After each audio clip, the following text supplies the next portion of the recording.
Peggy 16.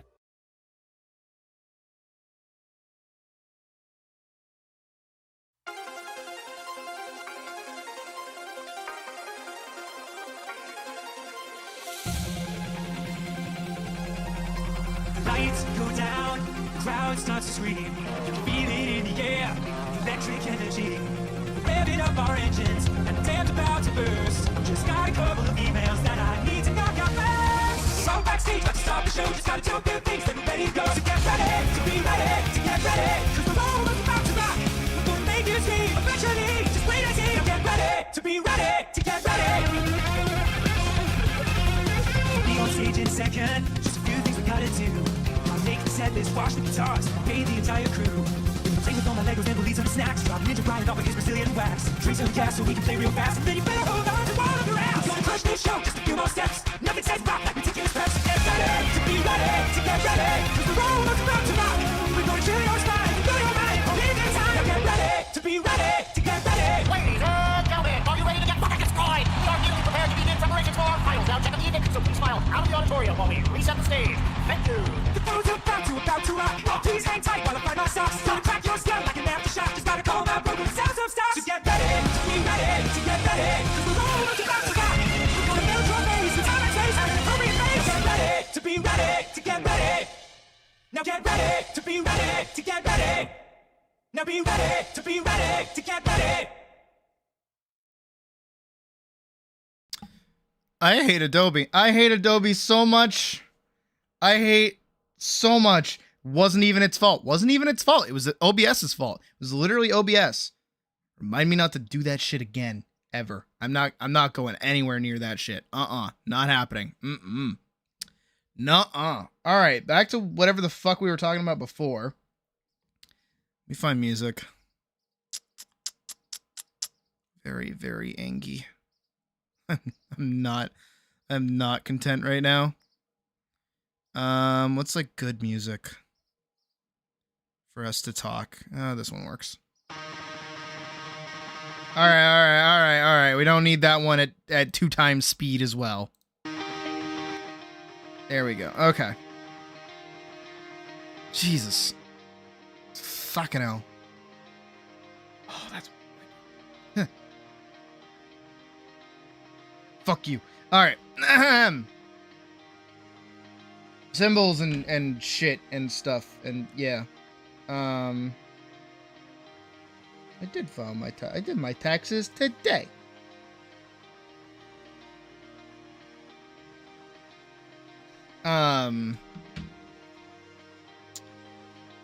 Jesus. Alright. What are we doing? We were doing the slide, weren't we?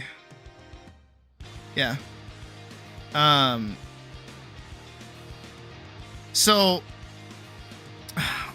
what I was trying to talk about is that when it comes to these sorts of things like symbols, there's like mimicking a symbol, and then there's like understanding why you're drawing that symbol in the first place, right? It's a difference between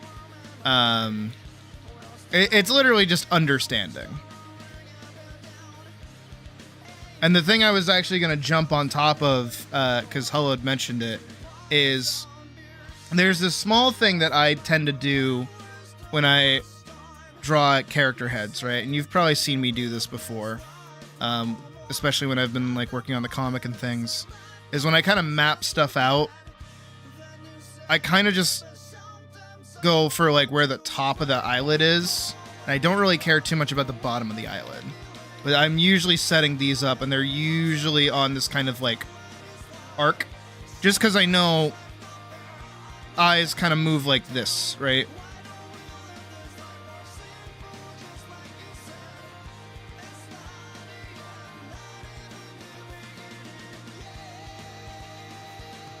Is it the draw the cube, not the cow? Kind of. It's more so... How would I put it? Again, going back to the example that I gave before of like a lady, well, not a lady, but like a girl. It tends to be girls that do this, where they like draw a really, really pretty eye on like a page, right? And it's just like a regular standing eye. And they can do like a really good job drawing it, sure. But then the question becomes, all right, that's like a cool eye. Put it on a face. And then they go, what? I don't know how to do that. I just know how to draw this like really pretty looking eye. It's just a doodle. It's like, okay, so you just drew the symbol of an eye rather than understanding why the eye is the way that it is in the face. Which again is more understanding than I guess rotating cow, rotating cube kind of deal. Because, you know, if I say I'm going to draw like a person's head, right? I will go, okay, well, here's like, I'm going to start at the eye.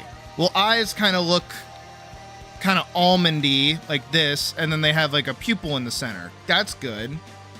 And then, well, I'm going to draw another one over here. That's also pretty good. Well, there's usually like a nose in between them. Noses kind of look, well, they've got like these two lines and like the dippy bit and then the two nostrils. That's cool. And then the mouths, you know, there's like the top lip and the bottom lip. And then they have like eyebrows or whatever. And then I can see that there's like lines here in the face. And then like the head kind of has like this thing. And the ears kind of look like this. Right? And it's like, I know I can like in my head picture each of these individual things, right? I know what an ear looks like. An ear tends to look kind of like this, right? I know what an eye looks like. An eye looks like this. A mouth tends to kind of look a little bit more like this a little bit, you know, and they kind of have this swoopiness to it and this little dip. And I can see as well that there's like a little dip that happens like underneath the nose as well, right? And there's like shadow there, and then there's like the nostrils and all these other things. Like I can see these in my mind, and so can you. And then the problem is that you have to combine all of them together and you don't know how. So what you start doing is you just take what you think you know and then you start slapping it together. Just kind of loosely with no plan, no real direction. Just kind of like, this is where it's going to go because that's where I think it goes. When no, it's not how any of this works. And the closer you start understanding like the variety of forms and why things fall the way they do in like a more three-dimensional kind of way, that then lets you kind of begin to understand a little bit more how to draw, not necessarily, I will say better, but not necessarily better. Because there's nothing wrong with drawing like this, but this is basically drawing with symbols, which I think a lot of people tend to like lean towards without realizing. I technically also do it, but my symbols are a bit more well chosen than most people probably would, or like the average person would, somebody that doesn't know what they're doing. A good example actually is what we see right here with Elise, is that my symbols get broken down into different ways of looking at her. Like obviously her three spike hair is a symbol, even kind of the way that her hair falls in front of her face. Her mouth is a bit of a symbol. I know that, you know, there's a little symbol that, but these are, you know, informed decisions rather than just assumptions. Like these are how I would move her around. You know, even just drawing like Mickey Mouse or something, it's easier to draw the symbol of Mickey Mouse than it is to actually draw Mickey Mouse, right? Mickey Mouse. They have the right idea, but they lack the exact kind. It's less third. It's like they don't have an understanding. It has to be purposeful. Exactly. It's not that symbols are bad. Symbols are very good, actually. There's a reason a lot of prominent symbols kind of pop up occasionally. But it's this anchor point, right? And it's the, again, you have to put it in the perspective of like a child drawing almost, right? Is a kid sees the world not very like matter of factly, but they kind of just like, yeah, matter of factly, I guess is the better way to put it. Again, like they see what an ear looks like, and they're just gonna slap it onto a face. They see the lines of a nose or the lines on your face that once drawn don't look super great on your face to begin with, right? And that leads to this, or this leads to, you know, people doing like those like goofy anime characters that kind of look like this. We all know the ones, and then they got like the crazy like spiky hair, and then they have like the pencil thin necks, and they're like, "Hi guys, I'm really good at drawing like anime." And then they always have like the like crazy bangs in front of the face. Friendly fire, right? And this is again just drawing with symbols. People can get really, really good at drawing like super cool anime eyes. It's always fucking eyes. It's always the fucking. Because people think eyes are really difficult to draw. They're really not. But like they can do like all these crazy like, you know, eye shapes and things. When it's like.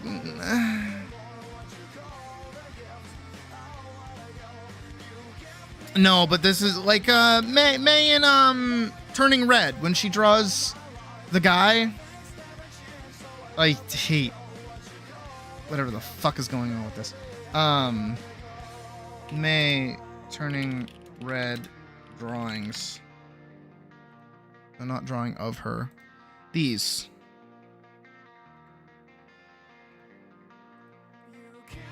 This kind of shit, right? Being very cautious not to hit minimize. But like it's this idea of like what an arm kind of looks like, right? It's an idea of how these eyes kind of pop up, or what these bangs kind of work. And these are like really good. I'm not saying this about hello?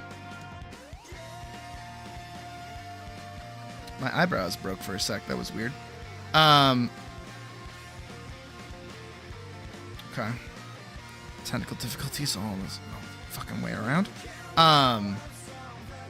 But these are like, again, not talking specifically about May here, but because this is from a fucking movie, but even still, it's like, this is how a lot of people tend to draw, and this is like a good foundation, but you have to step it up a little bit. Surface level under, yes! Comparator to, I mean, yeah, not entirely inaccurate. You have like an idea of what you're doing, but like you're not, I feel like you lack proper understanding. A lot of decisions that you make wouldn't be made if you had understanding. It's my job to teach you understanding, whether you want to or not.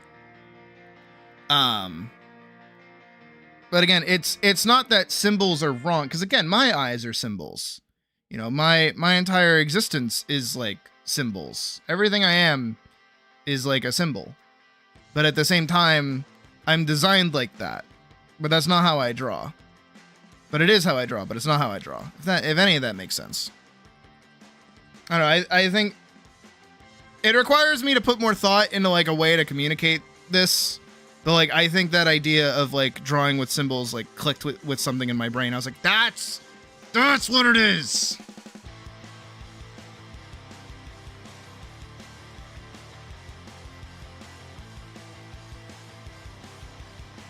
In conversation with you, hit me with it.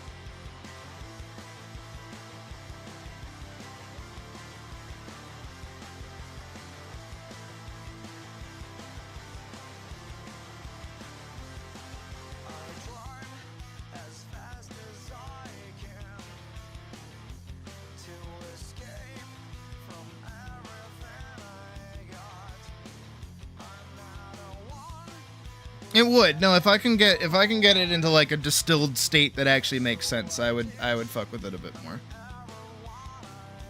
Was just the pushing further. Yeah. No, art in general, and this is like the reason why it's really difficult for me to kind of teach it. Even with me being self-taught, it's like I understand the perspective of a lot of people getting into art. It's like I know where you're coming from and I know why you're doing what you're doing. I want to help you skip those spots where it's like you're seeing the thing. Good job. You are seeing the thing. I'm so proud. You need to keep going.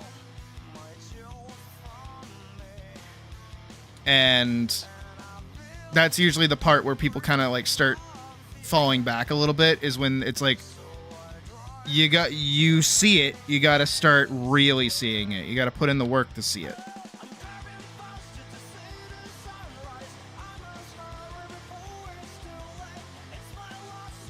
Because there are so many... Again, maybe I'm not... I've been really questioning my own art lately, so I'm like second-guessing myself as of late. I'm going to try not to do that, because I have to realize I'm good at what I do. I'm very good at what I do. I have to fluff my feathers a little bit. I don't do it too often. But it's like... How do you put it?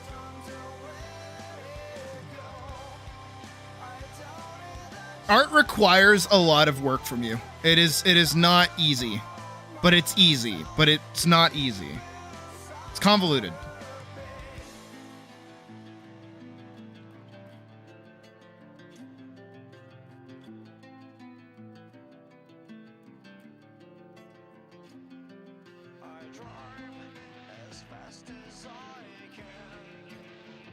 Okay, that right there. That. Anya, that. What you just said. That's wrong.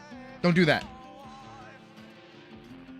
I just have to X and then I'll be happy. No. Happiness never comes. You can't do that. You have to always be wanting to learn.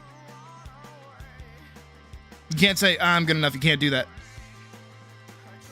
Because then you pigeonhole yourself and then you prevent yourself from like growing and getting better.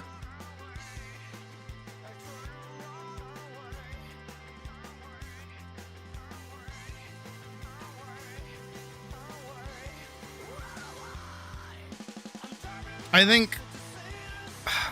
Can I just show it? Can I just show the monkey video?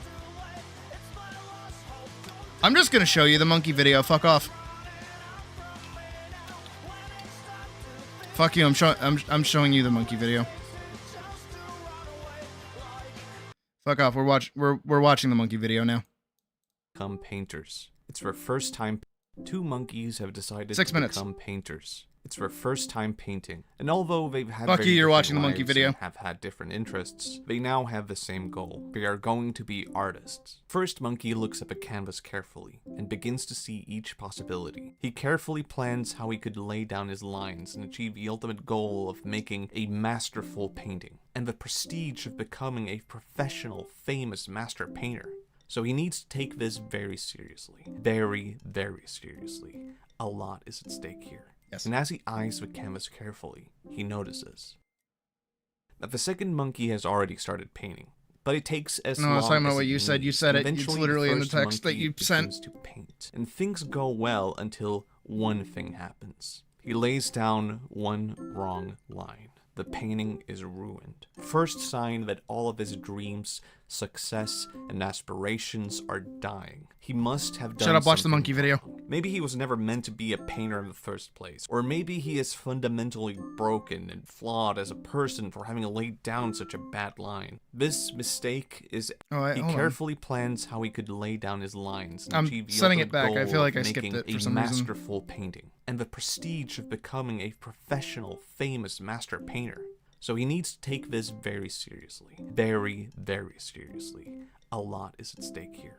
And as he eyes the canvas carefully, he notices that the second monkey has already started painting, but it takes as long as it needs, and eventually the first monkey begins to paint. And things go well until one thing happens. Oh no. He lays down one wrong line. Oh no. The painting is ruined. First sign that all of his dreams, success, and aspirations are dying. He must have done something wrong. Maybe he was never meant to be a painter in the first place. Bad Or monkey! maybe he is fundamentally broken and flawed as a person for having laid down such a bad line. Bad this monkey! mistake is evidence that he is awful, and now everyone can see it.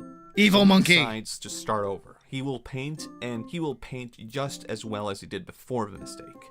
The second monkey is still painting, and the first monkey decides to ask a question. How does this come so easy to you? Have you really not painted before?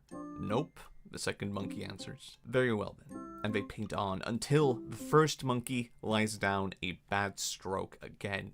But he is able Bad to monkey. overcome it. No point starting over again. It's too much work. Fine, whatever. Maybe this painting will have one bad line, and maybe that's not a big deal. Until he starts to think about something. How well does this painting compare to other paintings? Oh no. Oh no. This is not very good at all. This is hardly passable compared Terrible to the painting. painters he looks up to. He went too far away from his original. Terrible. The kind of master painter he should be. But if he starts over now, he can fix this. He can learn from his mistakes and be the kind of artist he is supposed to be. So he decides to start over. And this time, he will be a master painter, thanks to one genius idea. If he simply gathered every great painting he can find and copied what they do, then he will end up with a painting that is the perfect combination of everything, culminating in the perfect painting. He lays down the strokes. He imitates the lines from other paintings. Only he good keeps monkey. painting and painting and painting, and it doesn't work. He Nope, can you replicate suck. the strokes, but he Shitty barely monkey. understands why they exist there in the first place. Is he learning to understand, monkey. or is he learning how to copy? Why does this painting look so weird? It doesn't look perfect at all. He must have picked the wrong paintings to emulate, and there's only one thing to do. It's time to start over again. But then the second monkey says, I'm finished. And by God, it isn't perfect, Good but monkey. it's so much better. Very It has good some monkey. quality to it that the first monkey lacks. Some element of feeling or communication or soul. Something that tells him that maybe some monkeys are not meant to be painters. Some can paint, and some you can shitty never monkey. learn to do it. You Because some suck at monkeys painting. Can live in the moment and have a clear direction of who they are and who they want to be and what they want to paint and have fun doing it. Yep. The first monkey Me, has I to do admit that. defeat at this point. He has wasted his time and it simply wasn't meant to be. And the second monkey looks at the painting that he has made and throws it away. Yep. And starts another. And Yep. The first monkey is shocked. How could you do that? After all the work and all the sweat and tears that you put into your work, how can you throw away all of that and start over again as if it's nothing? Art is terrible. Yeah, Don't it's evil. you realize how much pain it takes to make art? You really are terrible. a painter, and you have painted before, and you were just faking being a beginner this whole time. Yep. And the second monkey is confused. But eventually he answers. I'm not a painter, but I climb trees for fun. Yep. Oh, right, I get it. This guy is not painting nonstop because he's some savant. He's mental. An idiot. He's and mental. He could paint on and on for as long as he needs. He's a because fucking moron. Stupid. He doesn't know any better. What a But the first monkey dumbass. Can't help but ask. Could you care to elaborate? Well, I climb trees for fun, and when I climb a tree, I have a very imaginary but personal goal. The goal is to get to the top of the tree, and the rule is very simple. I have to look towards branches to climb. And from the bottom of the tree, the branches feel endless, like an impossible challenge, and stepping onto each branch requires careful attention, weighing each step. But with each move that I make, I see more paths up ahead. I see creativity. Where do I go next? The only way to get up there is climbing the branches, and I don't get upset if I fall or find that after all the work I put in, I can't climb this tree to the top. If I did, then I would have missed the point. When I get to the top of the tree, I feel as if it was a lot of work getting up there, but I am finally finished, and I can let go. I can feel relief or gratitude that I accomplished my goal, that all of the work that I put in led me somewhere. But creativity does not exist at the top of the tree. The branches. That is why Journey, I not love it. destination. The rules that I set for myself. The goal that comes out of those rules. And the creativity that comes out of playing within those rules. That is how I have fun. And if I'm having fun, then I know I'm on the right path. I'm heading to the top of a tree. I climb branches. And I do it for fun. And the first monkey starts over and begins to paint for fun, climbing the branches, each step leading to 1,000 possibilities up ahead. But all he needs is one of those branches to move on, and before he even realizes it, the painting is done. There are flaws, there are major imperfections. Oh, yeah. But there are no more steps to take. It's not quite explainable other than a feeling of breathing fresh air, having reached the top of a tree. And he throws it all away, and starts another. Fuck you, you just watched the fucking monkey video. I forgot to link it to you guys before. But there you go. Monkey video. Some of you may have identified with the monkey video. If you identified with the monkey video, good. Very good. That makes me happy. There's no worky. What is going on today? Huh. OBS is being silly.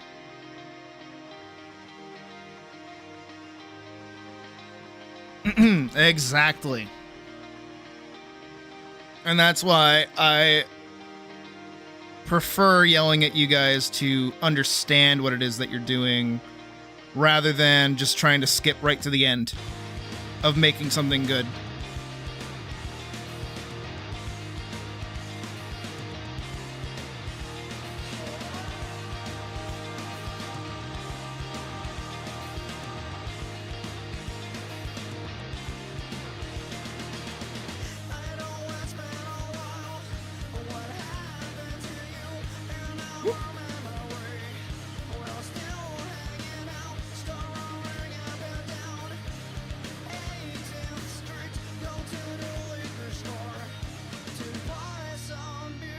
You quite... Does this feed into why sharing art and critiques are important? Yeah. This drawing with vibes, that's technically what the monkey video just said to do. Where am I looking at?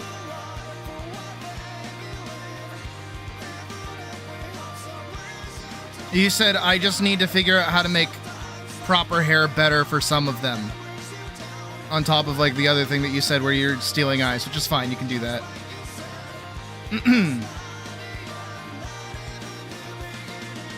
That's why I jumped on you for that, but that wasn't why I showed you the monkey video.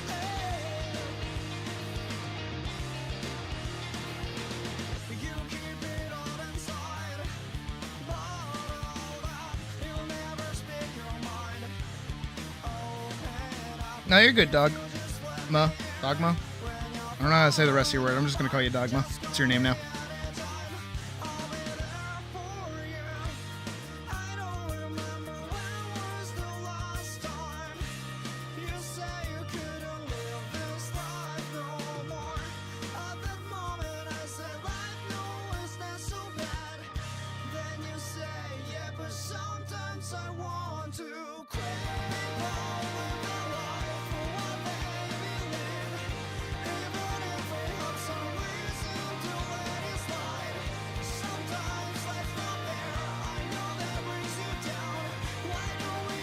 But that's why I want you guys, in general, to learn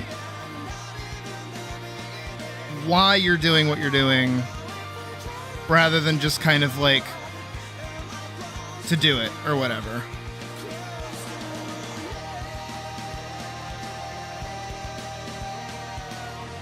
Again, it's a lot like cooking in the sense that, like, hey, you have a recipe that you follow, right?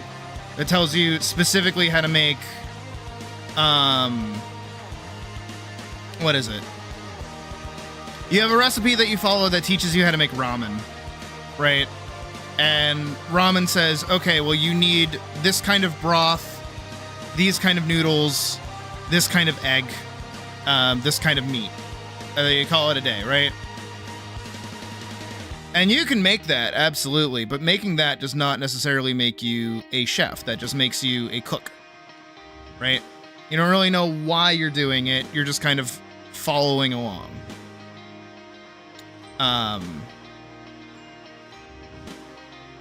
But if you understand, well, actually, this broth has a reaction with the meat while the meat is cooking at this specific time, and all these other bullshit that goes on with it.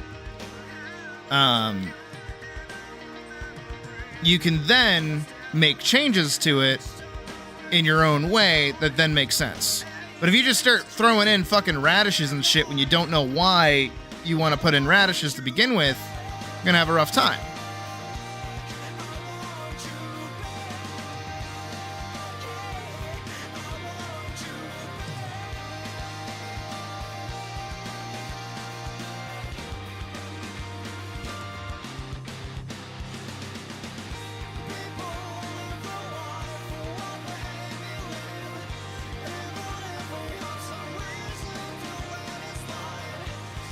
You can say, see, like, this is gonna sound like I'm jumping on you. I'm really not.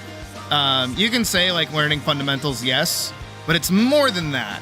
Because when you say fundamentals, people kind of scoff at it a little bit. Like, exactly what Hirosomi just said, actually, is probably the best way to put it.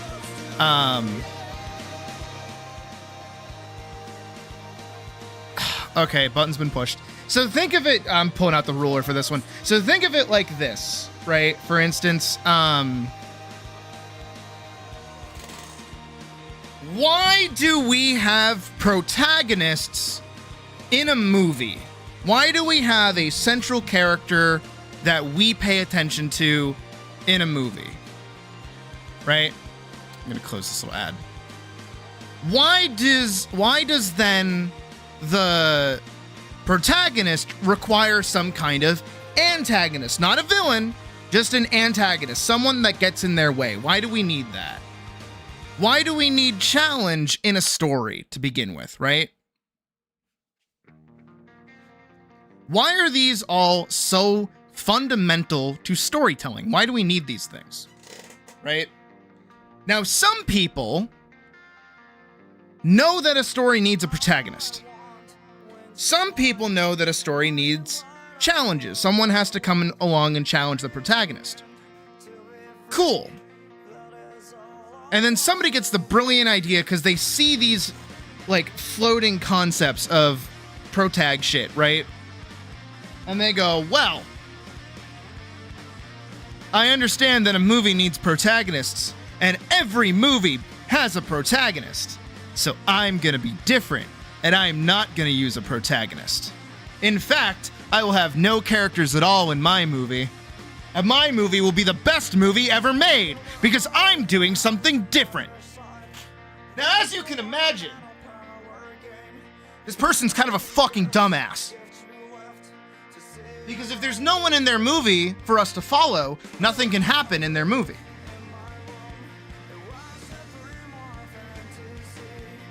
Because what they did is that they said to themselves, I understand that these movies have protagonists in them.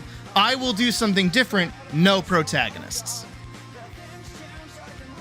But, as some of you may be about to type or tell me is, Sydney, there are movies that exist without protagonists. Why is that person a dumbass? It's because they specifically went into it trying to, like, subvert something without understanding why they're subverting it to begin with. They wanted to be different more than they wanted to understand why that thing is being done in the first place. Same thing with art. People look at art and then they go, well, I see all of these painters are using the color blue. I'm just not going to, because fuck you, blue color people. Rah! And then they start painting without blue, and then they run into a problem where it's like, shit, I kind of need some blue right now. Fuck. And then everyone just doesn't understand what they're doing. Understanding and knowing why you're doing something is more important than assuming that you know why you're doing something.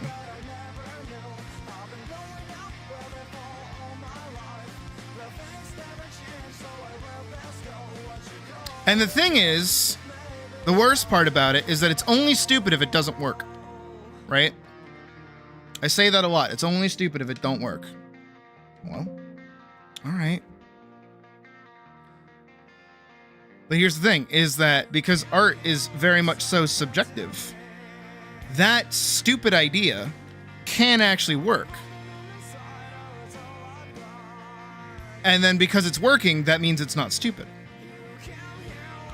But that doesn't necessarily mean that the person who did those ideas understands why they're working in the first place.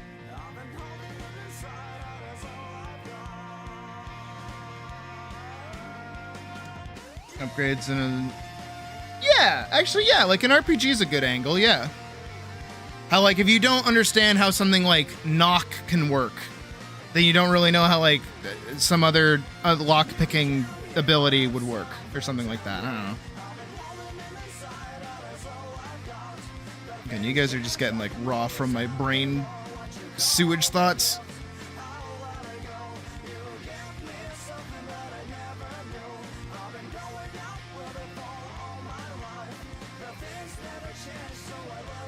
But again, this is why I want you guys to learn why you're doing stuff.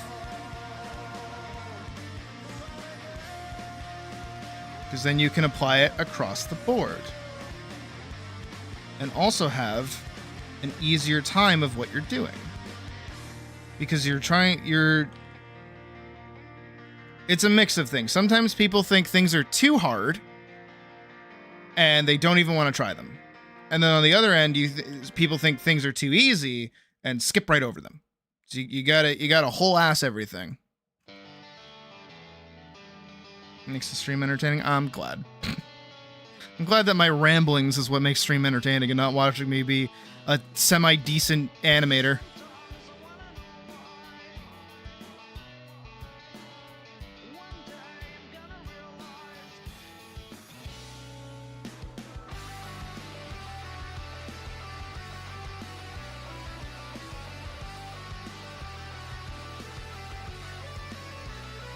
I can hear my poor tablet creaking under the pressure of me drawing.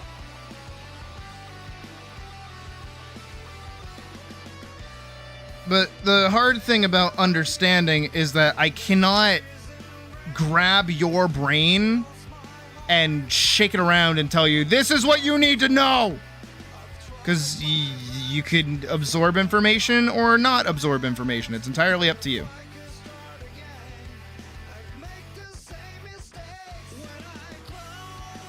I don't know how I actually want to draw this.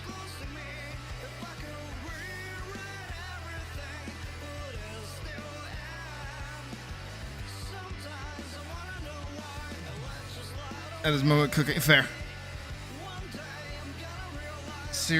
In the series, 1% life steal to upgrade an ability requires you to capture this. Oh my god, that's gonna hurt my brain.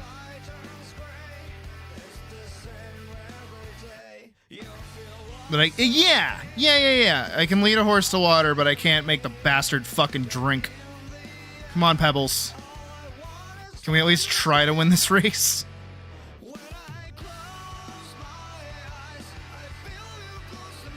Because it like art and being good at art, or being perceptually good at art, requires understanding. Like you need to know why you're doing what you're doing. And then it lets you kind of like move in different ways and do different things. And I know my understanding isn't perfect. Of course not. I'm not a god. And unlikely will ever be. But I'm happy with what I'm able to do. And I work within the limitations that I have. And I understand that other people also have these limitations as well. But I think a really important thing, and something that I've kind of always held for myself, is that, and this is the reason why it bothers me, and it sounds like a double-edged sword almost, is that I will say out loud, I am not good at art. Right? Something like that. And that might be wild for some people, because especially of how often I do, in fact, fluff my fur. But for me, there are a lot of things that I'm just missing. There are things that I'm lacking. There are things that I want to understand and need to figure out, and do try and put in the time to really get, but I still struggle with it. And I recognize that struggle. But you see how that is different from somebody who goes like, oh, I'm not good at art, so I don't even try. Or I'm not good at art, haha. Look at my art. I hate that. That I hate the most. You guys see that on fucking Instagram and YouTube all the time, I bet. People who are like, nobody cares about this little baby artist's art, and then it's like a fucking whole ass painting. It's like, what the fuck is... Shut up, dumbass. Don't... Shut the fuck... Stop fucking making me pity you. You dum-dum. Just make the fucking thing. My God.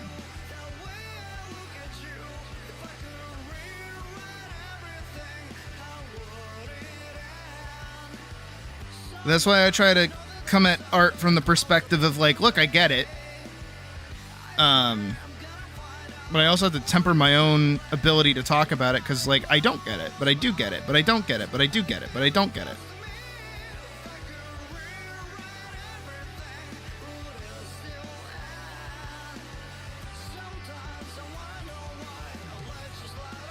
Drastically, there are guides that explain that these concepts are best for abilities, and you can choose almost anything. It takes understanding and knowledge to like making a build in like Monster Hunter, and understanding each whatever. Kind of. I'm kind of getting what you're saying. I don't know. I halt myself from saying anything too matter-of-factly because I second guess myself, especially lately. I've been really doing that a lot lately.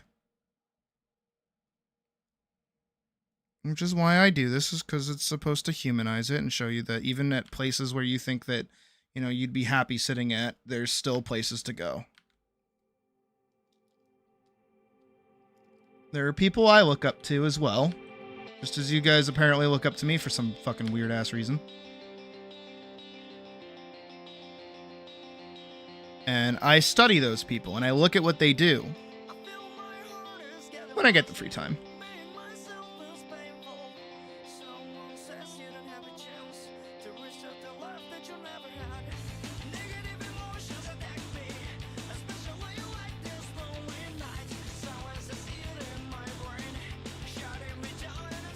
Which is why I tell you guys as well to look at what I do and study it. That's the big... I forget who it was, but one of the biggest things I learned back in the day when I used to draw... Let me see if I can't find the reference. I have to move a bunch of bottles and things.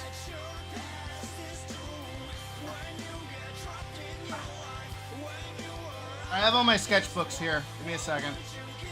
Turn on.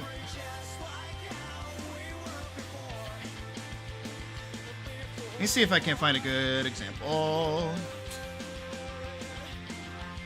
These are old. Are these good?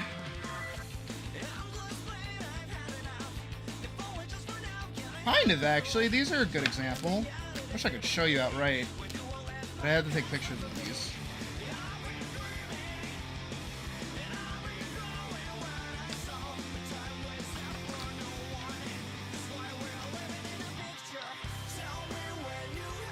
Oh, shit! Here we go. Alright, let me take a picture of this. I'll take a few pictures of these.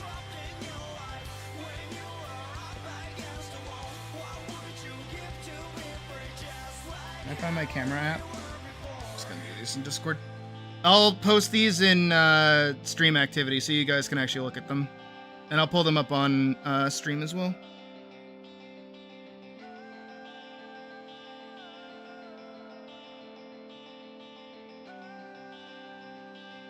There you go.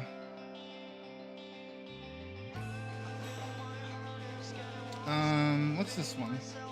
Oh, this one is actually good. This one's like dominantly Elise, oddly enough.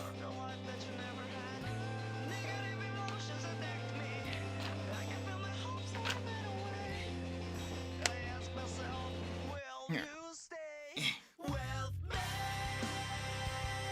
Ah!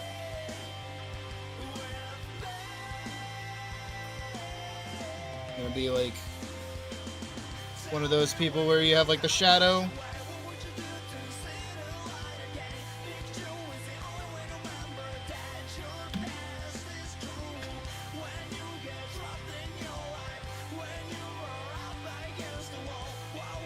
There are so many things in this that are like unfinished. It's so great. I love that there are things that are unfinished in here.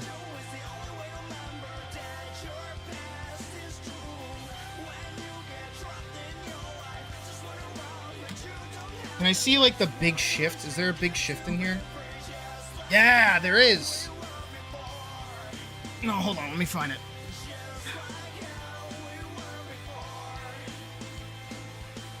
So that has to be, like... So those are all, God, what year was that? That has to be, like, 2016?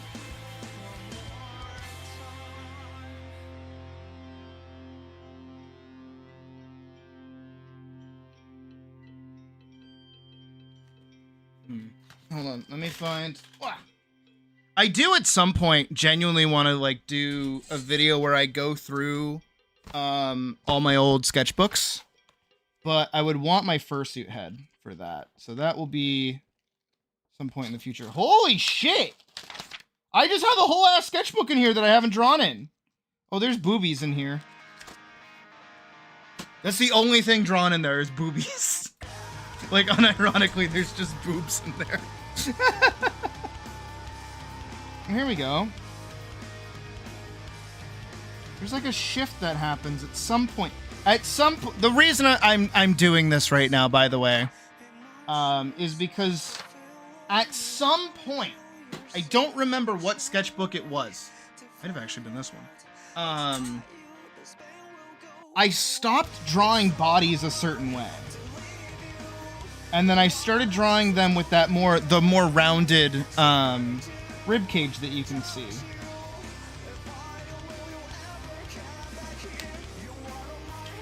Not that one. And that's because I stole it because I broke down another person's art. It was an artist who I was like really, really into. I can't remember their name. But I stole their way of drawing, basically. I'm trying to see if I can't find it. Why is Homer Simpson...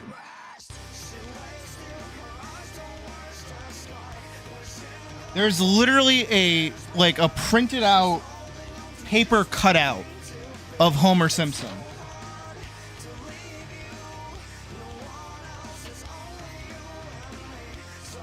Oh, here you go. No. I'm digging through all of these. These are old. Actually, you know what? I think I might know where it is. Yeah, okay, so this is like, I had to have started with this. I'm sorry, I know that you guys can't see this. Yeah. Here, this is like the rumblings of it. Because you can see that I'm like...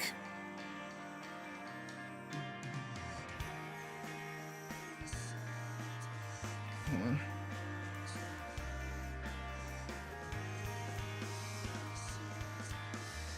So the sketchy one, right? By the way, I don't know how many of you guys do that, by the way. I have so many sketches in these books that are just like standing still regular characters. You can even see, actually, I'll point it out and I'll pull it up on stream. I feel bad that you guys can't see, like those who are not in the Discord can't see what I'm talking about.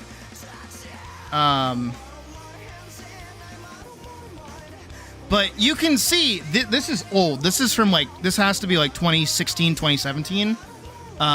So almost 10 years ago. Oh, I'm turning to dust. But you can see, I'm doing the rounded shoulders and biceps. And I still do the little fat pack. No, I still have sketchbooks from when I was a wee pup. That is filled with stick figure drawings that look like they're straight out of Cyanide and Happiness. But they're actually from the book that I read that taught me how to make comics and things. This has to be it. This is the old one. Hold on. Yeah, here we go. Okay. It hits like this weird point where... Nope, maybe not. Nope, yeah, it has to. Because that's like... There it is! Alright, perfect! Oh, I'm so glad this is ancient, by the way.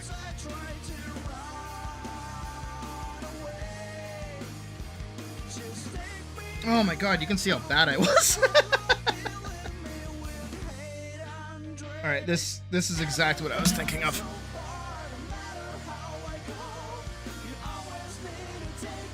I understand. I could never do that. I care about all of my stuff a little too much.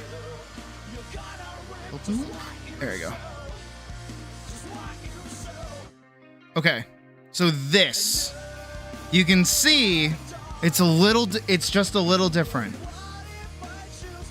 And again, this is why I went on this giant crazy adventure to find all this, is that back in the day, I used to do these sorts of circles for both my rib cage and my pelvis at the same time, right? And this is how I was drawing for the longest time, because I learned how to do this from Draw with Jazza. And then I found another artist that I really liked, and I started copying them, and I noticed that they started instead doing these sorts of more rounded rib cages, right? Same thing down here with the hips, even here as well. This kind of like hourglassy shape, both for both of these like female and male kind of figurines, right?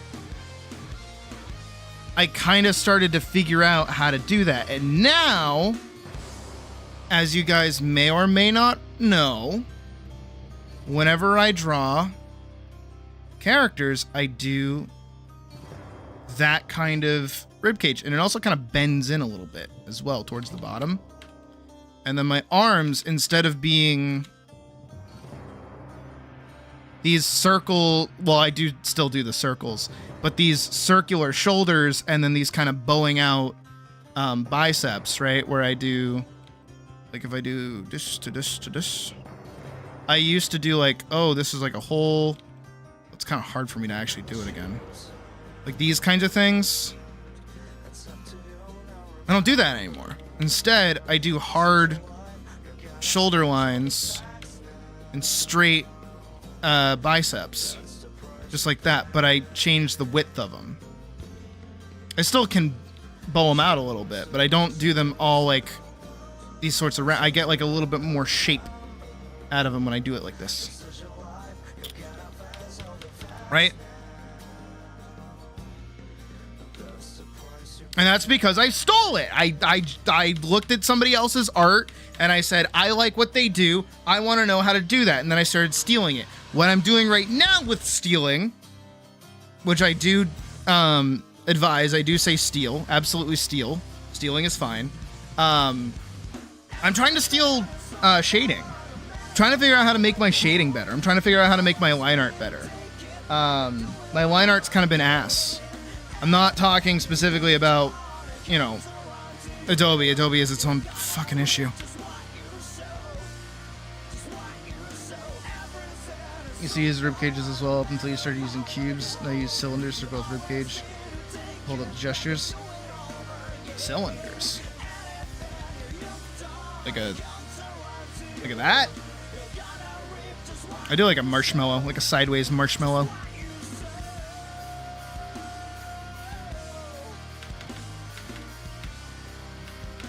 And then another thing that was really important for me was learning about the spine. Learning that the spine is like a thing. I guess it's more like this.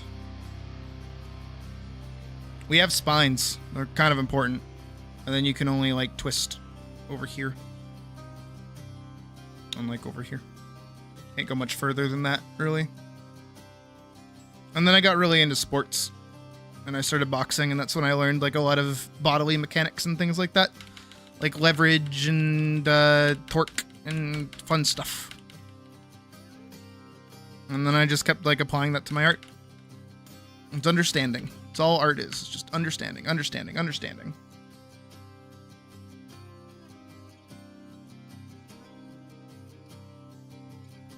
S curves. Look, there's like a lag. An input lag. I hate you, Adobe. I hate Adobe. Oh, I was gonna say Adobo, but Adobe. Fuck you. And then like a little thumb, big finger. There you go. Let's really underline Adobe. Be gone from me, you, soy, boy, beta, cuck. Smile.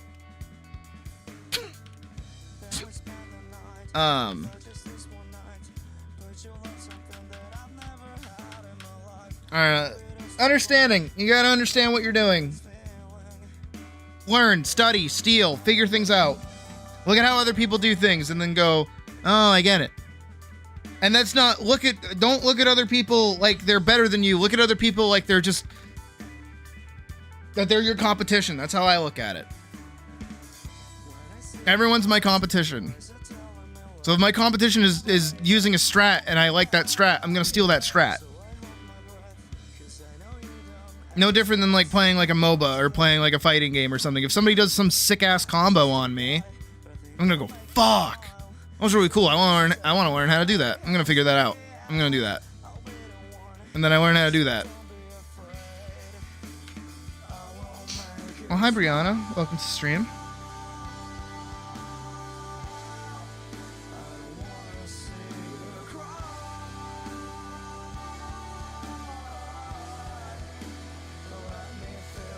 Steal, children. Steal. Go steal.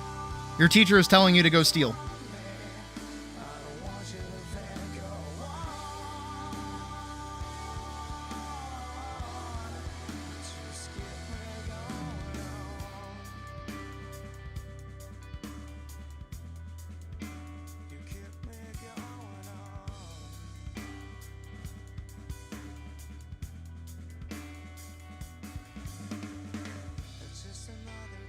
No, I'm very competitive. If me playing Deadlock is anything to go off of.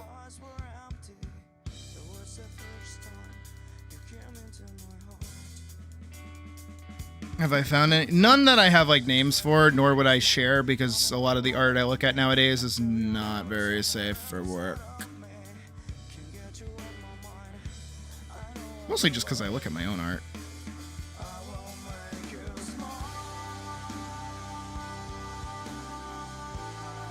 Okay, I wouldn't go that far. I don't like... I like the elderly, and I like... not hurting children. I know, it's a wild take for a YouTuber to have in 2026. Hurting children bad? Crazy.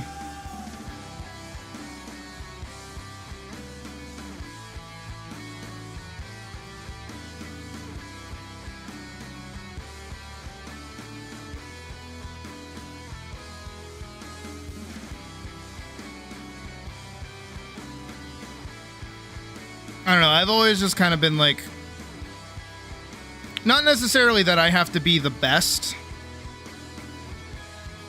but I want to do my best. And if other people are showing me that like what my best isn't like as far as I can go, I'm going to keep going. If that makes sense. No.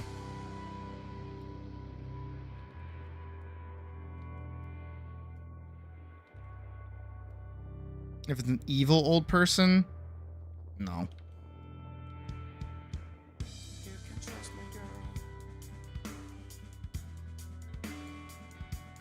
So what is this song? I love this band, but I hate some of their songs. They're so fucking goofy.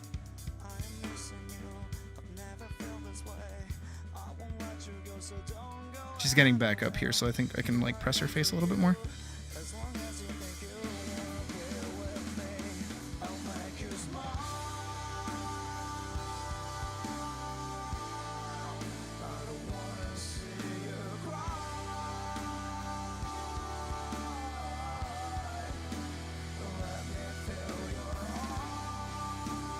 Look back? Nope.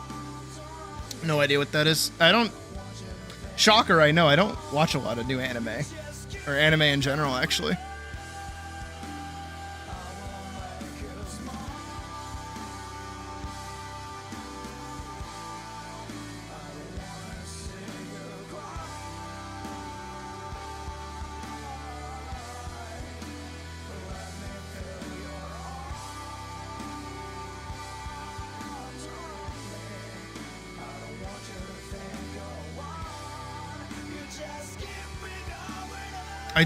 I did in fact say go steal stuff.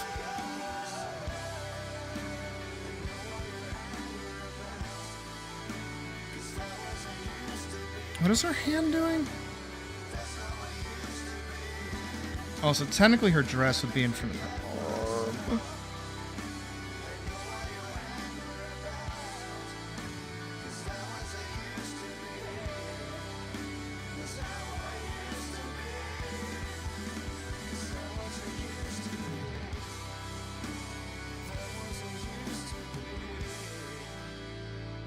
That sounds very... I mean, first we have to watch Ianu, Age of Wonders, and see the 3-episode movie event, to see the story of one... I don't remember the full bit that they do.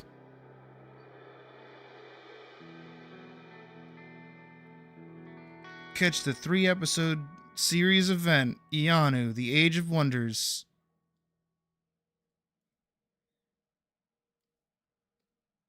We even saw it last night when we watched Charlie and the Chocolate Factory. Like, we have to see the 3-episode event. Like, we have to do it.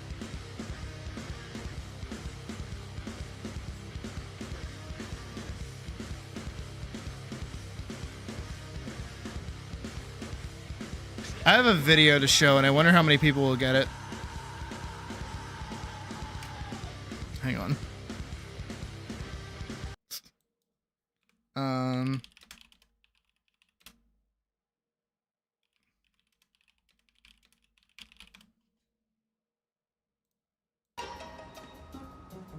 It's only a minute. Okay, I'm a little confused. So Frank is the brains and you're just the looks now? And I'm still the wild card, so that's good. No, guys, we're forsaking the group dynamic, okay? And truthfully, Charlie, come on. I mean, nobody wants a wild card, okay? It doesn't No, make nobody any wants a sense. wild card. We don't want a maniac in our group, but there's no benefit to it. I feel like you just agreed with me, but you weren't listening to what I was saying. Yes. Yes. You pointed at me like I said something, but I didn't. Oh, good. Charlie, having somebody got making you. wild decisions that make no sense, that benefits nobody. Oh, yes. Right, yes. Is he listening to it? I can't tell. He's listening. He's not understanding. Yeah, he doesn't All right, glad even I can still get show this, though. Man, We're talking about you. Okay, let's move on from what it. do because- you think is happening right now? Guys, it doesn't matter. It's good. Okay? You know, we'll sort this out later. It doesn't matter.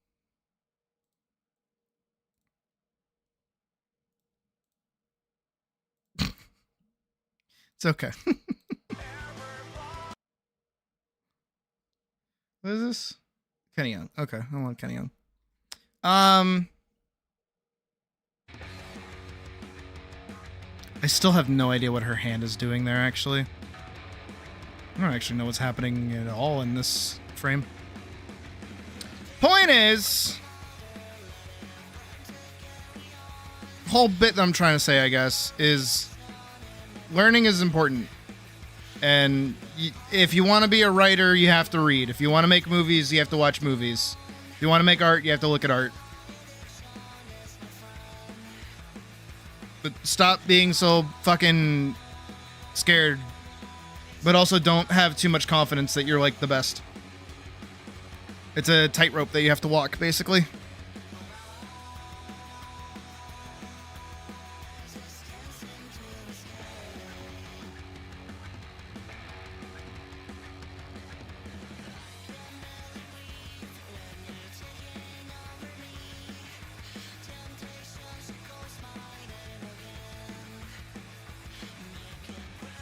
How does it go from here to there? That's even worse somehow. What is that? What did I draw here? What is that? Fine, I'll just do...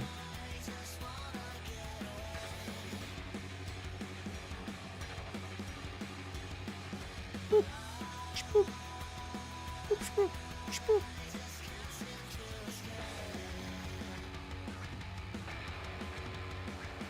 I actually kind of hate that.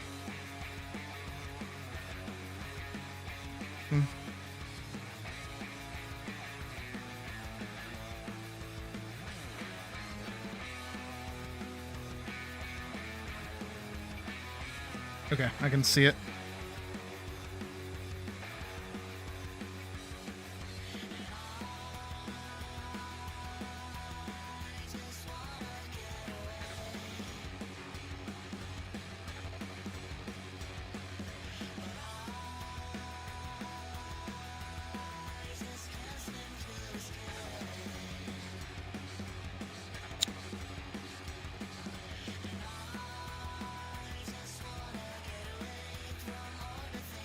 And around. There we go.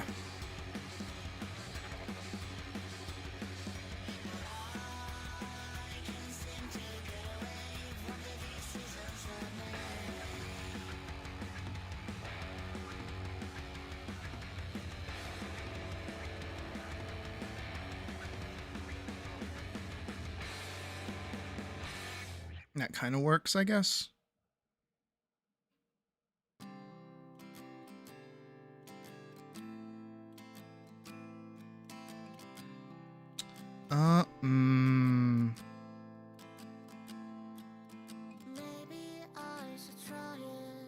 I will put that behind her. Like that. Maybe that'll look good. Alright, let's do a little... I apologize, but I don't at the same time.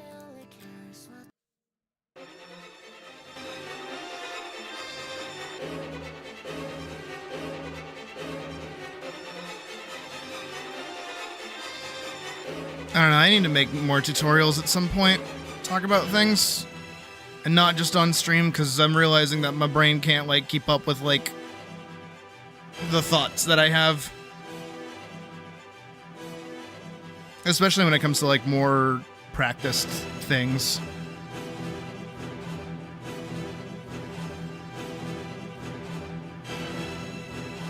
Drakengard indeed.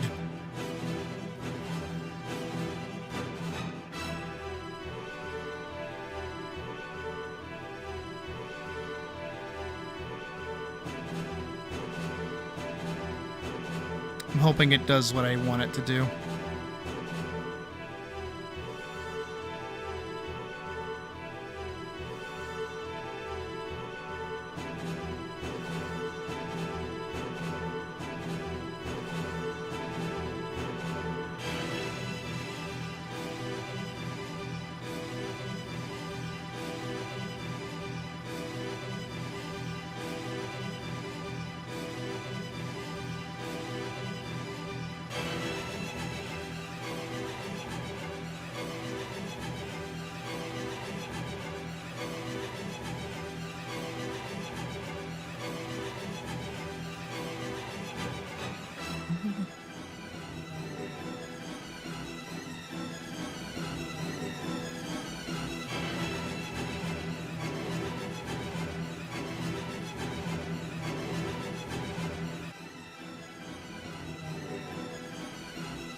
The game I love that I can't recommend to anybody because it's bad.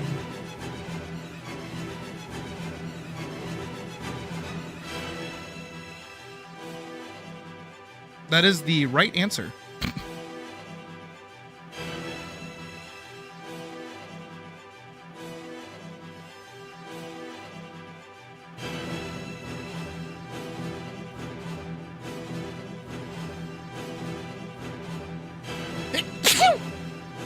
Sorry.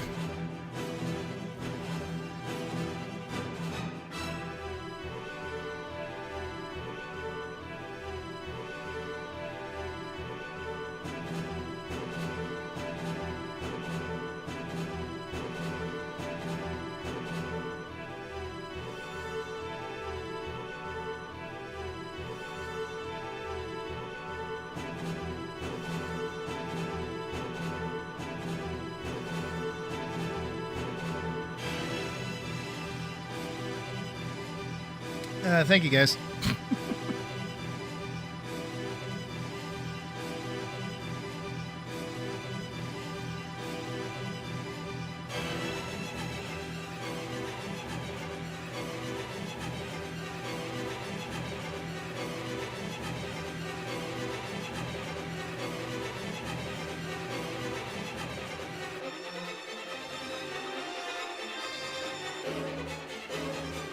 What's the other one I really like?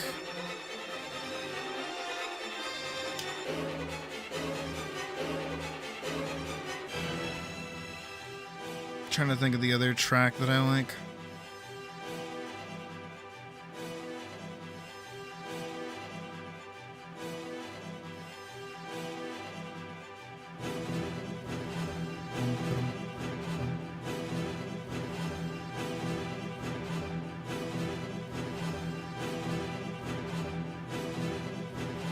I will say, though, my more recent questioning of my own ability kind of really put, like, a damper on my ability to, like, talk about other people's stuff.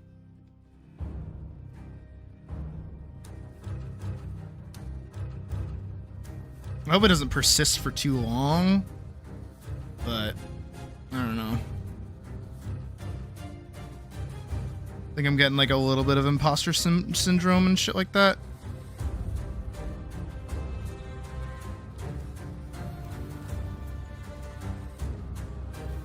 Most definitely. Speaking of which,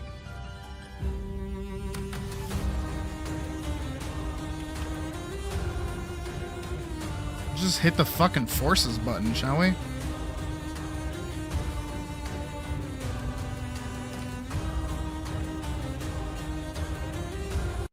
Hit me with it.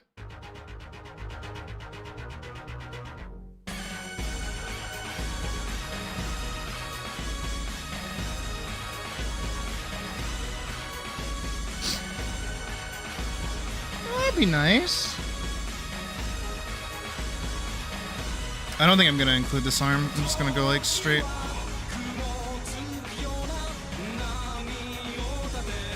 Curious to see how this looks. She doesn't have her ears.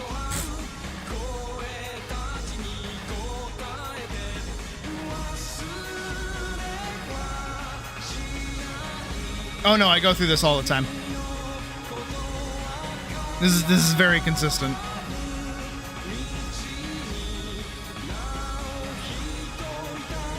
And usually I'll learn some like new trick or pull out some fucking thing out of my butt.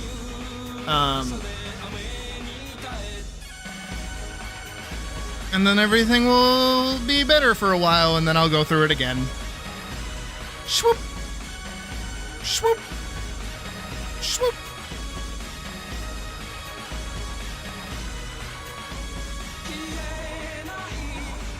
I think because her hand is here, I have to, like, put it down here or something.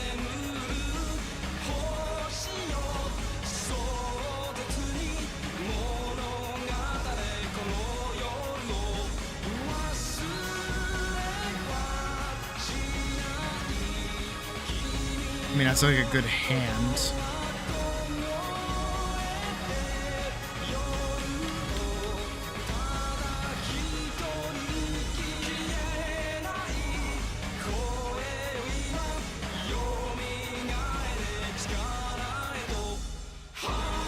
Nah, I've been going through this for years. It doesn't go away.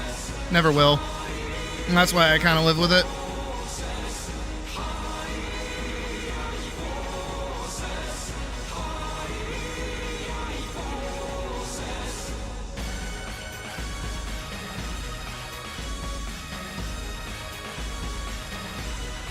Just like that.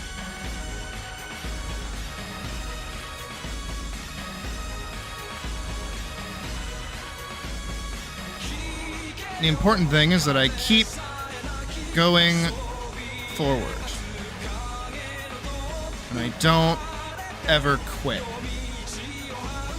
If something stops working, I just move on and do something else. Doesn't work for everybody, but it works for me.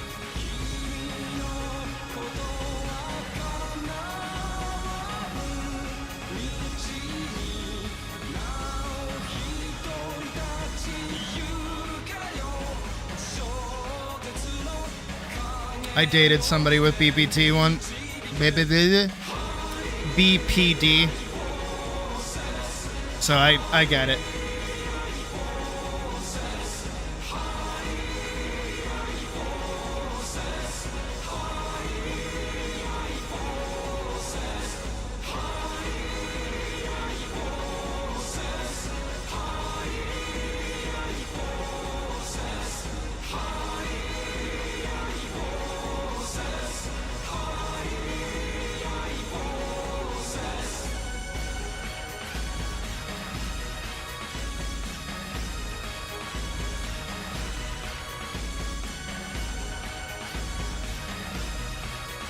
No mouth needed. All right, and go.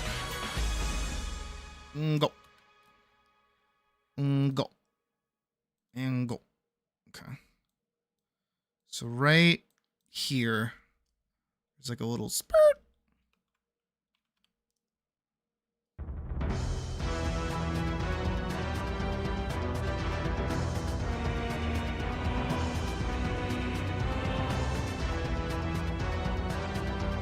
No, you're all right. You're not the first nor the last to do it. You're good.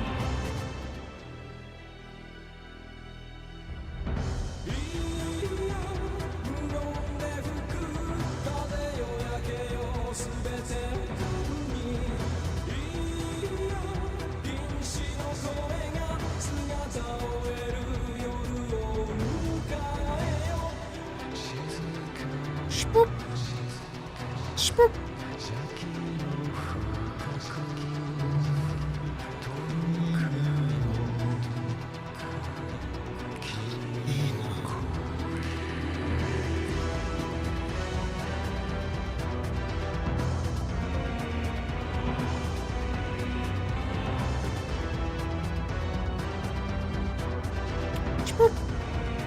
I don't like that.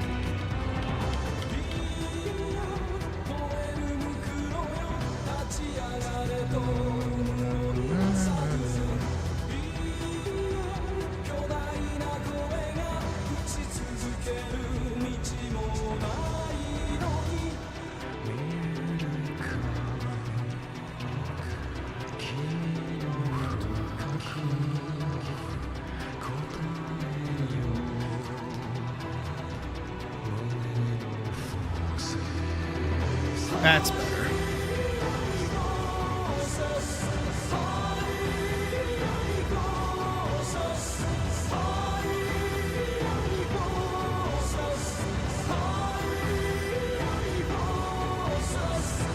All right, let's get the coloring.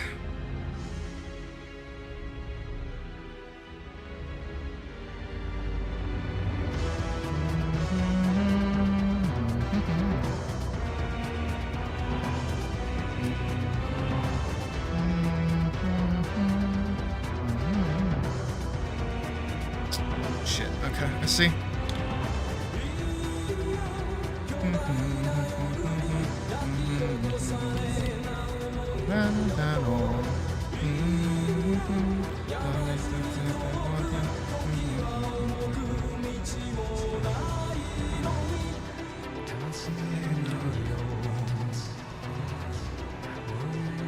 That is the least of her worries.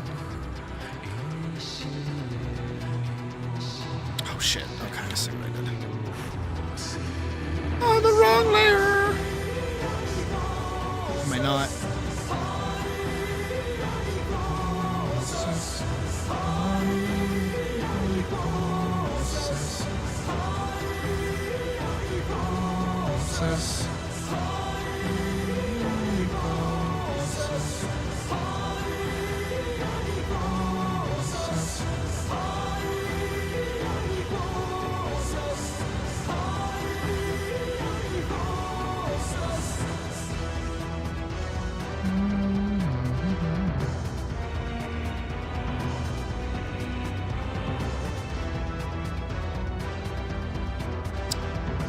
Because I know it's gonna like do a flash of color. I'm gonna get rid of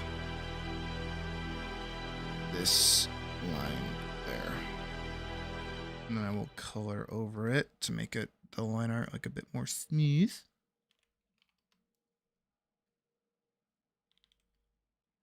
because I know how that's gonna go. Because that one little flash is gonna pop up and be weird. Come on, work with me. Give me the line. Give me the line.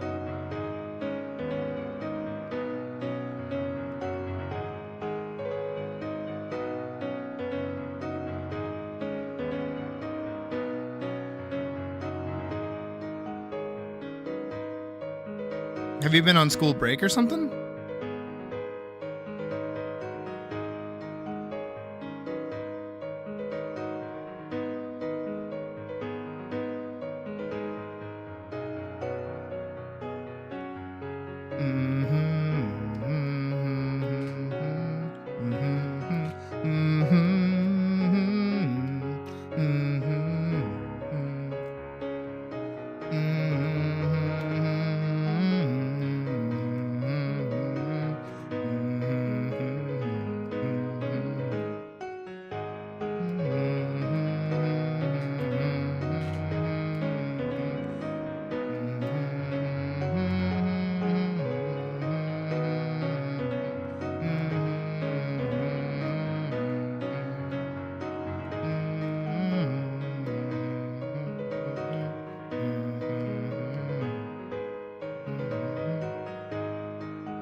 It's crazy that apparently she goes from this to this.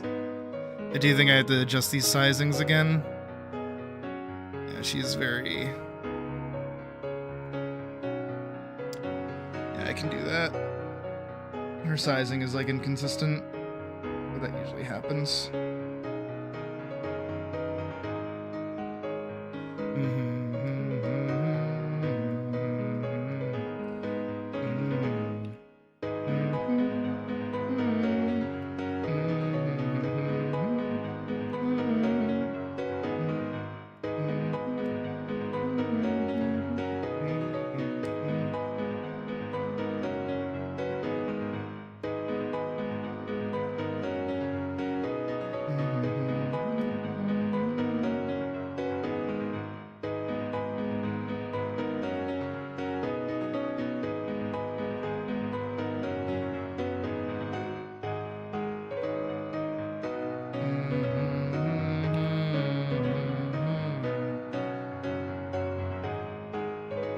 It's not. It's kind of ass, actually.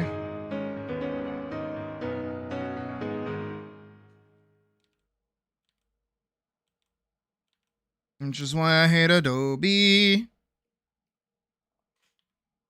Never-ending story. Because I hate Adobe. Come here. Nose.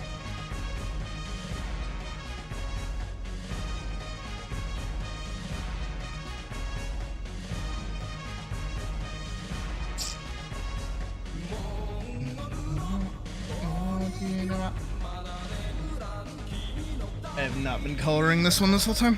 Oopsies.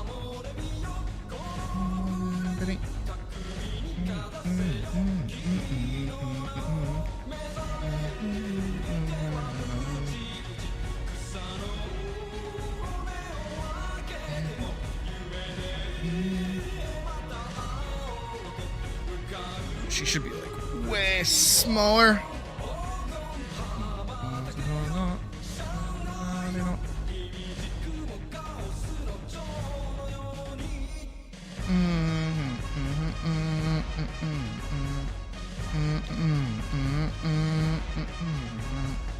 There. You have to. Otherwise, I'm hitting it. If you can't, because it's not vector, it's raster. No, it's vector, not raster. I think, right? Adobe sucks. I hate Adobe. It doesn't work with pixels. These are math equations, and they fucking suck ass.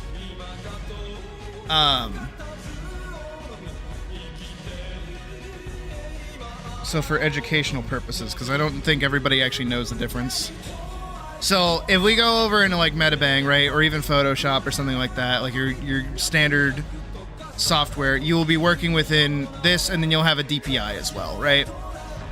So here's this, yada yada. And then it's like, all right, I'm gonna draw a person or something, right? And I'm just gonna do like a big circle. And it's like,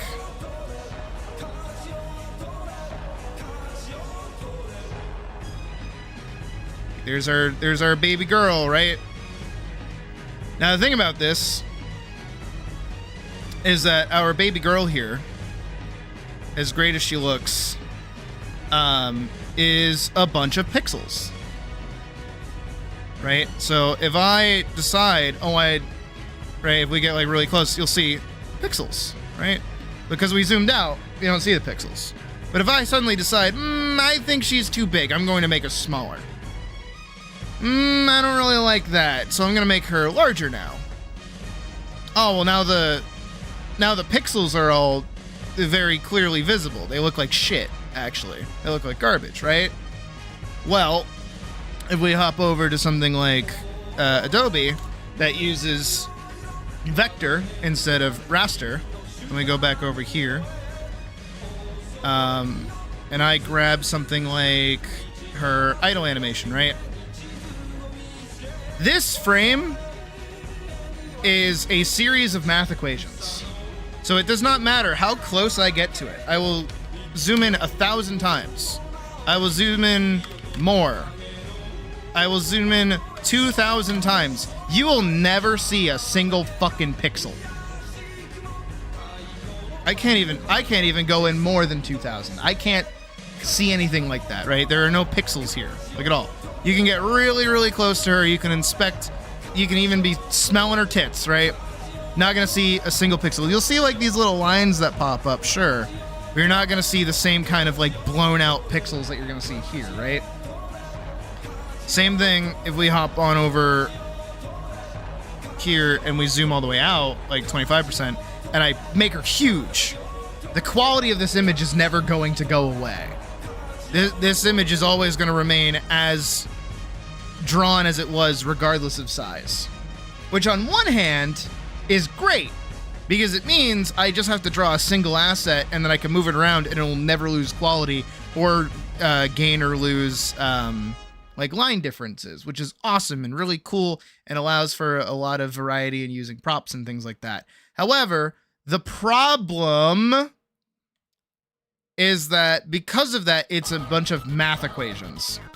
So instead of like what you're doing here, where you're taking empty pixels and you're filling them with data, which is how you draw lines, instead, here, you're saying to a program, hey, from here along these certain points, I want like this kind of data there.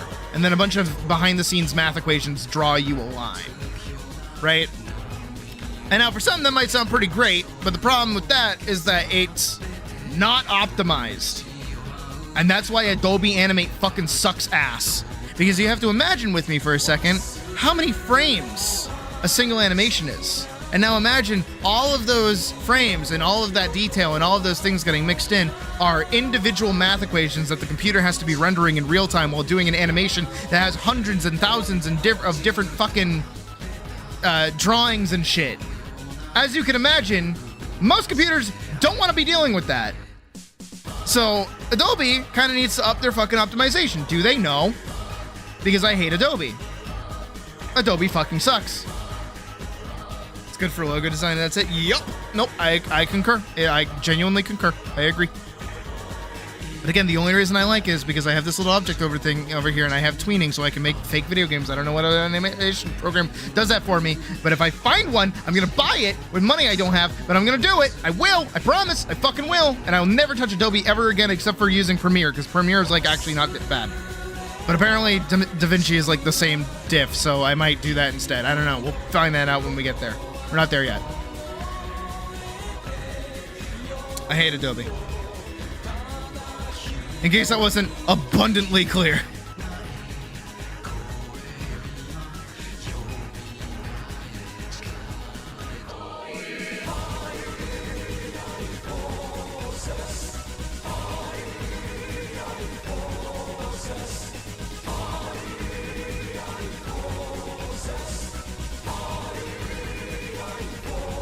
But that's also why I can fill in all of these with like super clean whatever is because it's just filling in the empty map data between all of these different points. So it's able to get like a way more crisp line.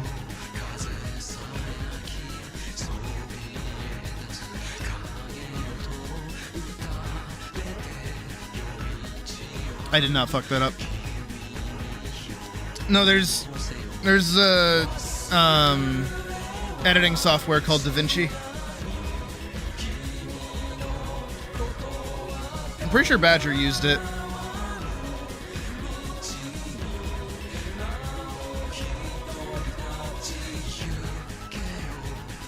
Drop out? No, what? That's wildly different from what I'm talking about. I need a robust animation software, not like things you do with your friends.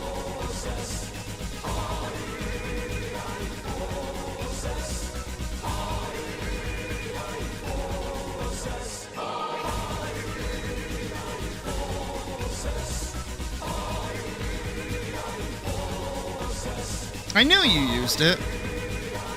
I think it's like the same thing as Premiere, but just like less shit and free. Right? Isn't it free?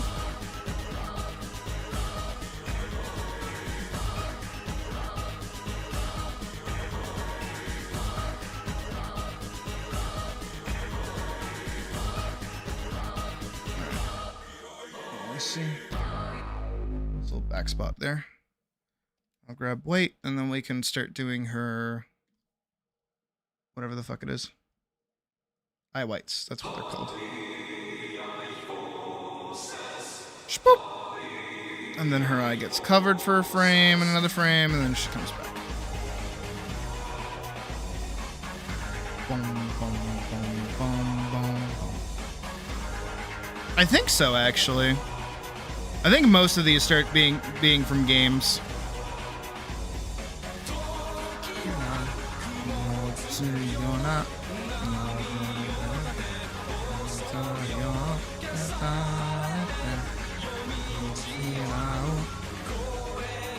No, Clip Studio Paint's animation software is also bad. And Clip Studio Paint is just like a bad company in general. I don't support them in the slightest.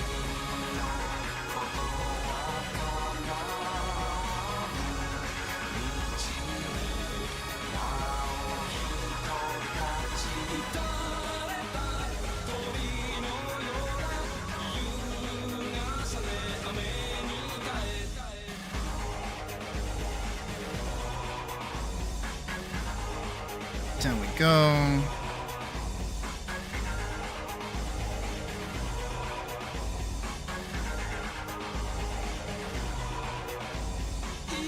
They could, but I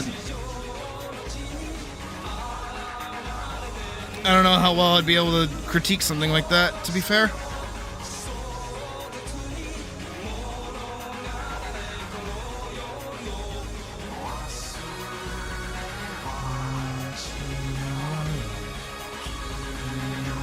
No one's gonna see that. No one's gonna see it. No one's gonna see it. Don't worry about it. No one's gonna see it.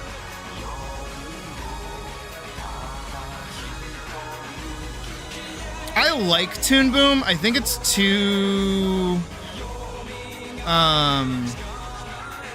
It's been too long since I've used it to remember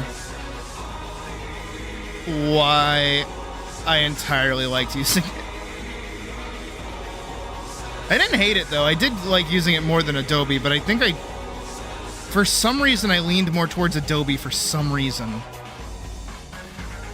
And it's not a price thing, because even in school, I was doing the same thing.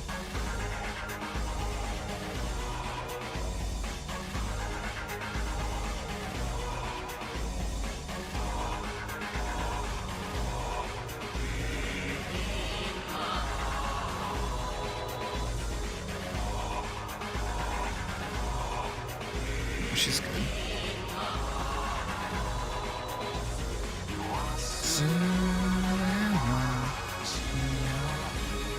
Again, my big thing is that I need it to be able to do the object thing. If it has objects, I will fucking love that shit, but I haven't seen another thing that does it the same way.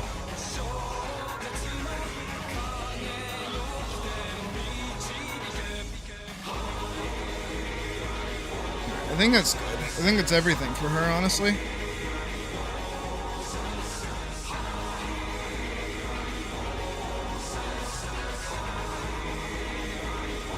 So that should be another animation part in.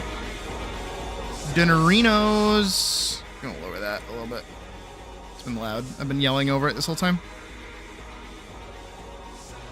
That looked good. That looked good to me. Hit it, girl. Show me that slide. Show me that slide. Yeah.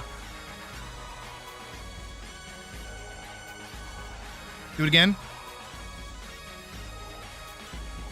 Honestly, I wonder if, because I think I have it, don't I? Did I get rid of it? I may have gotten rid of it. I wonder if I can find it. Maybe.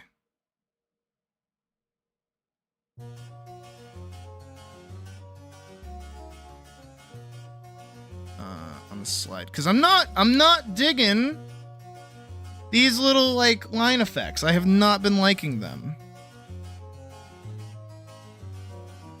They're, like, helpful, kind of, but, like, I don't know. I feel like they don't have enough, like, oomph to them. You know what I mean? But there is a cute little thing that I know of. Give me a second. Let me go hunting. Every time, just like the last, on the ship, tied to the mast, to distant lands, takes both my hands, never a frown, with golden brown. What am I looking for? In pictures, Annie. Dot Annie.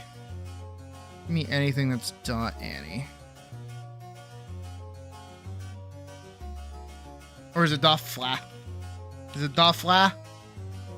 It is dot fla. Golden brown, fine temptress. Animatic, screen 3, screen 4, screen 2.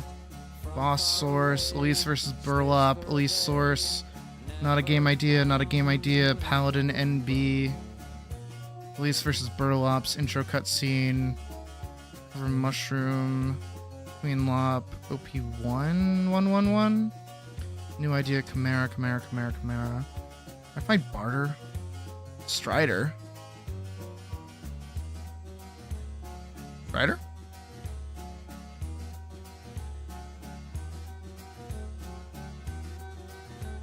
Oop. Okay, yep.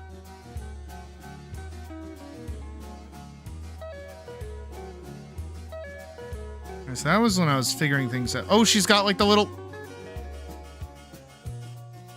So that means like I do have it. Ooh, where is it? Where is it?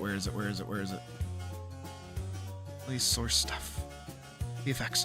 Please. Effect. Jump dust. Landing dust. Sound. Jump effect. No. I get rid of it. Oh, you bitch. Oh, you bitch. Oh, you bitches. New source, new idea, bouncing. New source is dirtbags. New source. Elise versus Robo bitch. Is it this? Elise underscore source underscore new idea. Oh, it is. Oh, it has to be. We got this one. God, remember these? These are old. Oh my god. Girl, do your thing. Do the cool thing that you do. Yeah. Look at her go. That's what I want. This right here. That's what I want. That right there is what I want. So that means the other one has to be over here too, right? Because I have her idle. I have all the old ones. Where are they? I can change them. Cloud effect, new object. I had to have. Alright, this one's randomly named, so I'm gonna be safe in opening it. Oh, it's the Easter one. Okay, that's fine.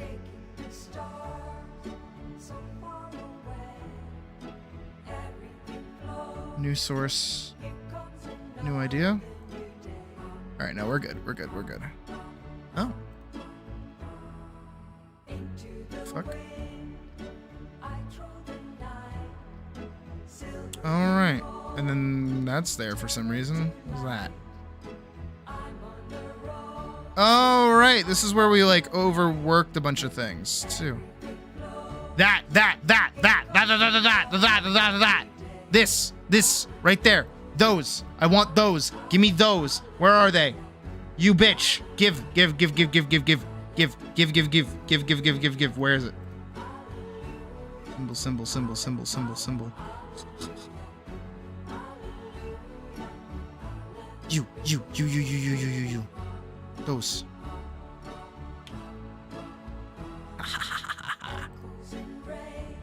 Put those there. Yes.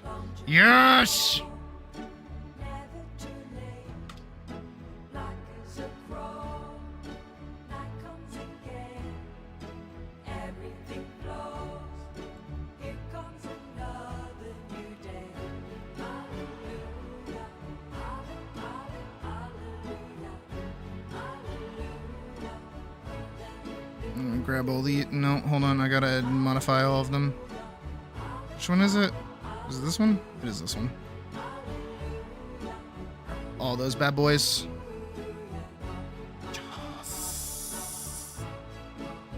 Oh. Move them up just like a little bit so that they're not visible. All right, we're good.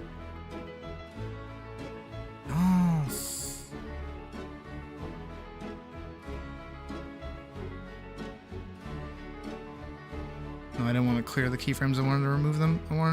There we go. Shwa!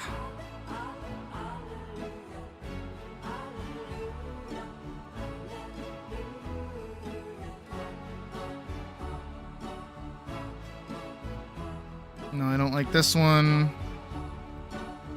I do like this one. Don't like this one. This one and this one.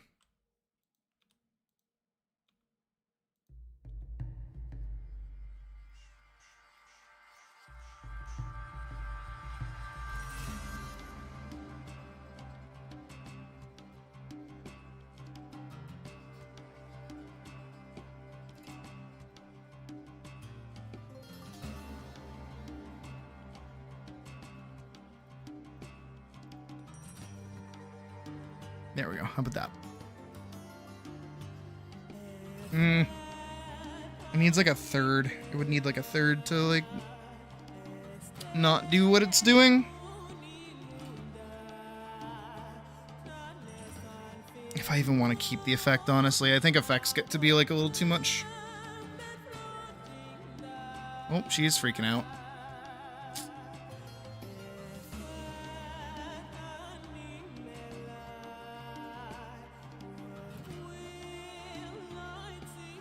Yeah, I feel like not attaching like an effect to it is actually better. You lost your favorite eraser? You have a favorite eraser?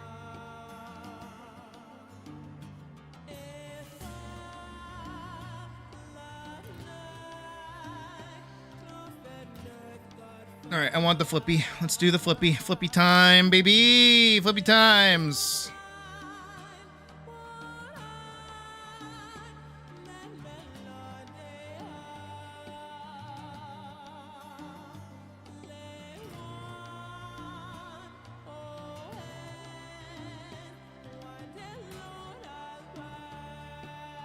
See my problem.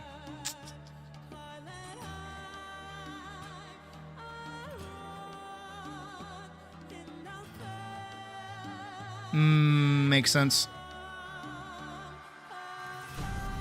I had like favorite pencils, but I don't think I ever had like a favorite. Nope, that's a lie. I did have a favorite eraser now that I think about it. I had one of those like gummy erasers, the stretchy ones. Love that thing.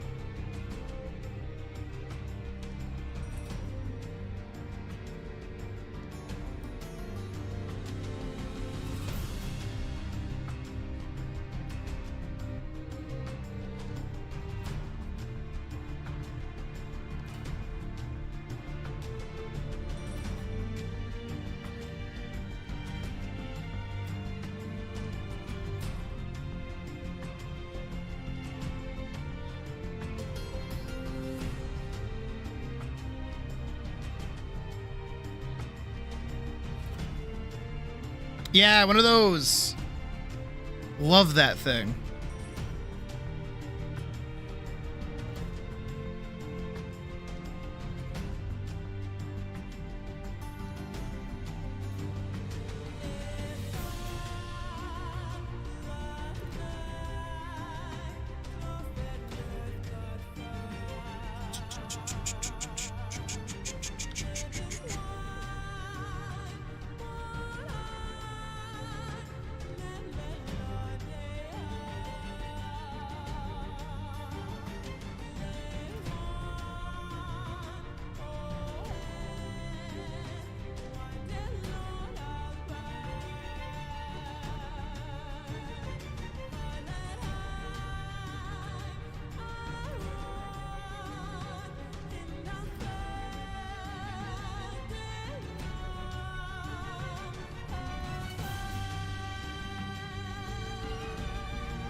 And she can go.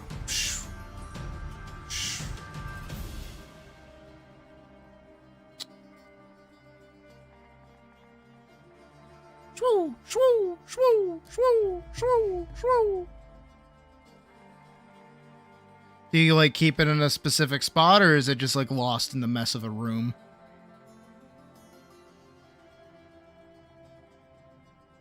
I'm very glad I'm very simple, and most of the things that are on my desk I just use every day. I have my Stream Deck, I have my phone charger that's like directly in front of the tablet, my actual tablet. My pen always sits next to my tablet. And then like a knife and a controller. That's it. That's all I have on here. Oh, and my collection of still somehow working through it 100 lollipops. Don't know how that is fucking working. Okay, that makes sense. That makes more sense.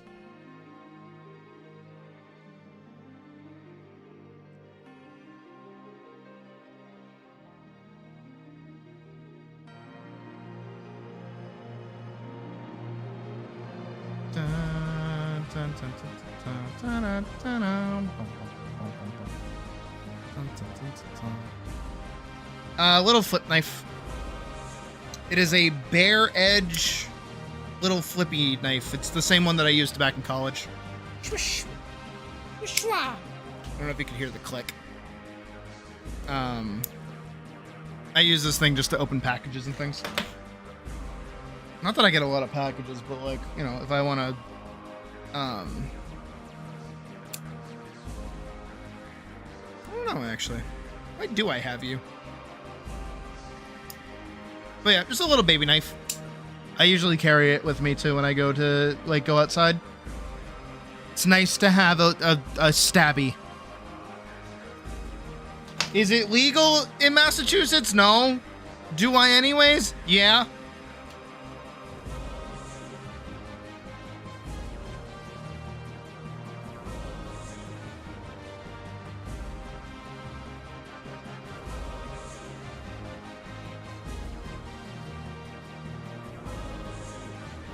Alright, so this one's actually going to be like a little bit rougher because I do have to do each individual from. But it shouldn't be too bad.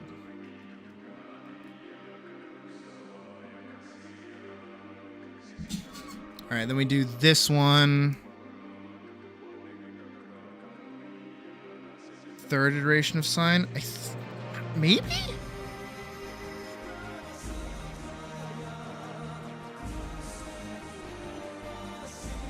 I will put it on after this one, actually, because I'm fucking with side. I think Glock can be illegal. No, I live in Massachusetts. We have like gun restrictions and weapon restrictions and knife restrictions. We have a lot of restrictions over here. Because we live in a blue state, so we live in a sane state.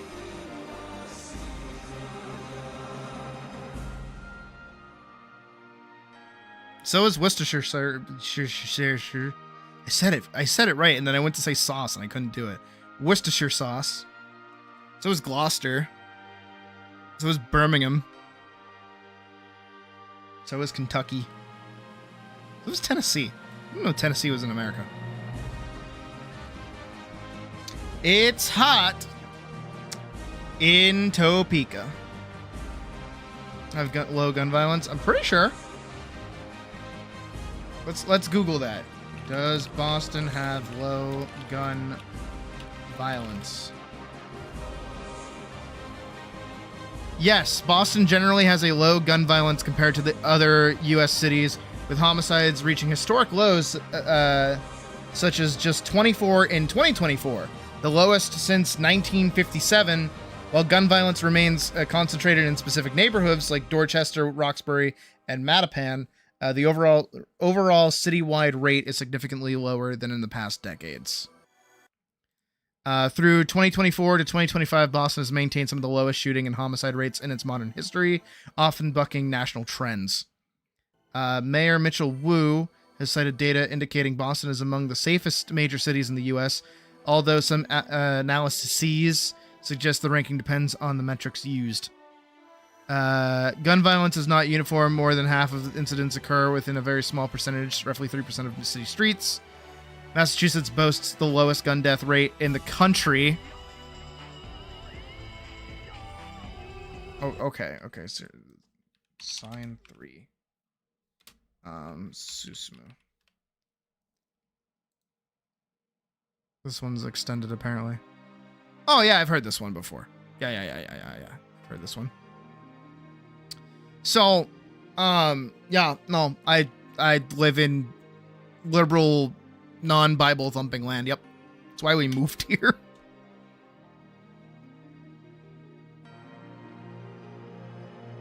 So now everyone's like, they're gonna take our guns.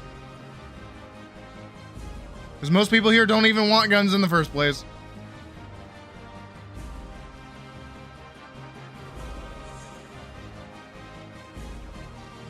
It's also why my brother kind of hates that he has to work over here. Because he wants guns.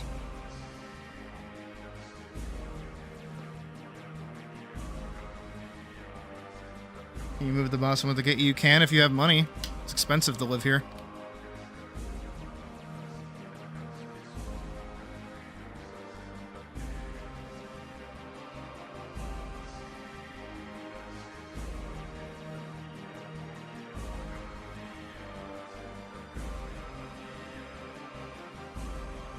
Damn, over there having your own little,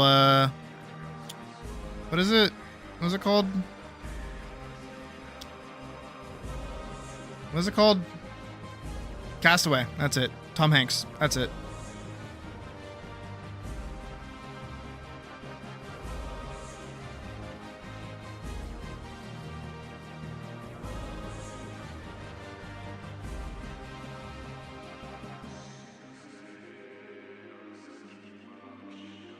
Also, technically, my swords are illegal as well, due to certain bans over here. Technically, I'm not supposed to have my swords. Do I have them anyways? Yes. Do I care? A little bit.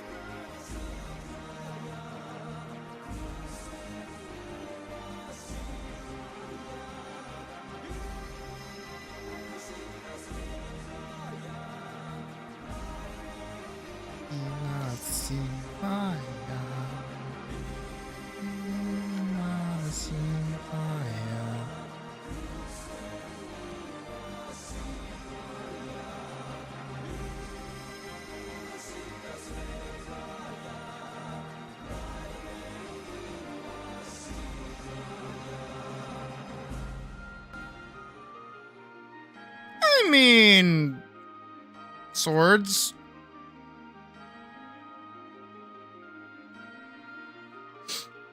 because the swords that I own are technically illegal. Because they're not like sport swords.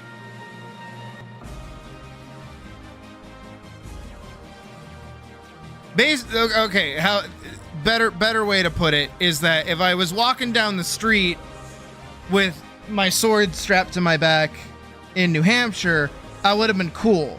Cops would have been like, "What the fuck are you doing?" But I would have been cool. Here, if I'm walking with swords on my back and there isn't like an immediate Ren fair somewhere nearby, I can be stopped. One of those kind of things. Why would I be doing that? I don't know. Am I gonna do that? No. Do I want to do that? Also, no.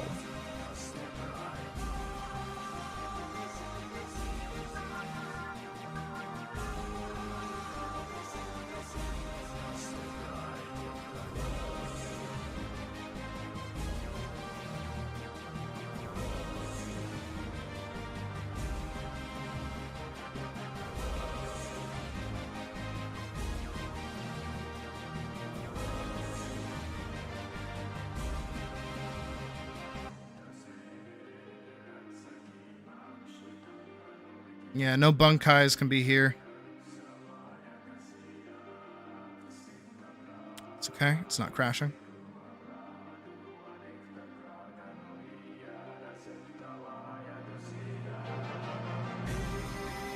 I would love to go out in public and be like a questing NPC.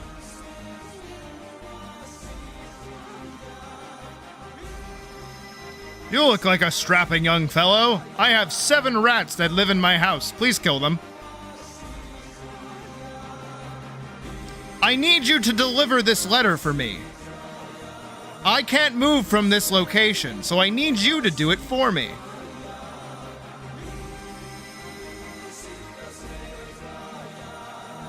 I have misplaced my prized amulet. I would actually, you know what? That would be a really cool thing to do at like Boston Common. Is like actually like stand there with a little like quest marker above my head and my swords on my back and like actually have like hidden a necklace somewhere in the area. And be like, I have lost my amulet. If you return it to me, I will give you $100.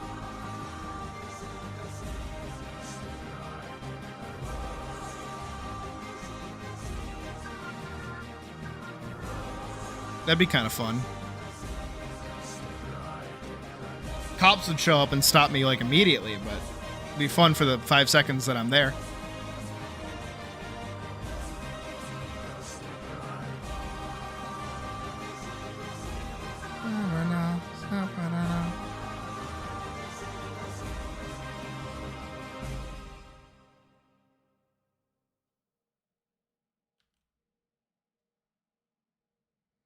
I did have to throw out like almost all of my Hema swords when I moved though, because I just like wasn't doing it at the time. I don't have any good sport swords anymore. Mostly just like decorative stuff now. Don't tell the government. Don't worry, I'm your local neighborhood wolf. I'm not a government spy or anything. We got him. What? I didn't say anything. May I point your attention to the Yuri in the jar?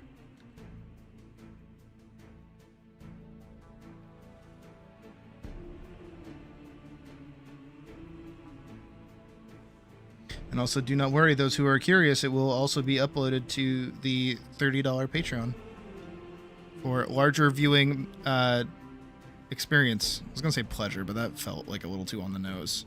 Heyo.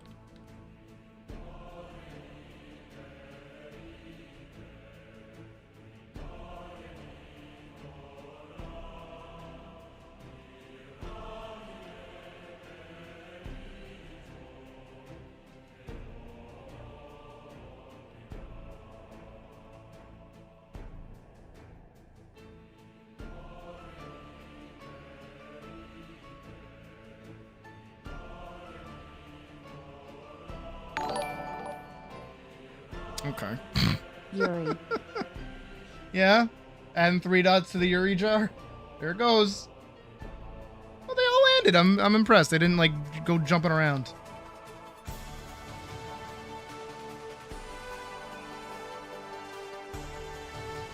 Also, thank you for the 2, Anya.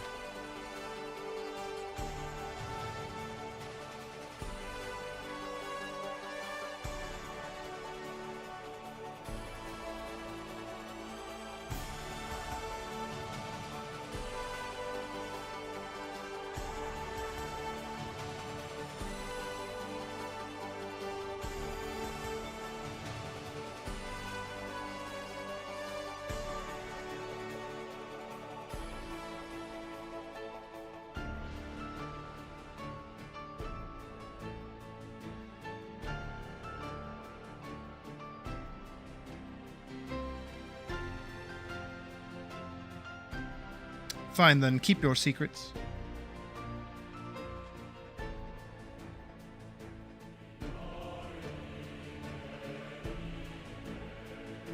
Very well then, keep your secrets.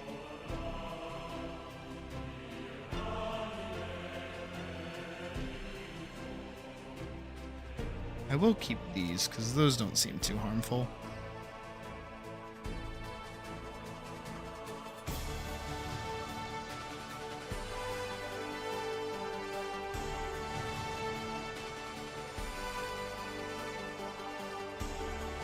Oh. And thank you, Hero Somi, for the 2. The other $1.99. Why is there like a weird space between the balls? Do you see that? Hey, you got all 3 in. Yes, cover the Yuri. Cover it. Oh, that's the, you know what? There you go. That's the reason you want to cover the Yuri. Is because if we don't, I'll get banned by YouTube. And then if I get banned by YouTube, you can't see the Yuri. That makes sense.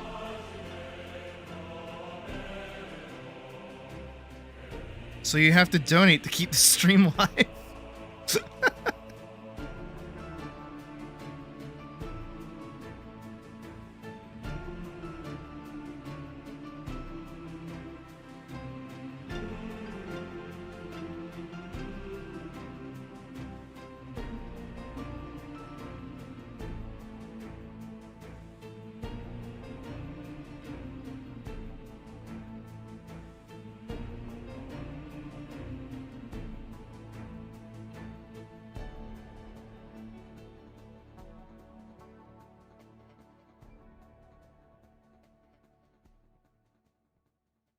And around. Oh, there's your Expedition 33.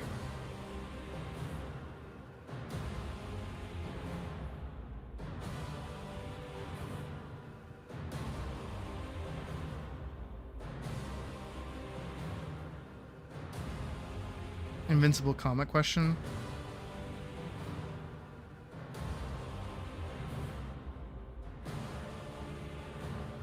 Corey won't. Hold on. Phone has not been charging at all this whole time.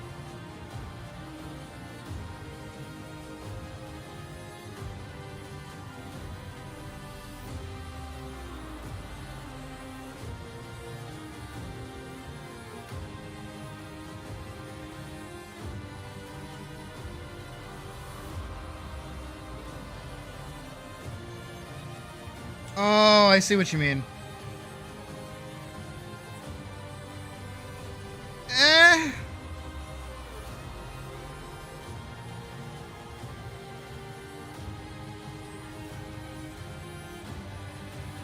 Personally, I think if anybody gives... Oh, like, Jesus Christ.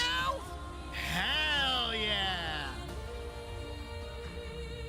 Why is it specifically $5.37? What is that? So why did the other 2 not make sound effects? That's weird. Look into that. I think in the case of any kind of comic, and most people being like, I don't like how this comic looks, in regards to something that's popular, I think it's I don't know. There's like a certain, how do I describe it? I don't necessarily hate it, but also like I kind of get why people don't like it. It is a little like, I don't know, like a bit much. But at the same time, it's like, I guess my opinion is that I don't really have an opinion, I suppose.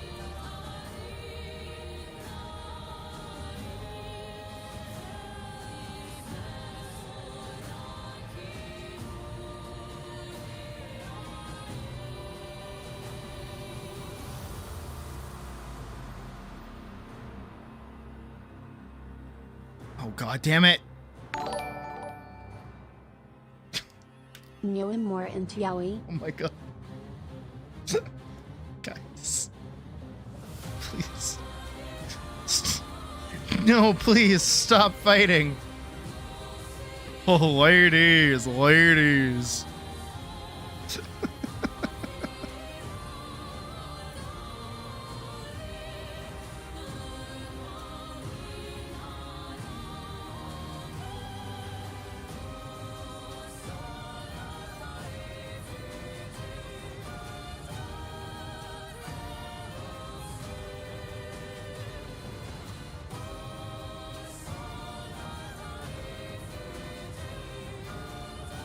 Stop scaring me like that. You keep making me think I'm gonna crash.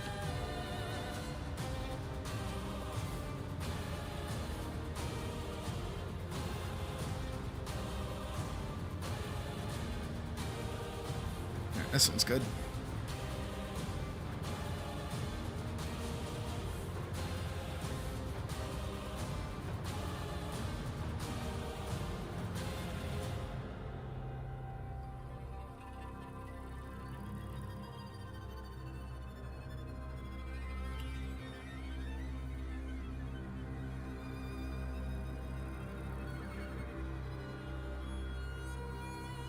I get that.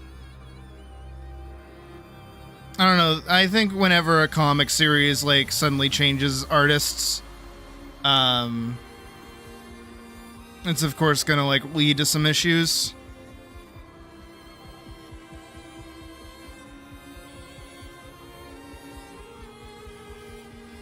But as long as you like it, that's kind of all that matters. And most people who talk about these things don't really know what they're talking about to begin with. They're just kind of talking mad shit for fun.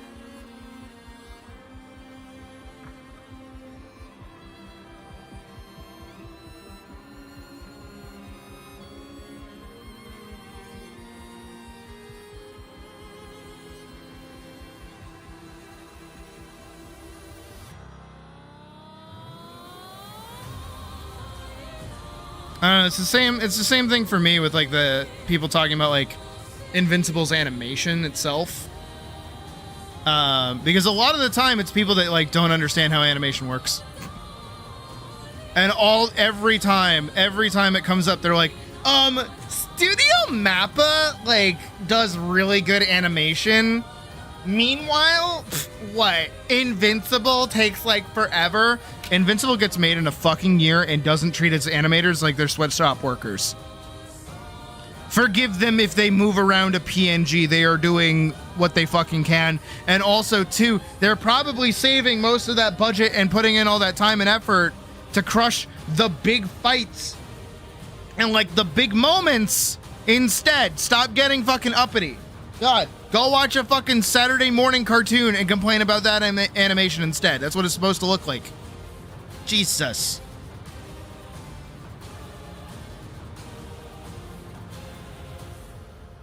Yes, I'm doing it right now. I hate it.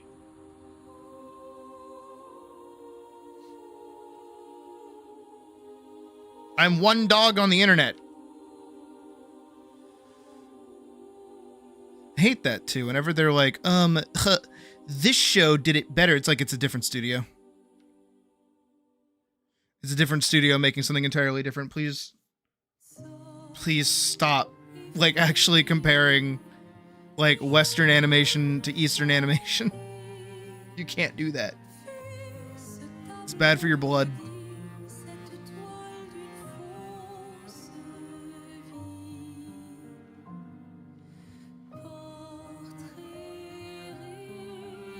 Especially when we live in a world where like animators in general are treated like shit.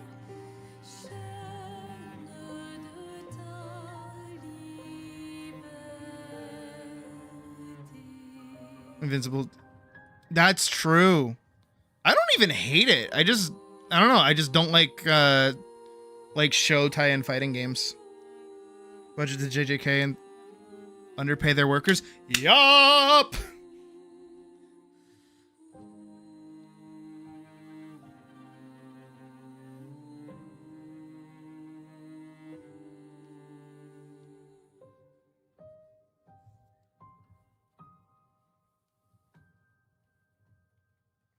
No, exactly. No, and it's become like a bit to like just hate on Invincible's animation. When actually, like, even the first season wasn't that well animated. People just kind of give it slack because it was the first season. It's like, no.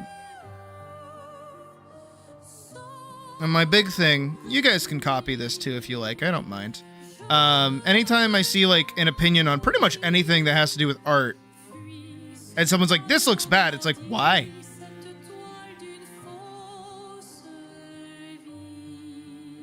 Why does it look bad? What's bad about it?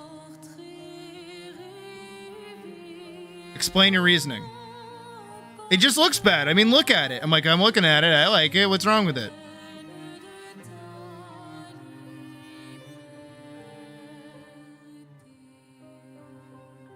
And then it's really funny because then they go, you don't know anything about animation. I'm like, I don't. What are you talking about?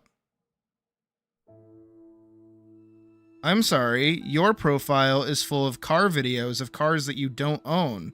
My profile is full of things that I've animated. We are not the same, and our opinions are weighed differently. Please go back to looking at cars that you do not have enough money to afford. Please and thank.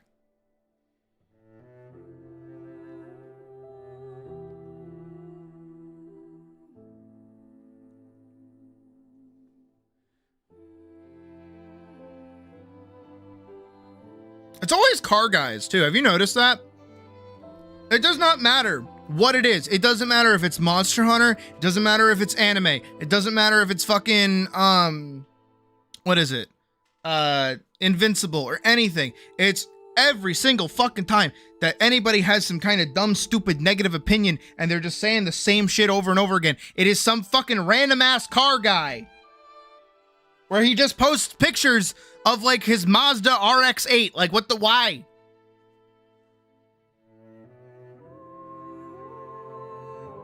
The one time people notice Invincible shortcuts, now they think they know it. You know what it was? You know what it actually was that did it? It was a double-edged sword. It was entirely a double-edged sword. Because you know exactly the moment I'm going to talk about now, which is when Mark is at the fucking convention and he runs into the animator for the show that he like really, really likes. And then that animator starts going, actually, here are all the things that we do to kind of cut back on budget. And also all the things that we do and like some inside jokes. Haha. And then everybody heard that and was like, well, now I can see when animation does the thing. It's like, shut up. Shut the fuck up. Shut up. Shut your mouth. You dumb fuck.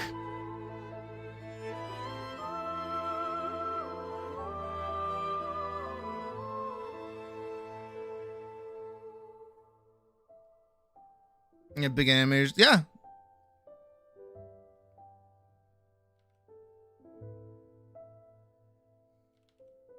Well, because, like, AI was starting to kick off, so that's around the time that animators started walking out. I actually remember being a little bit a part of that as well.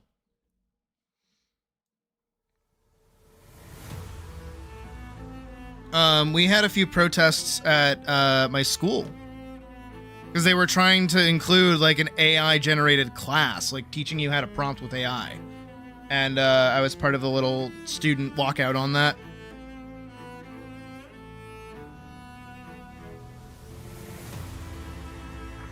It's literally just like an animation bit, that's all. And pretty much any animator out there probably like fucking I mean, I loved watching that because I'm like, yeah, I do that.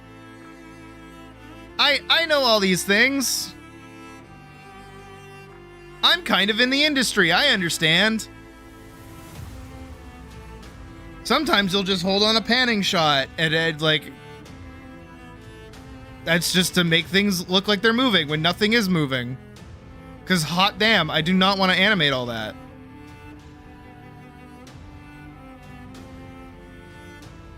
Still give the animator shit. Because of that scene, it gave them the shit to give them. Nobody was saying anything about Invincible's animation until they pointed out the jokes. Until they pointed it out, nobody was saying anything. And then they pointed it out and then it became an issue.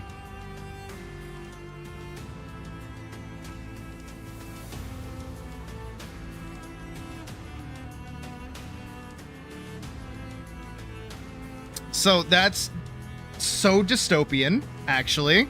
Holy shit. Yeah, I don't think our walkout even did anything, to be fair. But it's really interesting because Mass Art, which is the school I went to, was very, very, very, very, very like pro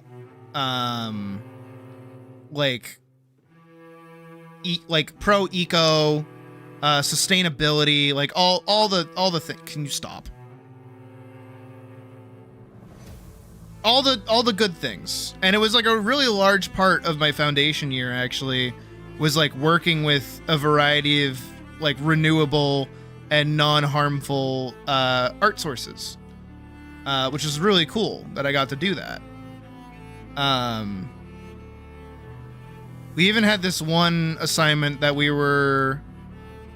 I don't think we ever finished. We were supposed to put it, we were supposed to like actually display it, but something like fell through with it at like the last minute. But we were supposed to do like, something with like sewing and using like recycled old fabrics and things to make something new, which was really cool to do.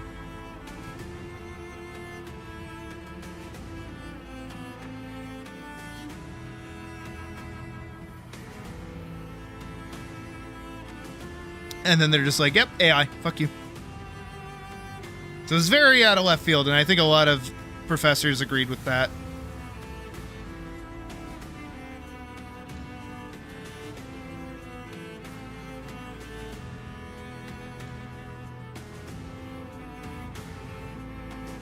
Or disagreed with it, rather, I guess.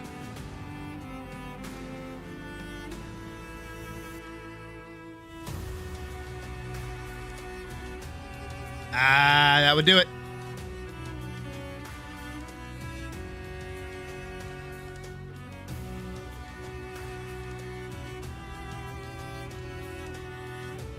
Nobody cares about art or reading. Media literacy is dead. It's just the reality that we live in. It's depressing.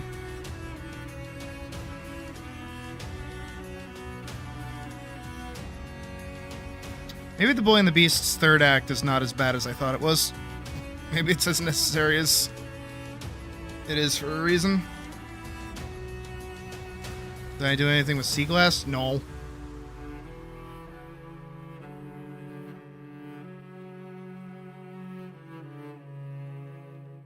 If I had gone down that route, probably, but I started working on my degree stuff not long after.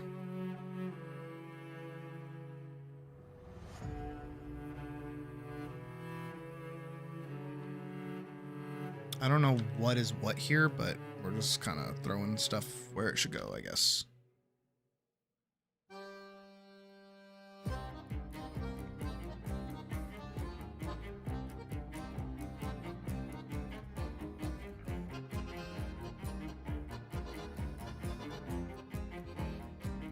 I did crochet, though. That was fun.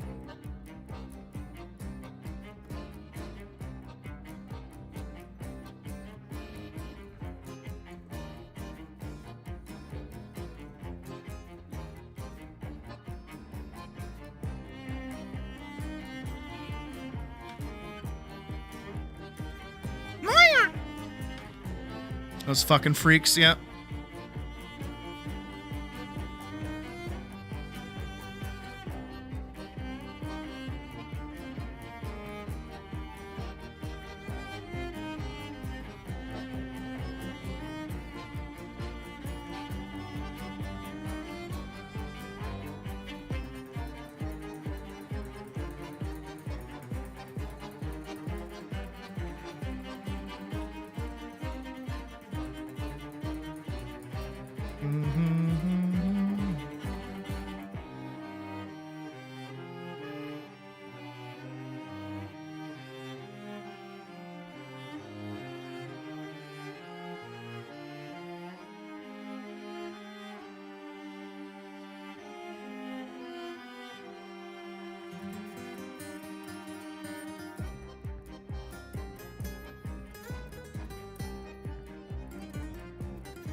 Honestly, Expedition 33's music isn't bad for this.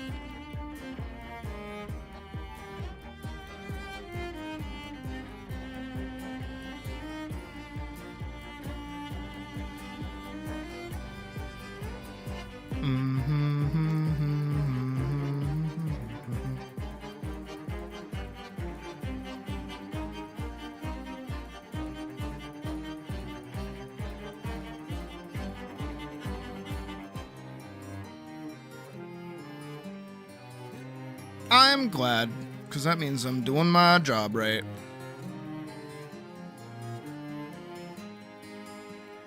Sometimes I'm good at what I do, even when I don't feel like I am.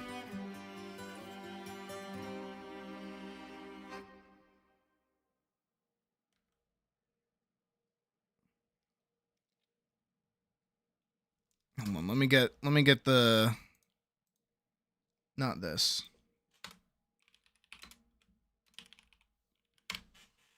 Give it this one, right?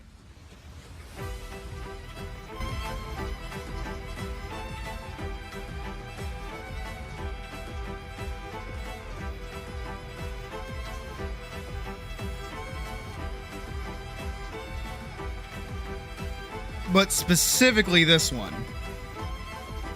Because some of you are already putting together what this is, but it's not the same.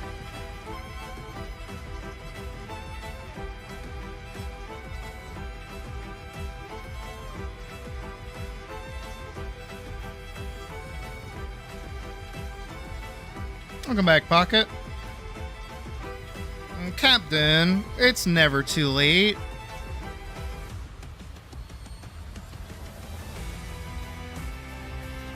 This one without the lyrics.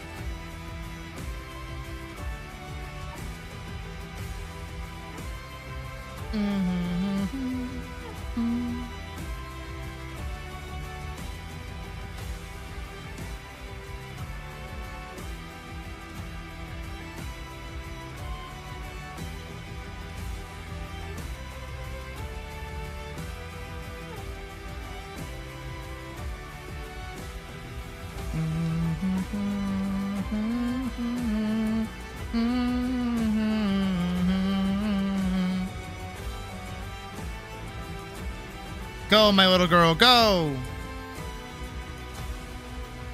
Which I do want to see.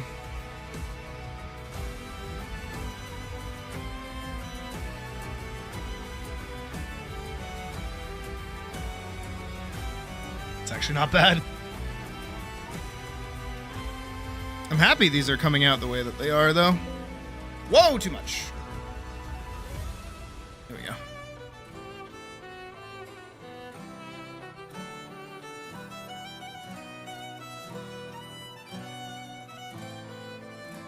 Again, sometimes I'm good at what I do.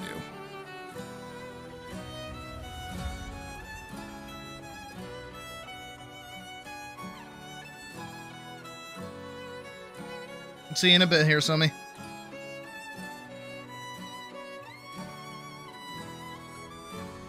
Did I start?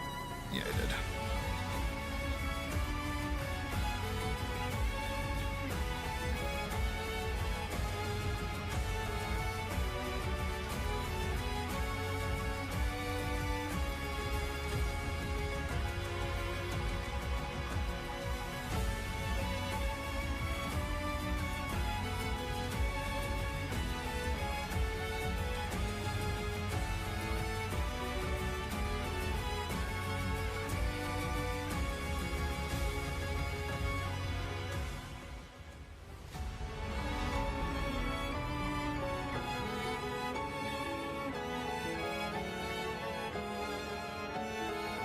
wrap that around like this, and then around like this, and then around like this, and then up like this.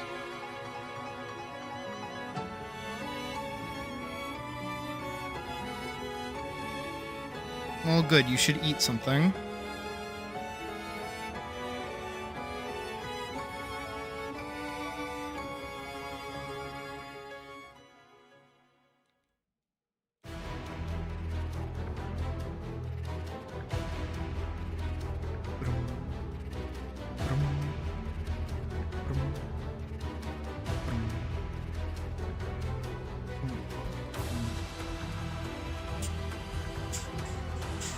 Stop yelling at me. Let's be safe.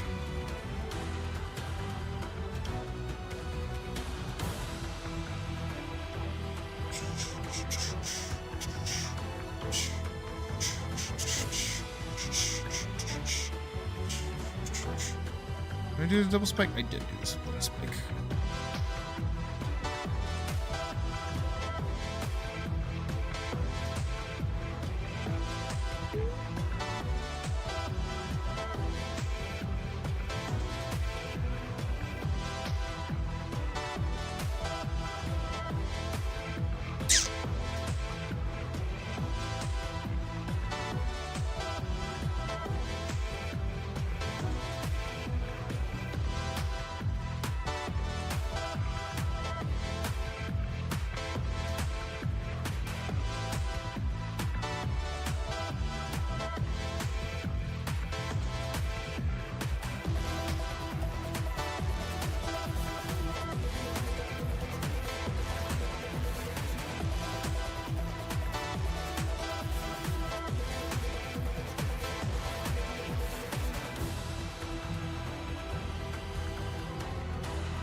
There we go.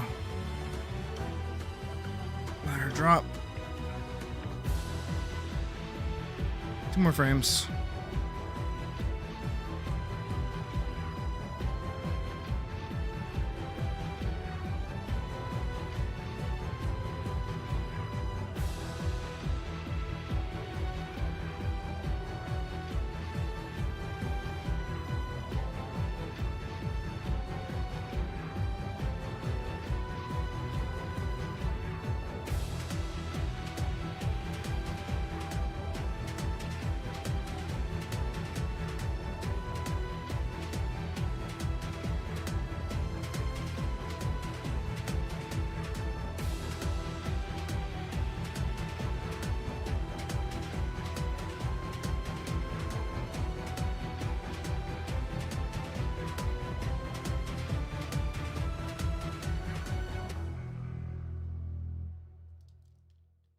I'm gonna kind of cut this off over here.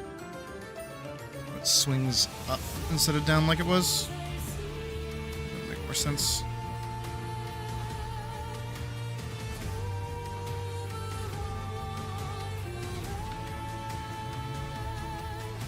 Swoop!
Oh yeah, didn't YouTube like recently get like community noted or something on Twitter where it's like it is possible to get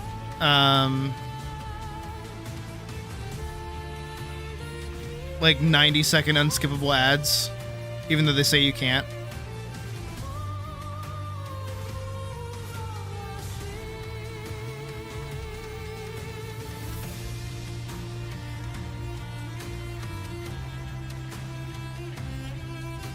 But that's how the dog gotta make the dough.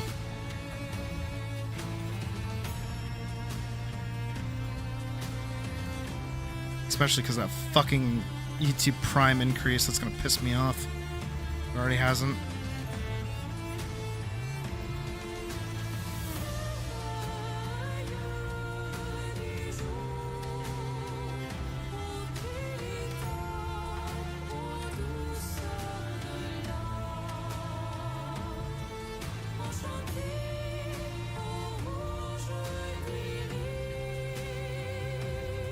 Yeah, it's like not their intent, but it's like what happens. So it's like really dumb. Not that you guys need me to tell you that.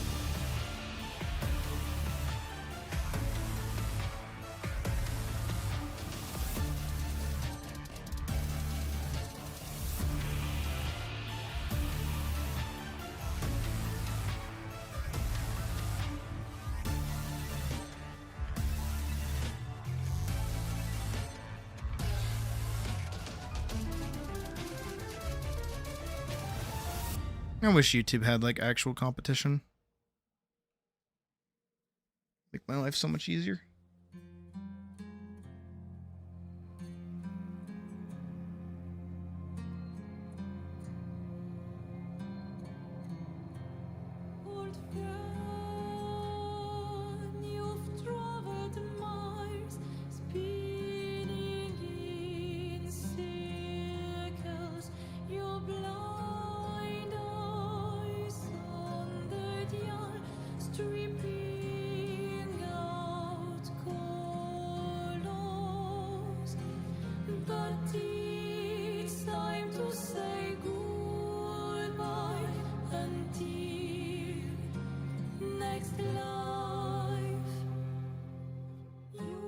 Agreed.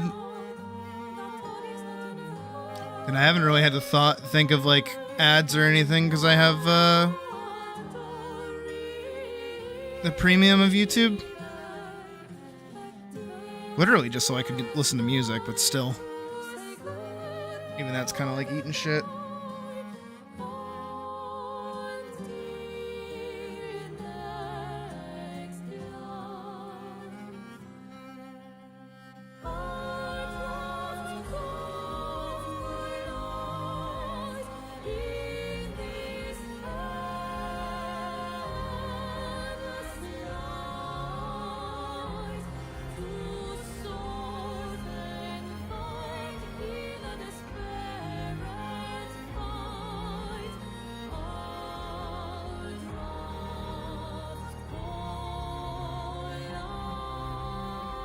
You say as you play Final Fantasy XIV. Friendly fire! Notre voyage s'arrête, nos chemins divergent. Alors que l'un s'éteint, écoute le chant lointain. Laisse derrière nous ce cœur immortel. Dans ce monde peint, l'amour est artificiel. Dans ces mondes reculés, nos histoires se rejoignent, dérivant vers des toiles incertaines. Dans nos cœurs, un lien éternel brille. Nos dessins se confrontent. Pour nos âmes enlacées, pour nos cœurs déchirés. See, I agree. I actually do agree.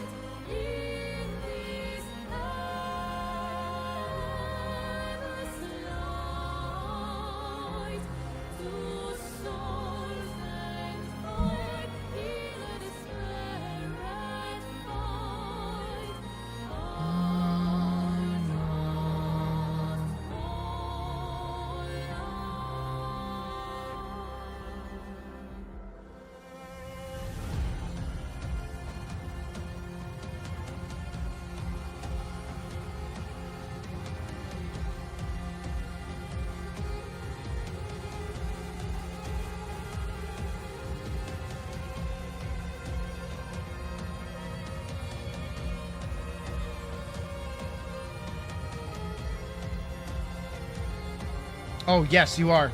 Detention.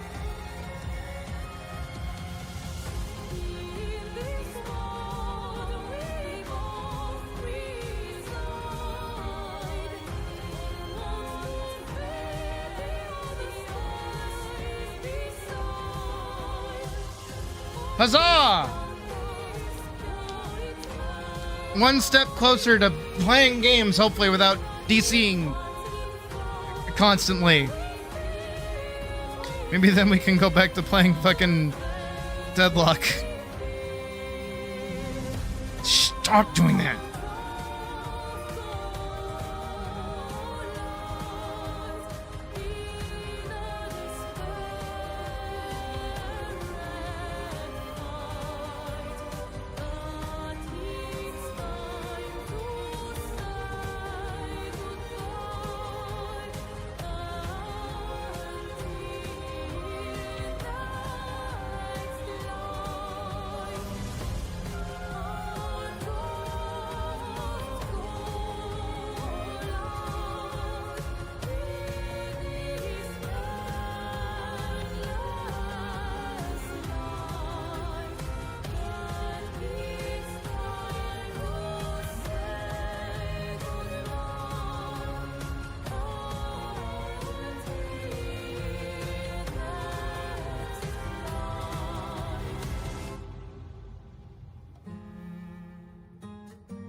Just land like that.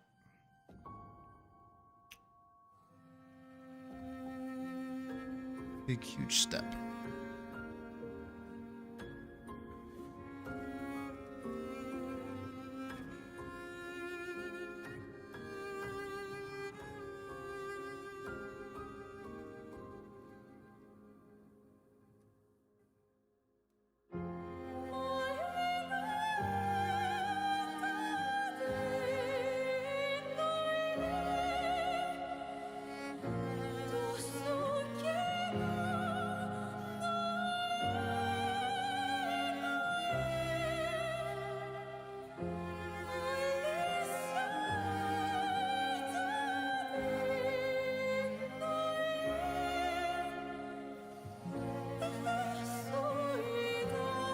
Hit it.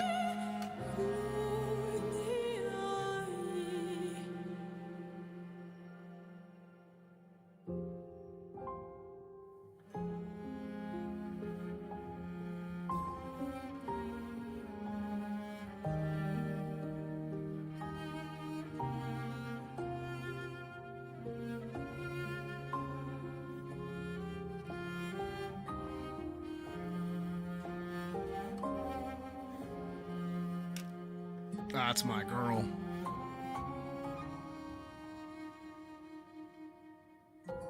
That is my girl right there. Look at her go. So now the real question is, what do I do next? Because I can either do the wall run or I could do her attacks. I don't know. I don't know which to do. I don't know which to do.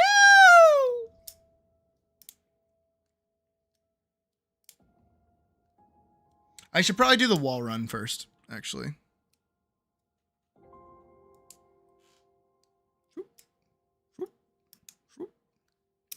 All right. Well, obviously I still have to color it, but that's actually really good. I'm really happy with that. Well, I think we will have time for her attacks. We absolutely will, because wall run shouldn't be actually that hard. Wall run seems more complicated than it actually is.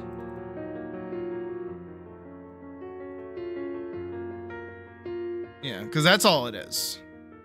It's a lot of frames, but it's mostly just because of the sliding frames. into this one here. So yeah. 1, 2, 3, 4, 5, 6. So about 7 frames, give or take. Not including the 2 that happen here for the slide.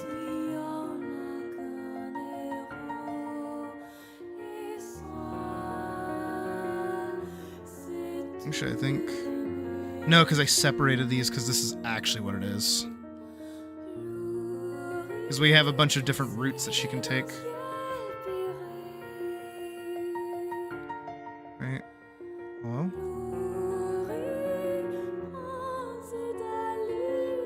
There we go. Right, so she can do this. I like that, like, out of that, she gets, like, 3 moves.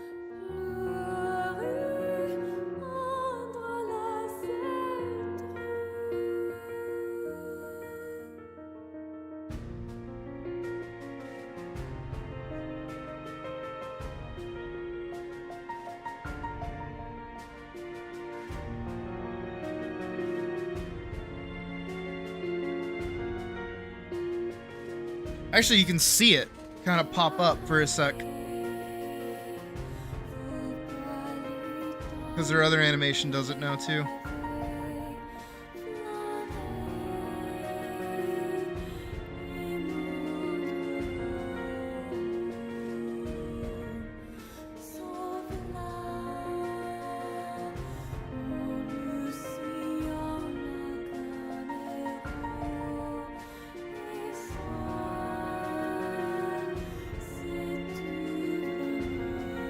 I wonder how that would look.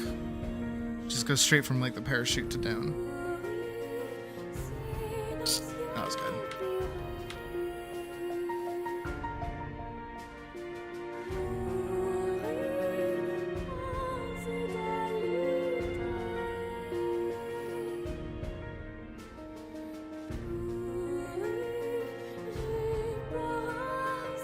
Oh, that might be wise because I like modified it so that she would be like higher up.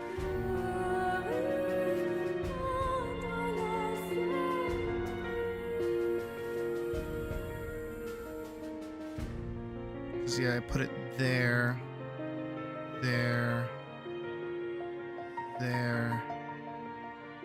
Whoa, whoa, whoa.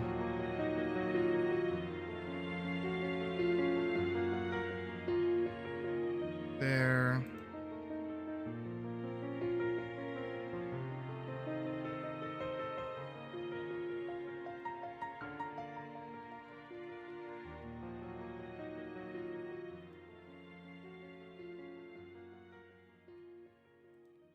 There.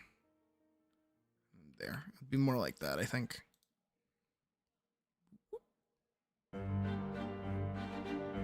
Actually, I think this bit would get cut out. Maybe I could be wrong.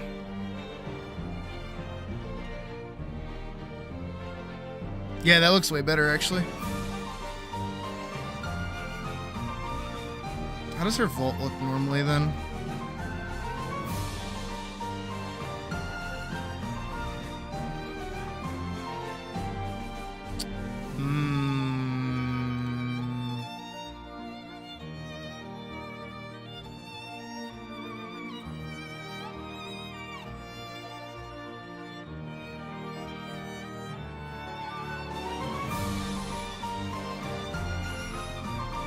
This is why we...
see how that looks.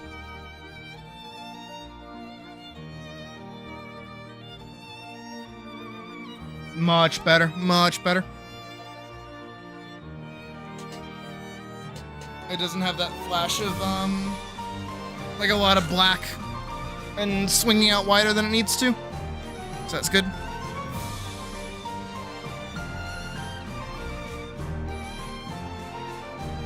Yeah, way better. And that's one less frame that I have to color, so I'm okay with that too. Alright, I think I'm gonna just like grab everything instead of going 1 to 1 to 1. Like I have been.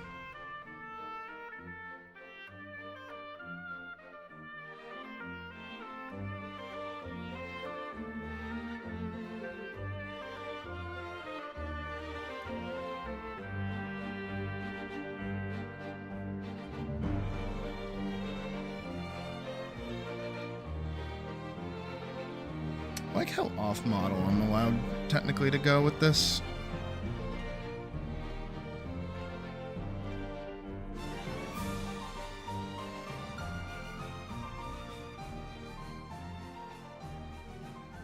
I know I'm the one who enforces her on model, but even still.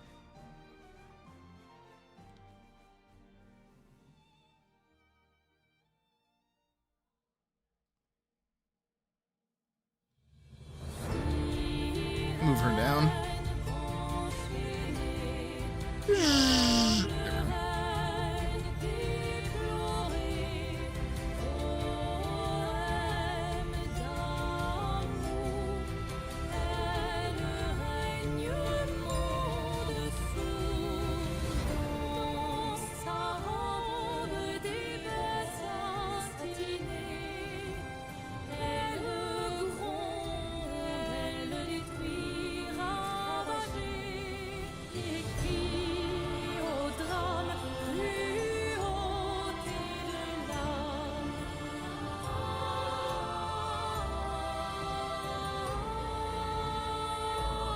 Yeah, so we've gotten all this done in about 4 hours. It was actually a really good time.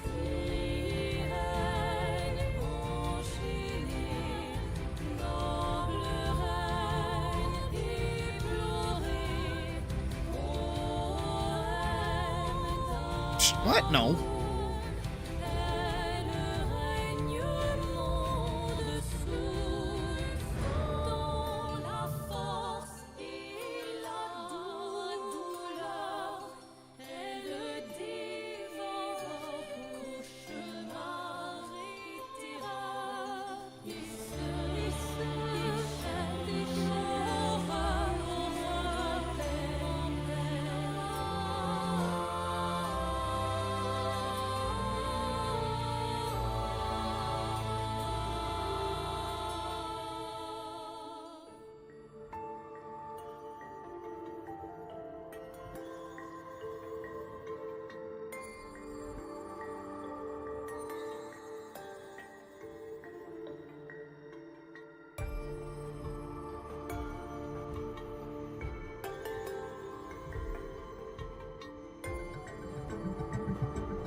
I actually like this track.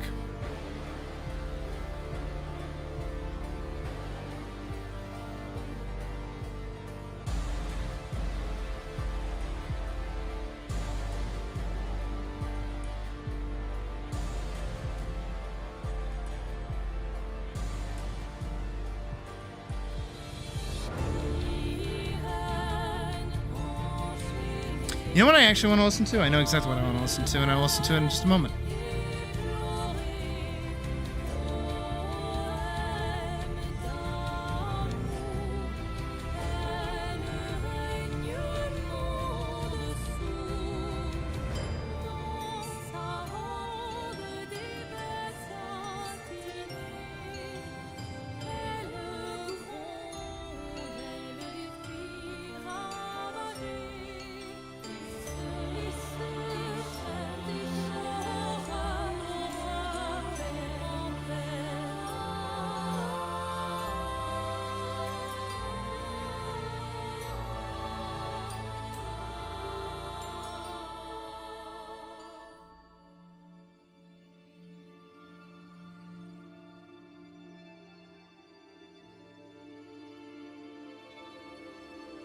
Yeah, I'm not in school anymore. I don't have to worry about that.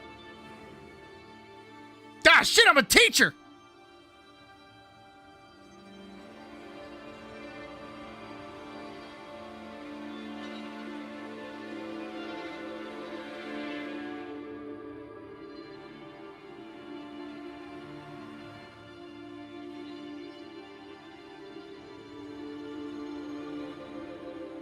Get it?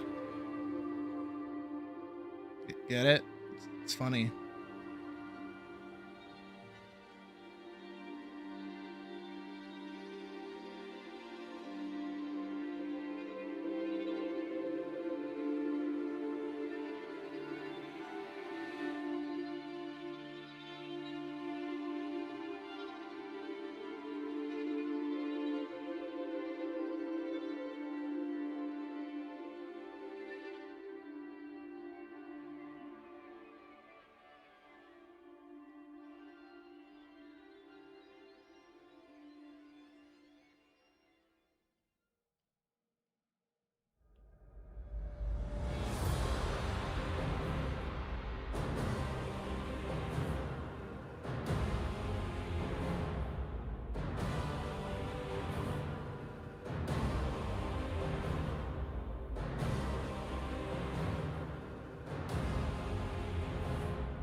Can I do a lesson on imposter syndrome? What do you want to learn about imposter syndrome?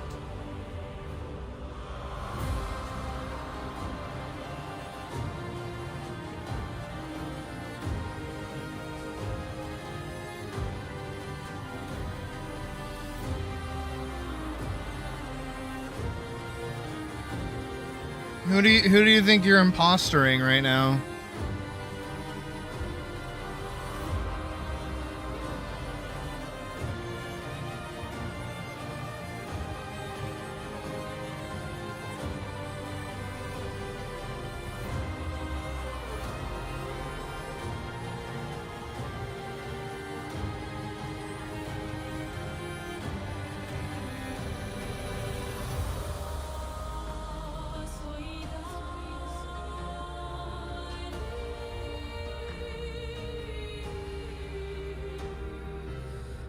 Shit.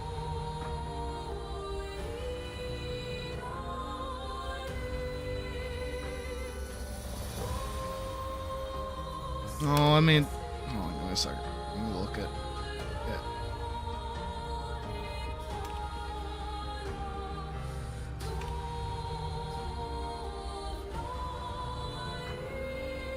Yeah. Exposed as a fraud. Oh, okay. Where does it come from? That was a good question. I don't know. Do you guys feel like you're not who you are?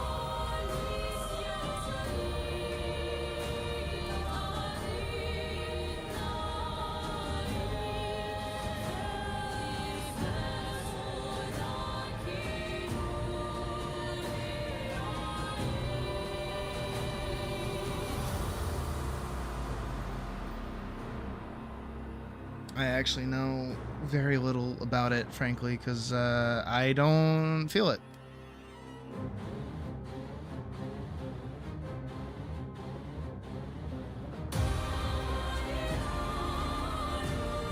But I don't feel it because I don't think I need to feel it, because I don't feel very fraudulent in anything that I do.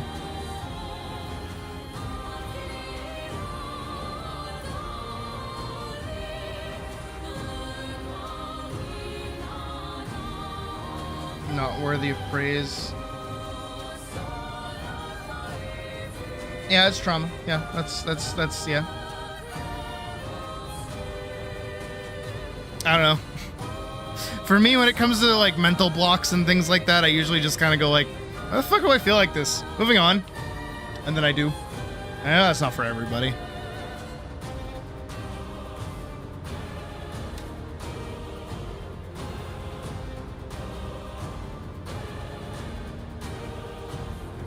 Be able to achieve your goal with how uncertain you are in your abilities. Why are you uncertain?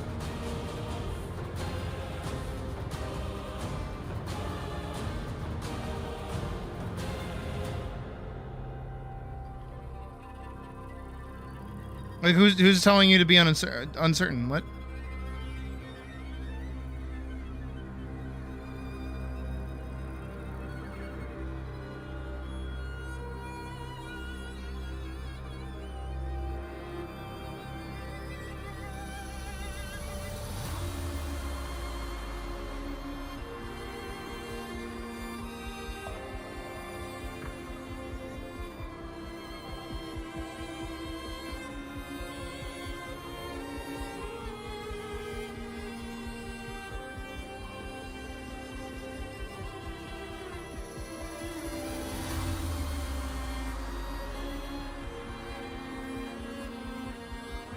I don't know. I think a big thing for me, and probably why I don't feel it as much as other people apparently do, is like I'm very like my life is in my own hands kind of vibe. And I don't really care what other people think of me. And I just like doing what I like doing. And I'm gonna do what I like doing, whether that goes well or not. I'm far more like introspective than I am like extrospective or whatever the other side of that is. Because, you know, like I mentioned it here, I'm gonna lower this a little bit so I can talk a little bit more clearly. Or just like find a different song in general. Here, we'll do Disintegrating. How about that? We'll do that. This is good talking music. How do I put it? And I know this doesn't work for everyone, but this is how I deal with a lot of things. Because, again, like I said earlier at the start of stream, like I'm very, what is it? Like, I'm competitive, wholeheartedly. I'm very competitive, but I'm also like, I care more about what I expect from myself more so than what other people expect from me. So I weigh my own expectations against myself more than anybody else does. And you guys probably feel the same way. Maybe. I don't know. I can't speak for you. But I just want to do a thing, so I go, I'm going to do the thing. And then I do the thing. Like, no one's stopping me from doing a thing. Like, everything I want to do is just something I can do on my own. And that's why you guys might see this happen occasionally. When something is just entirely out of my control, I fucking hate it. You know, me trying to get a job, which is still going to shit. Don't want to talk too much about it, but, like, that isn't in my control. That's in somebody else's control. I can apply to every single job under the fucking sun. If nobody calls me back, that's not my fault.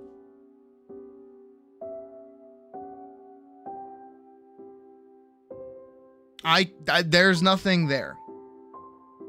Hasn't really been in here. It is. Totally is. What are you talking about? Literally no one has any sway over you than you do.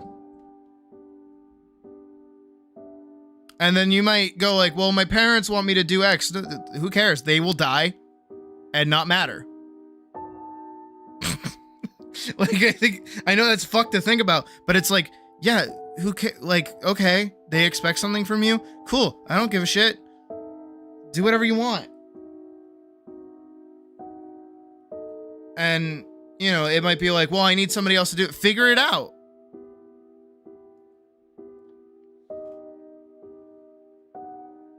Like, I know that this is very much so like a just get over it when it comes to depression kind of idea, but it's like, can't exactly think like that. Yeah, you can. No, you literally can. You saying you can't think like that is because somebody else has manipulated you to the point that you think you can't think like that. I like this story, and don't take this as actual advice. This is how I deal with things. When I was going to art school, way before I even started going to art school, right? I had a job, right? I was working at Zoomies. And while I was working there, I told my boss, oh, here, Selmy, you're in time for fun, sad story. I told my boss, hey, at the end of this month, I am leaving. I will no longer be working here. I'm quitting the job. And she's like, okay. And I was like, okay. And we moved on. That was it. She knew I was leaving at the end of the month to go to school. End of the month rolls up and she's like, hey, I'm on the schedule for that weekend and I'm supposed to be doing stuff for school. And I'm like, hey, I'm not coming in. I'm not coming in ever again. Actually, I'm quitting. And she's like, no, you have to. You have to come in. Like we need you to come in. You have to come in. If you don't, you'll be in trouble. And I thought about it for a second. I was like, no, I won't. What are you gonna do? Call my mom? Like, what? I can just not show up and it's not gonna, like, what are you actually gonna do? Are you gonna come hunt me down when I'm in another state and say, hey, you have to come back to work? No, you're fucking not. It's gonna suck, but I told you this information. This is your fault now, not mine. I don't care. I'm moving on.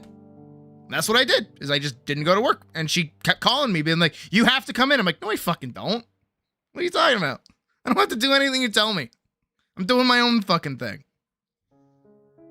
You know, and this translates also over into art and other things too, where it's like, you know, we deal with it sometimes when I'm animating. You guys, I know I've talked to you guys kind of a bit about it too, where people are like, you should do my idea. And I'm like, fuck, no, I won't. Do your own shit, dumbass. Like, yeah, sure, let me do your fucking, get the fuck out of here. Who are you? And that's my big question that I always ask. And that's the thing that I ask myself. And that's the thing I ask you guys as well, is like, who the fuck are you?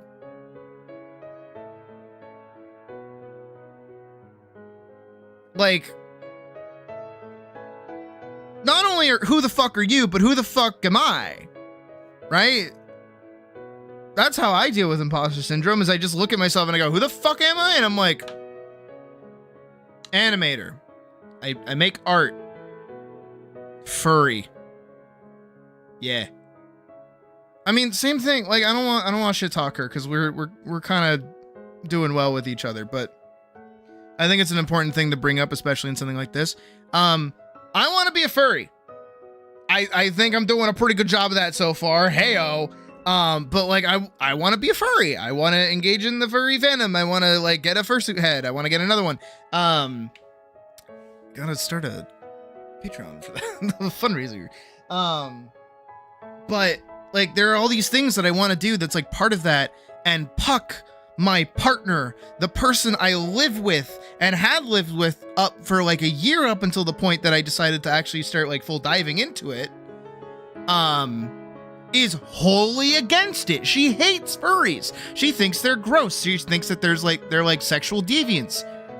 She thinks that it means I want to fuck actual animals and all these other things that pop up. And of course, over time, because, you know, I put in the work to talk to her about it, I've slowly convinced her and gotten her to kind of be chill with a lot of things.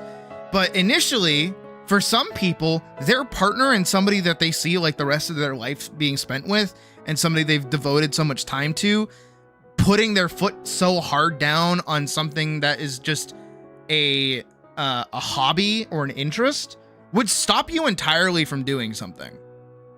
But that's never really happened for me. Hell, even my parents used to be like that. So I kind of understand where some people come from with that. Is like, when I was a kid, I really wanted to do fencing. And my mom was like cool with it for a little bit until the drive started to get annoying, and then she stopped taking me. Well, guess what? I still wanted to do fencing.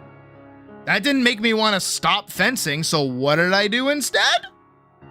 I saved up some money, I got my own little fucking fetter, and I started doing that. And I started doing it with friends, and I started watching videos, and I did everything on my own. When I wanted to do boxing, this is a huge part of it, right? The genuine reason I got into boxing when I did, get the fuck out of here, Adobe, fuck off. The only reason I got into boxing when I did is because I started watching Hajime no Ippo. When I first started watching Hajime no Ippo, it was, entirely because I watched somebody else's video on it where it was this breakdown about how it was the best sports anime that doesn't feel like a sports anime. And that breakdown made me want to go and watch it, and I did. And then as I was watching Ippo train to become this like top tier boxer, I was doing the same thing. Every day I would watch a few episodes. I would also work out. I was losing weight. I was doing all this stuff. And none of this came from anybody else. No one stopped me. I'm the one that went to the store and bought, wraps. I'm the one who quit my job specifically to try and find another job that would let me go and do boxing. I wanted to make it a career. It's why I had the few fights that I did. They did not go good. I am glad they did not go good.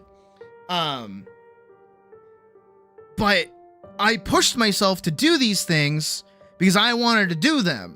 Not because anybody else wanted me to. That's why I love art so much, is that this is like the only thing I've ever done in my entire life that I have never felt like I needed somebody else to give me the okay on. You know, I used to just draw for myself. I never uploaded anything. I mean, I uploaded to DeviantArt, but that was whatever. But my sketchbooks that I sent you pictures from today, nobody ever saw those. I'm not posting those to DeviantArt or anything. Like, I could flip through. I'm gonna roll over and grab one. I could scroll through so many of these. And like, really, I can pinpoint like, okay, I never would have posted this. I never would have posted this. Never posted this. None of these things ever got posted. Probably got shared with people or shown to friends or whatever. Not that I had very many of those to begin with, but even still. But like, all of this was for me, not anyone else. And that's how I've always lived my entire life, is like, I do everything for me, which is selfish on one hand, but on the other hand, I became fluff and feathers, the coolest person that I kind of fucking know because of all the shit that I do. I know how to sword fight. I know how to box. I know how to draw. I know how to animate. I know how to talk about shit. I know how to apparently teach people things, I guess, kind of, sort of. I have all this fucking life experience and like good bedside manner and all these other things. And it's like, I didn't do this because somebody expected it from me. I didn't want anybody. Nobody had any expectations for me. My dad thought that if I was bad at math, I was just gonna fucking end up outside in like a cardboard box. So he gave up on me pretty fucking quick. Surprised he didn't give up on the family, no different. But like, still. Everything I do is for me. You guys not being here, as much as it would suck, because I do like you guys being here. You guys not being here wouldn't matter. Like, I would still be animating. I would still be drawing. I'd still be doing the things that I enjoy, because I enjoy those things. And nobody can take those away from me. And because I enjoy those things, and I know I enjoy those things, and I have a fun time doing those things, I'm not worried about what other people expect from me when I do those things. Everything that I do, every kind of habit I try to hold, is entirely reliant on me. Nobody is holding me to the schedule that I currently have for streaming. Let's put streaming into this. Who the fuck here is holding a gun to my head that I have to stream 8 hours every single day? Who here said that I have to take Thursdays off? Who here said that I have to make good content every single day that I am streaming all the time? That I have to come up with new costume ideas, new content for us to be doing, new games for us to be playing, new backgrounds and things? Who held a gun to my fucking head and said, hey, if you don't find very specific sounding, vibe-making music for the start of the fucking stream, it's gonna be a failure? Like, who said that to me? Nobody said that to me. I did that. I'm the one that put in the work. I'm the one that does all this. So at no point through any of this do I feel like I've rode on somebody else's coattails. Nobody has given me you guys. I didn't steal you from anyone. I've put in the time and the work and the effort to get to this point. Right? And so the same thing, and this is gonna blow your fucking mind, can be said for you guys as well. You give too much credit to the people in your life that hold you back or make decisions for you, when you can entirely be doing whatever you want whenever you want. There is nothing the only thing holding you back, and this is the real kicker. I've said this for years. The only thing holding you back from doing anything that you want to do or making certain decisions are the consequences that come with those decisions. Because yes, other people are going to react to whatever it is that you're doing. Of course. Don't get me wrong. Hey, if I want to be a furry and I fuck up the skill check that is the charisma roll against Puck over there, where I can convince her that I want to be one, I probably wouldn't still be with her. You know, and as much as we are kind of going through an issue right now, we're getting better. Don't worry, we're fine. Kind of. But, you know, if I hadn't won that roll, that stat check, I probably wouldn't have a girlfriend right now. But the question is then for me, what do I prefer having more? Something that gives me, you know, comfort in my identity and an interest and a community that I want to be a part of, or one singular person that doesn't at any end want me to take part in something that I'm interested in, and has then set a precedent that they will not support me trying something new if it makes them uncomfortable. Why do I care what they think about what I'm doing? Like, actually. And it doesn't matter for you if it's like, if you're trans or you're gay, or, you know, you want to get into art, or you want to get into a certain sport, or if you want to be part of a certain community, or you want to get into making music, or if you want to get into making movies. It doesn't matter who the fuck is in your way, because the only person that's making them in your way is you. Like actually. The only real person in your way for most of the things that you want to be doing is you. You're the one telling yourself that doing something is a bad idea. Why are you going to sacrifice your happiness for somebody else if it doesn't even make them happy? Why do you care what they want for you if what they want for you is you to be miserable? And that's why I personally don't really deal with imposter syndrome. Is because at no point do I feel like I owe anybody for any of the things that I've done. Like, I'm thankful for the people in my life who have been around me and supported me. Of course. Of course. Don't get me wrong. But, like, it's not like I can say, that made it feel like a horrid thing. Why do you feel that way? They're the morons saying whatever the fuck that they're doing. Just walk away.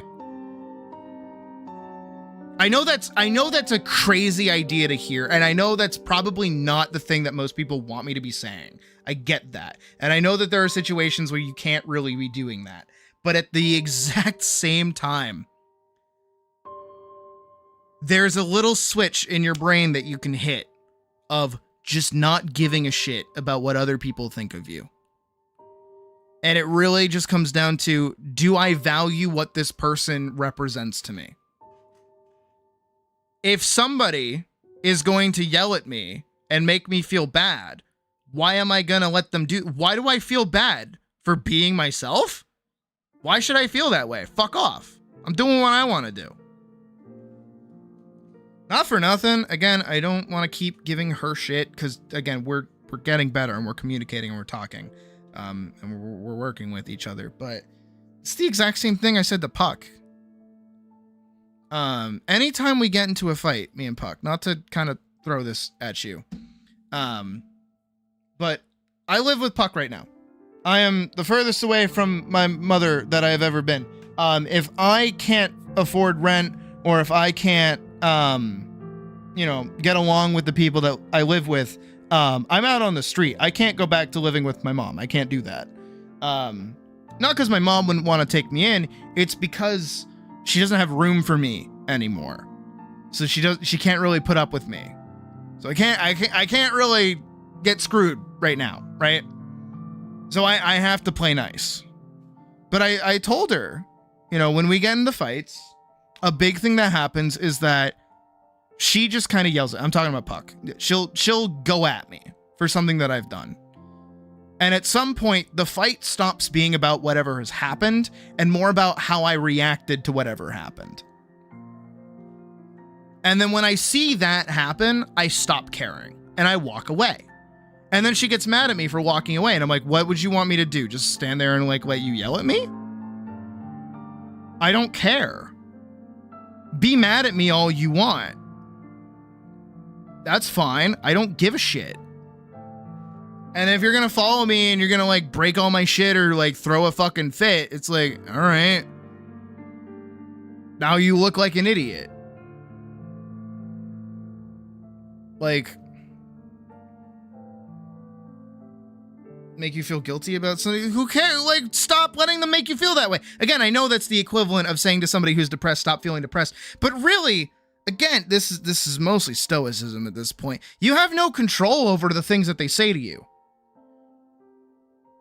They can say whatever the fuck they want to you. Is it that hard to talk about the issue like a mature adult? Kind of. Because that's the problem that ends up happening with me and her specifically, is that I shut down. My emotions all kind of shut down when like something kind of stressful happens. And so I kind of just go like operator mode where it's like, all right, whatever needs to get done, I'm getting done. I do not give a shit. I am upset. I am moving past this. This happens occasionally with like people who are like disagreeing with plans or something. If you've ever seen that happen, where it's like, well, I think we should do X. Well, I think I should do Y. Well, I think we should do X. It's like, fuck all of you. You're doing this. You're doing this. Go do those things. If you don't, fuck off. I don't care. Bye. It's why I'm a good boss and not a good worker, is because I can't be on the sidelines when people are making decisions. But I also need to be in a position that I can like tell people what to do. Small tangent that won't be so small. Happened actually at Zoomies one time where I was like ringing somebody out. So I was at the register, already logged in, checking somebody out. And while I was doing that, one of my coworkers came over and was like, hey, actually, stop what you're doing and go take care of this shoe sale instead. Go do that. And I'm like, what the? No, fuck you. What are you talking about? I'm doing I'm doing this transaction right now. I am in the middle of this. You can't kick me off right now. And he's like, no. You go help them. I got to ring these people out. I'm like, no, you go help those people. I'm going to be right here. I don't give a shit what else you say. I'm not moving from the spot. You will have to pick me up and move me. And he's like, fine, whatever, be like that. And then my boss was like, excuse me, Sid, are you the boss? And I'm like, I don't really care. What are you going to do? Fire me? Like, I don't give a shit. Fuck off.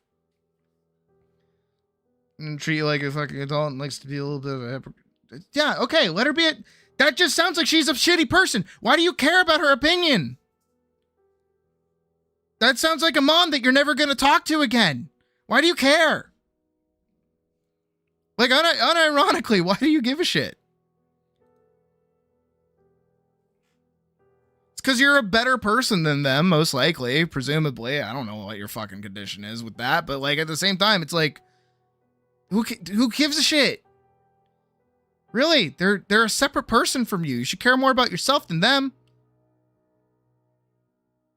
And that doesn't mean like get into stupid fights with people. That's not what I'm trying to say. I'm just saying, like, if they're going to go off on you for being yourself, it sounds like they don't want you to be yourself, which is stupid and kind of dumb. And it sounds like they're a manipulative human being, which is also not cool and not good in general. So again, why do you care about their opinion? If my dad, right, that piece of shit, I've talked about how I is a piece of shit before. I mean, just fucking look at me. Makes sense, don't it? Anyways, that piece of shit. If he came back into my life and he's like, child, you have done nothing worthwhile with your life. You are a failure and a miserable sack of nothing. I would just not give a shit. I wouldn't care. Oh my God. You've been spoiled your whole life? Doesn't sound like it. Sounds like you're fucking miserable. And you can't, okay. Did you decide that? Did you like wake up one morning and be like, yep, that's my mom right there. Mm-hmm. Me with my fully formed brain, I am going to choose that one right there. Yes, yes, yes. That is the one. I'm going to make her life hell. No, that's them. That is on them. That is their onus. They're the ones that decided to have a child. Guess what? It's harder to fucking order a pizza than it is to have a child. And that is not your fault. That is not your fault. Really. Sounds like their fault for being a shitty fucking parent. It's not yours. It's theirs. Don't let them fucking say that shit to you. And you constantly put yourself down and shit and feel like, you know, whatever. It's like on you. That is your fault. That's probably not what most people, again, want to hear. I feel bad that I'm kind of being like a little aggressive with this, but at the same time, like, this is how I deal with it, is just by going, I don't care about what other people think of me. Really. I don't. I mean, even the other day when I was like walking around outside, and I had just freshly washed my hair. I don't usually do this. I do wash my hair, but like, I don't usually like go out after, you know, entirely washing my hair and then not letting it dry. My hair got poofy. My hair got poofy, and it's like blowing around in the wind, and I'm outside with like a fucking dragon shirt on and my Final Fantasy jacket on. I'm talking to my brother, and we're loud and we're laughing and we're having a good time. I don't give a shit what the other people walking around me fucking are saying. I don't give a shit. They're living their own lives. I don't fucking care. I'm gonna walk around my frizzy hair and do whatever. The only time I care about what other people think of me is if I'm in a public spot where I specifically want to be making friends. Then I kind of care like a little bit, but that's just because like I want to feel the room before I start making like horrific jokes. You know what I mean? Look, the point of this anyways is more so less about like parental shit and more just about imposter syndrome in general, which again is kind of bullshit because the only person standing in your way of feeling certain things is yourself. No one else is in your brain. Nobody else is in your body. You are in your fucking mecha. You're in your flesh mecha, doing whatever the fuck your flesh mecha wants. The only person in the way is you. Stop being in your way. Get out of your own way. Quit it. Like, who has these expectations for you? And are they yours? Who cares? Do whatever the fuck you want. You want to get an art? Get an art. If you want to make music, make music. If you want to make movies, make movies. If you want to be a business major, be a business major. I don't care. Do whatever the fuck you want. And yes, I understand. You're young. You're not even 18 yet. I get it. Blah, blah, blah, fucking blah. Right? You don't, like, you've lived your whole life. Not even 1/3 of your life. And you're at this point where it's like, oh, my mom matters so much to me and it makes me feel like shit. You're gonna move on. You're gonna move out. You're gonna be somewhere else. You're gonna go to college or maybe not. I don't know what the fuck you're gonna do. And then when that happens, guess what? You just stop calling your mom. You can do that. You have like the ability to like block caller ID. It's not that crazy. Would be my ability to ignore outside influences. You'll have to figure out how to do something. Because I know I'm predisposed to it, I guess is the way to put it. I grew up alone. This is like befitting music for this, by the way. I grew up alone. Of course I had my two brothers, but they didn't come along until like 2006, 2008, right? I was already 6 years old, going on 8 years old. And then when they both popped up, of course, you know, mommy and daddy start taking care of the kids instead. And I didn't really have many friends. Actually, when I was a wee pup, when I was a wee little pup, my best friend became my bully. And I learned very early on that bullying is more so than just, you know, somebody beating you up or treating you badly or pushing you around. It's social ostracization. That's the worst kind of bullying. Because guess what? My bully was a nice kid. And everybody liked him. He was musical. He was nice. He was like social. He was well involved in the school. So of course he would tell everyone that I was a horrible, horrible person. You gotta remember, this is like 2nd grade, right? When this like kicked over for me, like 2nd into 3rd grade, and it followed me. There's this one standout moment I remember when again, wee little puppy, and I was hanging out in the bus line. We were waiting for the buses to come pick us up at the end of the day. I'm waiting in the bus line, and there's this little girl. She's like 2 grades under me, and she actually lives like down the road from me. And I was like, oh hey, like we're on the same bus route, and we're like talking or whatever. And I had some like little toy or something that I had with me that she took interest in. So that's why we really started talking. And you know, it's just like, oh boy, a new friend that like is younger than me, but they're cool. Like, yeah, we're getting along. And then she's like, what's your name? And I was like, oh, my name's Sid. And she's like, oh. And I'm like, why the O? And she's like, so-and-so said not to talk to you. And then she walked away. Yeah, that sucks. That's a horrible, horrible feeling. And then, you know, lo and behold, you would probably think at some point, right, that like, you know, you're going to go to middle school eventually, and then this will be all over, right? You're going to move on in 6th grade. You're going to meet new people. Guess what? He was on the same fucking team as me in middle school. So guess what? He did it again. Now all the teachers were against me this time because I was the weird kid. I was the weird little artist kid. I was the weird little artist kid getting beaten up at home, coming back to school with nobody, alone, totally on my own, got no fucking friends, got nothing. So what the fuck did I do? Did shit on my own. I had things I was interested in, and I did those things anyways. If my dad wanted to come home and break my toy swords or whatever, or break my Legos, sure, fine, whatever. I'll just build them again. I don't care. If I go to school and all the teachers fucking hate me and like treat me like shit and talk down to me, cool. I don't care. I'm just gonna do my work and move on. Try to learn something. I don't care. And boom. I conditioned myself to really not care what other people think because it is that fucking fickle.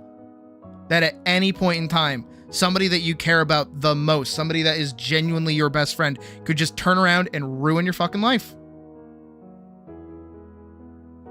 Yeah, pretty much. Not even rumors after a certain point. He just started like warning people about me. Just being like, yeah, they're a weird person. You might want to steer clear of them. And then just because, you know, they would treat me kind of like shit, everybody else would kind of follow suit because I would be like kind of aggressive towards them. Because, you know, anytime they talked to me, it was like, hey, I don't like you. Please go away. And they're like, what? You don't like him? Man, you are weird. Why did he even do it? That was a good question. I mean, admittedly, I was a weird kid. Asshole from the start? No. Me and him were just like good buds for a while. And then at some point we just like stopped talking, but he just like kept shit going. I never understood why.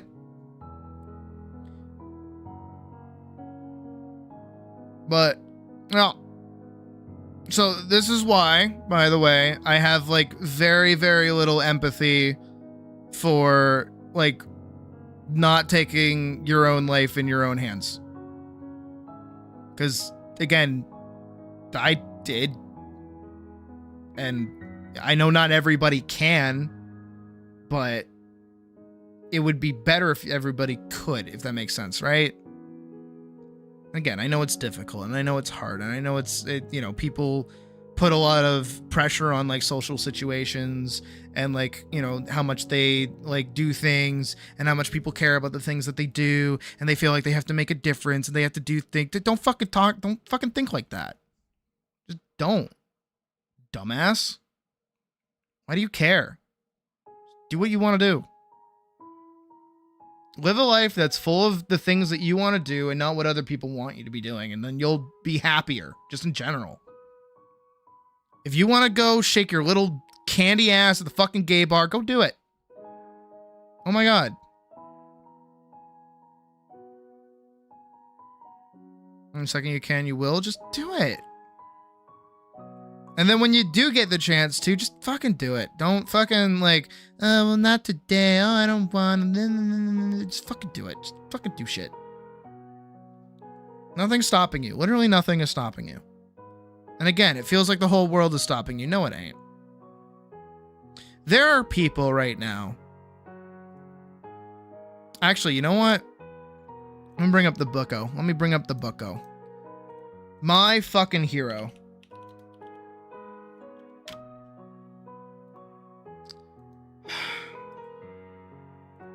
Haven't thought about him in a long time. This is a picture of Chris McCandless.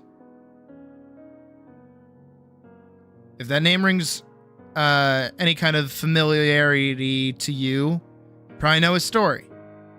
If I say Chris McCandless and you don't know who he is, allow me to educate you. The ruler.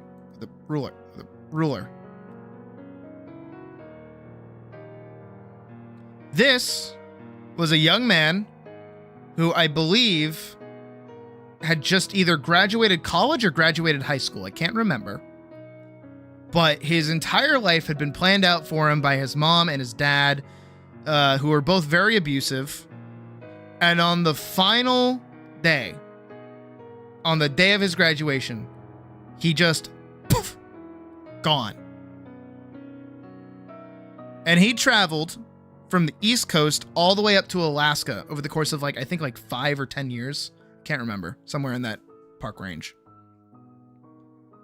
And he survived just on foot all the way up.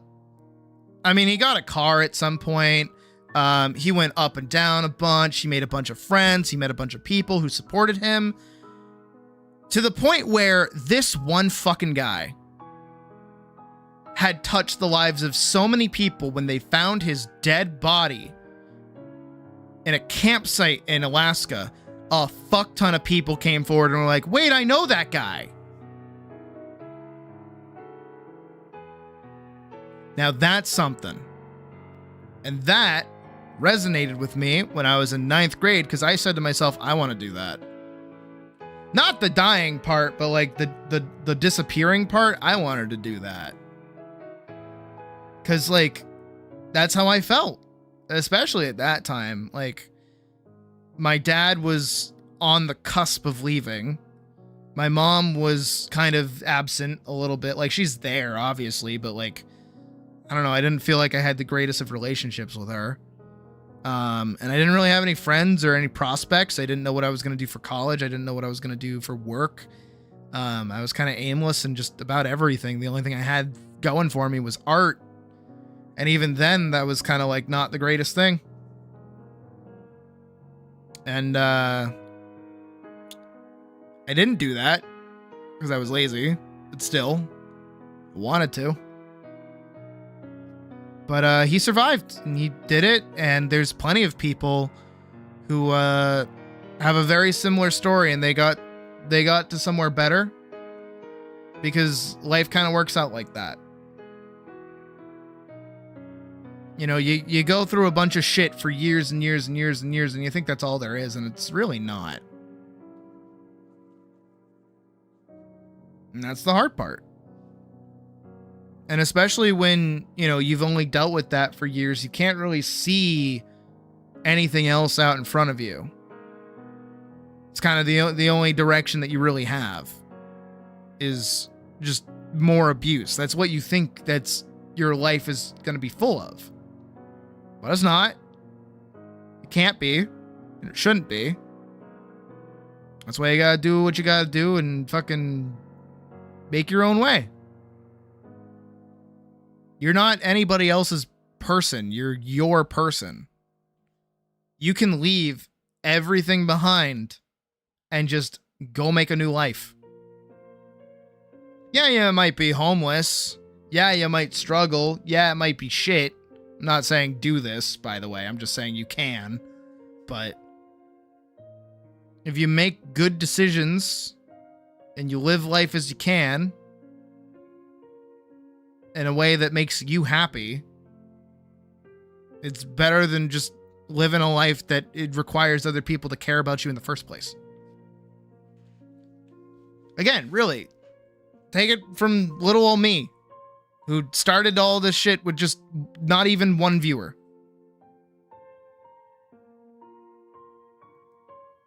I don't know, sounds a little like they fucking are, actually. I don't know, Anya. I think that yelling at somebody for 3+ hours and making them feel like shit and then calling them, like, you know, ungrateful or whatever the fuck they call you is a little fucking abusive. That's called abuse. Verbal, otherwise it don't matter. That is abuse. Don't let the abusers get away with the abuse. Don't fucking do that. Point is, though, the reason I'm trying to bring all this shit up in the first place is, again, imposter syndrome. The only person in your way of doing things is you, not anyone else. I'm kind of getting sick of doing this constantly, but, like, you get the idea. You're only two. It doesn't fucking matter. It doesn't matter. Either or. They shouldn't be doing that to you, period. The fact that you're excusing it just proves that you're a fucking, I'm gonna be mean, a whipped little bitch down there. That you're accepting the abuse. That you're just like, yeah, it's fine. I'll excuse it. It's totally fine. You're in an abusive relationship. You can get out of that. That's like a thing. That's how it is. And you're like exhibiting textbook definitions of like a victim of abuse. So like, get help. I am not the person to help. I am a cartoon wolf on the internet. The fact that I'm even having this conversation with you in general is probably not the greatest thing in the world. Please go get help. Like, in general. Like, full stop. And I know it sounds like to you that you might not have anywhere to go to. I think you do. I think you just haven't found where it is. So go find it. Wherever that is.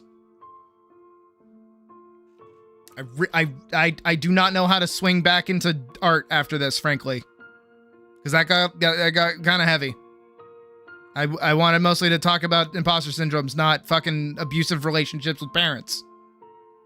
Not really vibing with that, if I'm being entirely honest. But it's neither here nor there. Too fucking late. I'm just a silly cartoon wolf on the fucking internet. I should not be having these kind of Harvey conversations with people.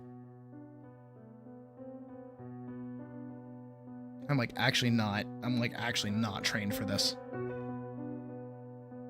I might be good at what I do, but Chris McCandless.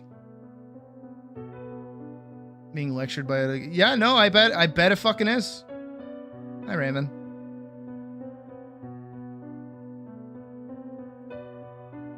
Oh my god, I get it.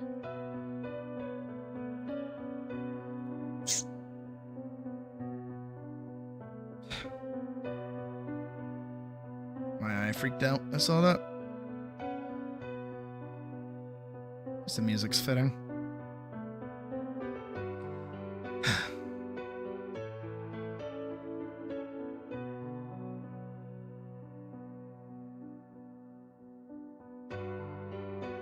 Yeah, I don't know. I don't know how to swing back. I gotta figure it out. Hold on, give me a sec. No, it is important to talk about. But again,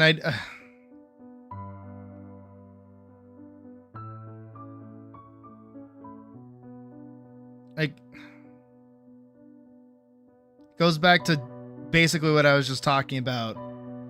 Is like, there's nothing I can do for you. Like, unironically, there's like not a single thing I can do for you. I can't like fly you out of there. I can't like tell you the magic solution to everything. And your situation absolutely does suck. But I'm not the one to help you. And I can't do that.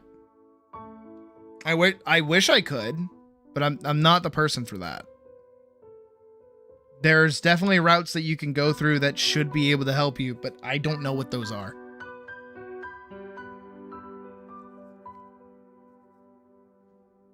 And I don't know. And again, I can say to everybody, like, ad nauseum, like, every single fucking day, like, who cares, whatever, blah, blah, blah. Like, I get it. It's not for everyone, and it's hard to do. It is.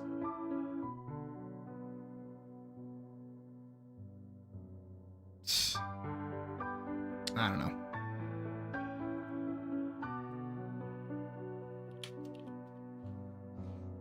Give me a sec.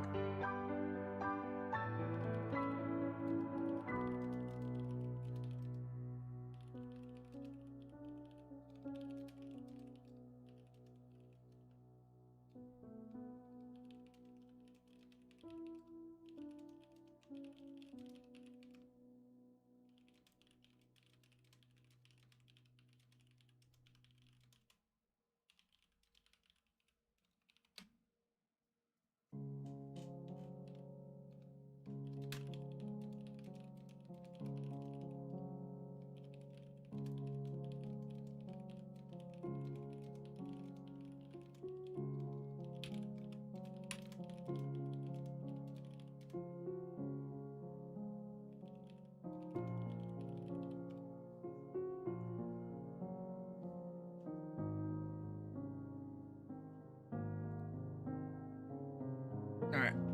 Here's what I'm gonna do. I'm gonna put this on BRB and we're gonna come back in a minute. Give me a sec.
I'm gonna put my head down and just work. That's what I'm gonna do. That is in fact what I'm gonna do. Bunny suit on. Drawing hand out. Positive face. Positive face. Alright, off to work.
I'm so sick of that pop-up.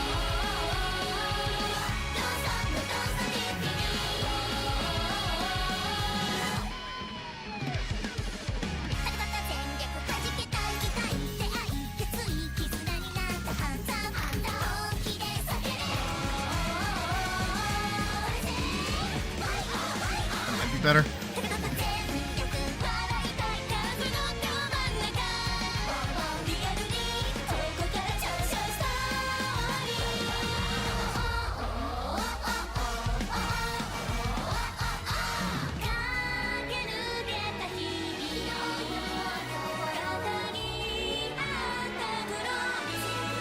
Good.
Okay.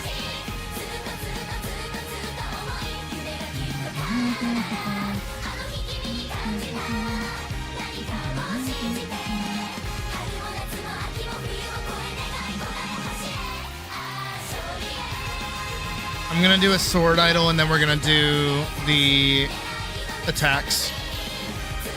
I'll worry about doing the wall run another time. We're only halfway through stream anyway, so it's fine.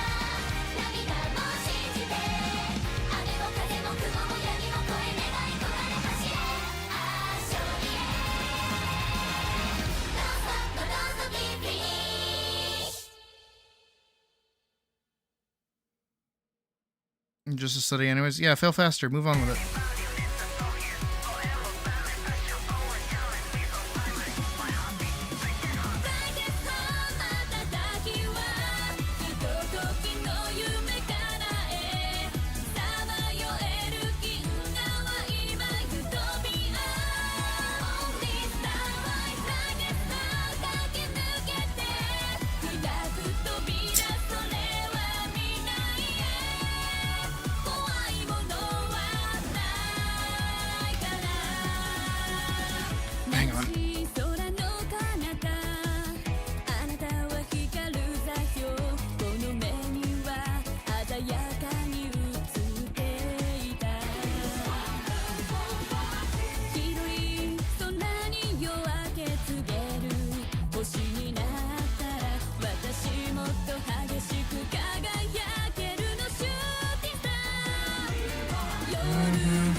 That looks about right.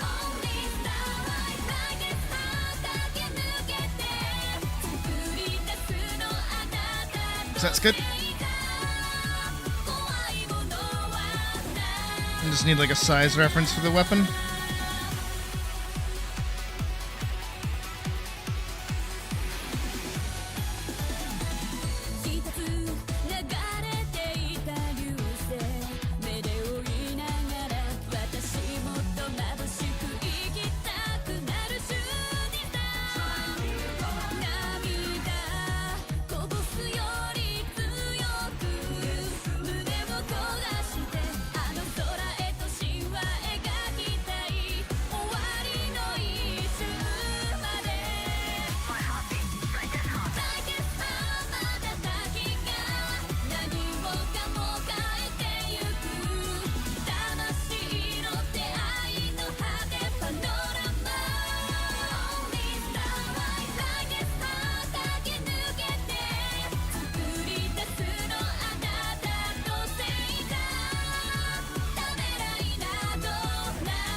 Yes, pocket.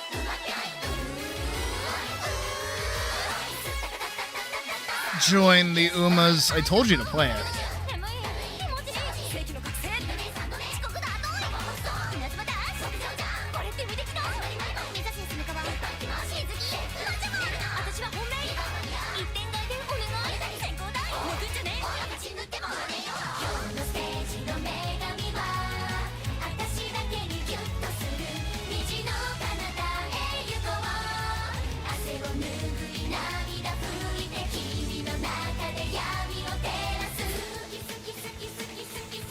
Mobile and PC.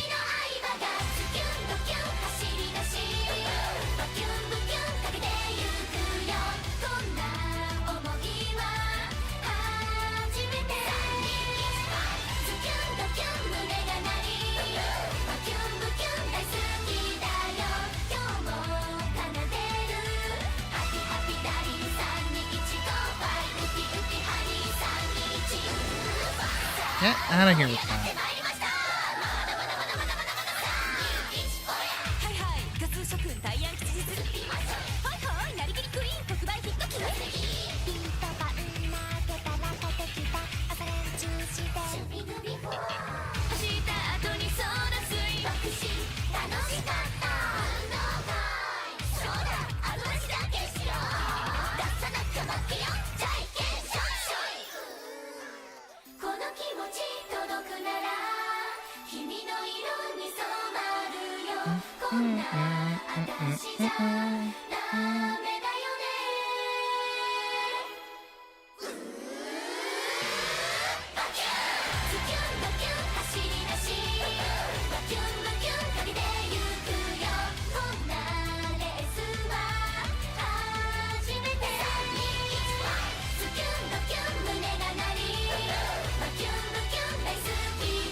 Yeah, that makes sense. Okay, I don't hate this. I think what I'm gonna do is, obviously she has her base stand, right?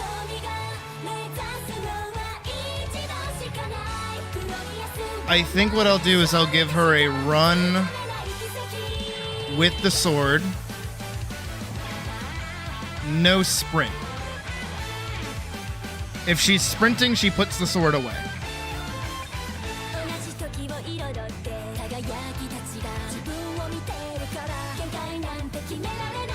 Right, so she can move with the sword. She puts it away. Right.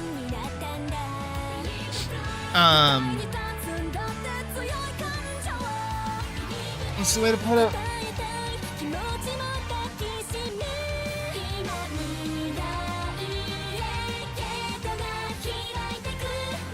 She can run with the sword, attack with the sword. Anything else makes it go away, kind of like it did in the abandoned factory bit.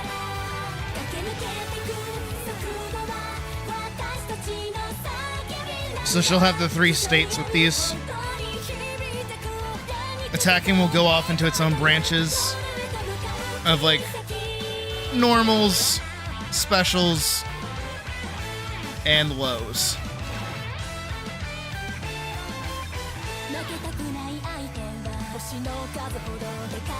For now, I think a normal and a special is fine. The normal is the 1, 2, 3 that she has currently. Probably another thing and another thing at some point. And then the special will be the big oversword, something else, and something else. Low will be a kick, like a low kick. I don't know what else. Low slash.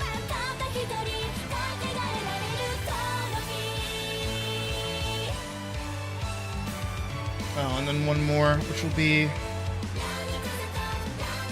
parry, which is more like Street Fighter parrying.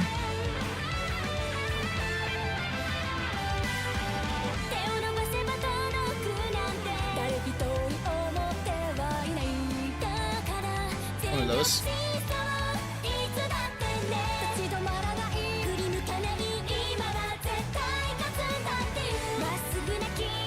Now the question is how I'm gonna handle the sword. Because if I'm gonna do this, I'm gonna draw this 3 times. I mean, I guess I could just...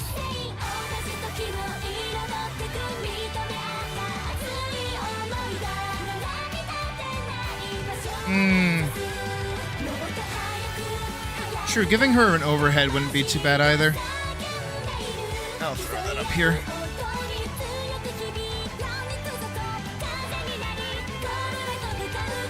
But these later, this is a Rauta thing. This also a Rauta thing.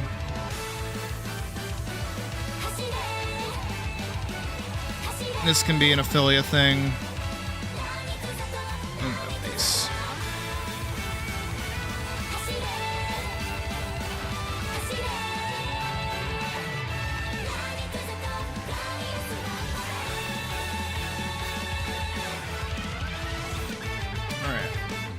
So what I'll probably do is take this over part of the sword, so where the cross guard and everything is, and take that and do something separately with that.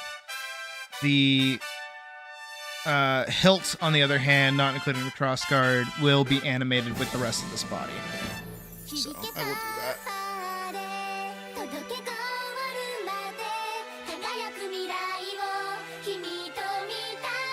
that. That way I can do this separately and have it be one singular thing that kind of follows up and down with the squash and stretch without squashing and stretching it so it doesn't look awkward. And it feels more like it's a piece of metal than it is like a squishy thing.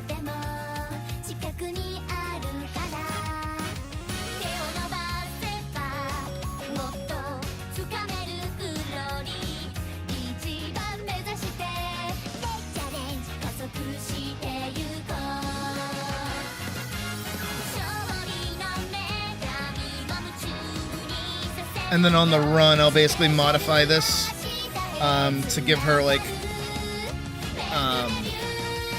kind of a sword in hand, other hand forward kind of run. But we'll work on that later.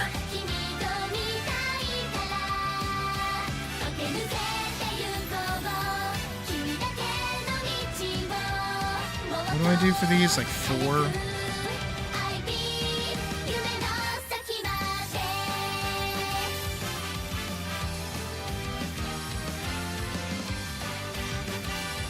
Alright, on 3s, 4 drawings. Got it.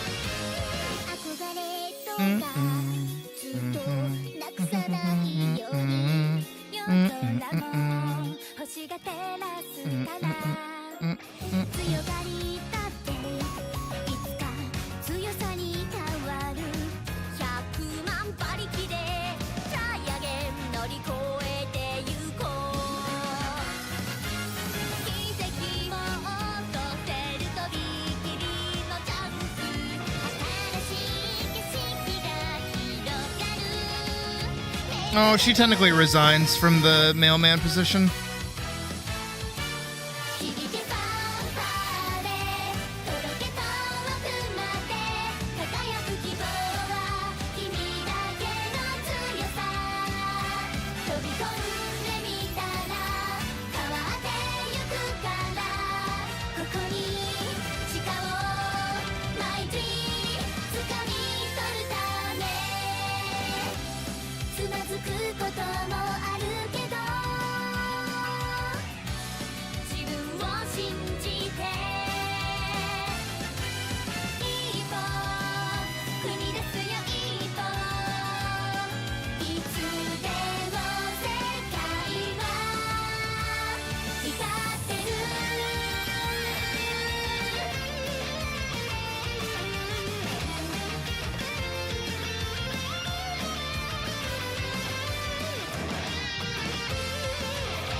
That one hurt.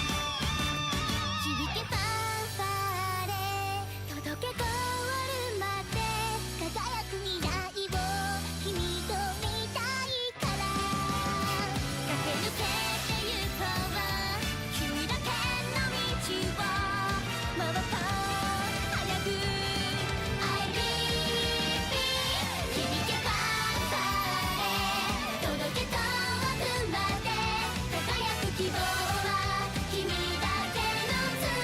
Adobe, I will kill you.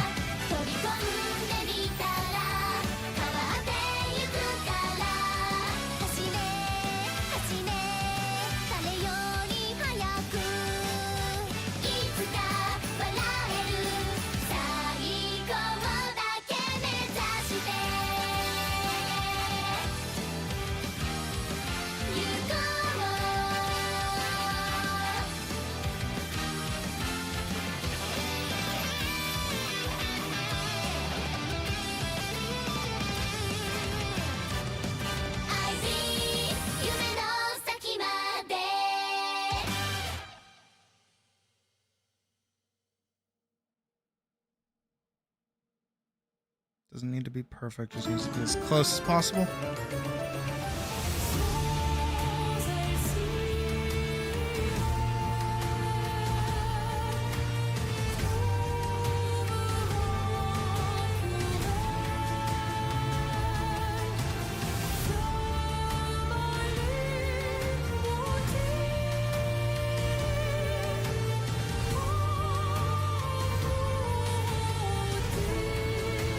I'm actually gonna do this one instead.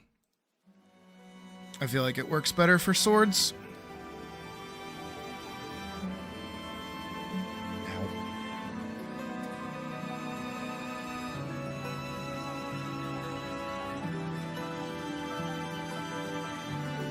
Alright.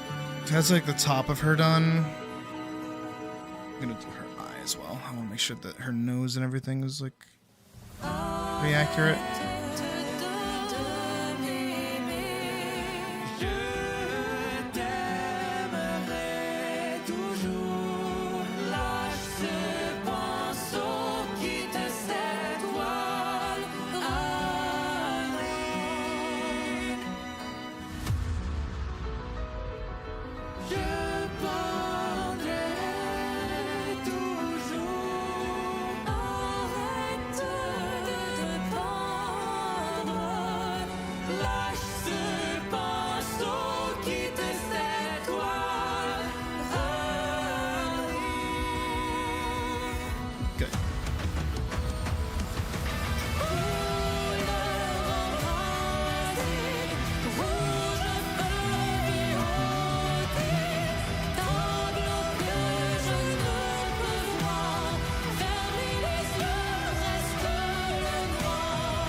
chaque éclat, son doux rire, dans chaque couleur, son sourire. Si nos pulsations jouent à contre-temps, mon amour laisse attendre.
No, I like Uma music for that reason.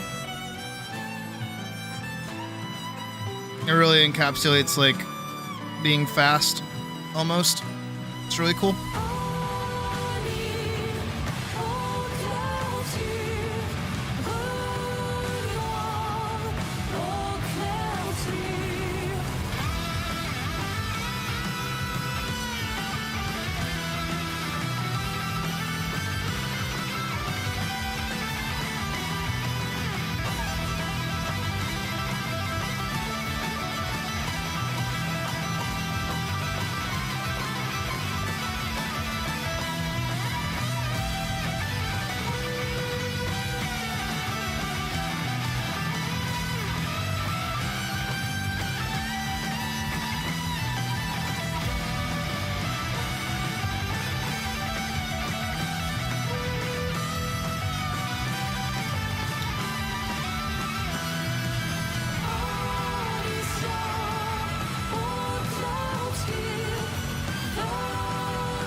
Okay.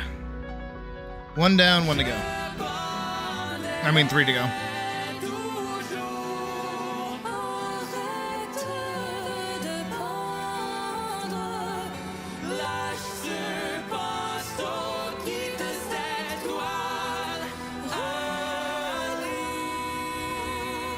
She's got to get to work somehow.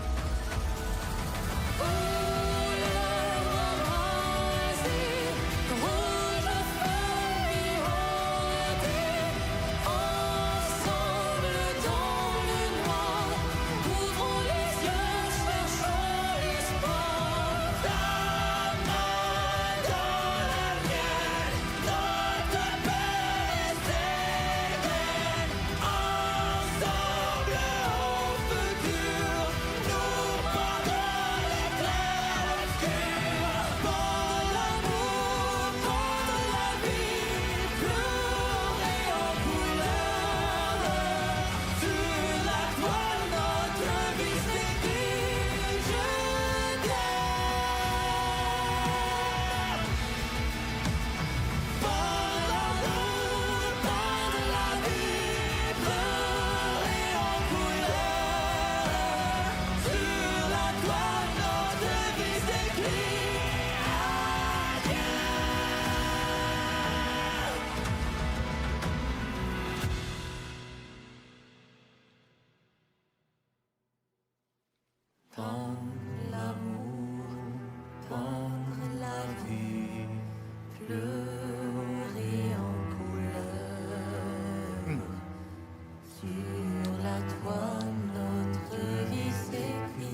Have a good night, Captain.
I mean, I want food, so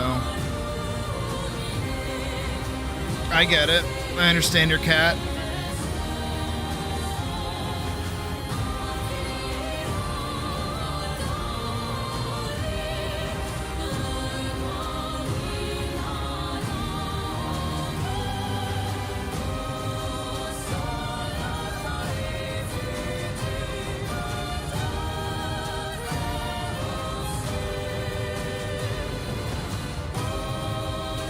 Hey, Mouse.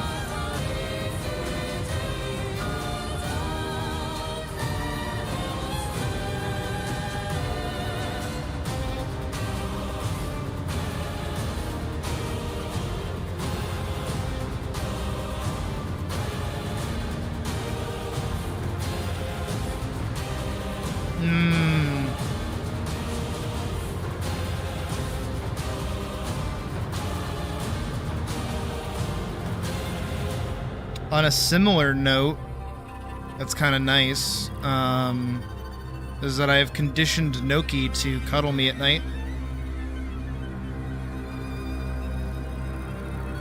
Because I will walk over to Puck's room, I will grab her, and then I will bring her back in here. The lights will be off.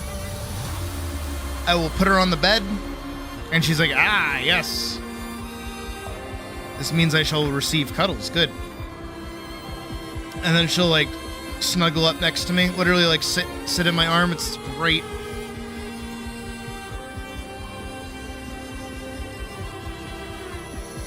Like she will start to like grab onto my arm.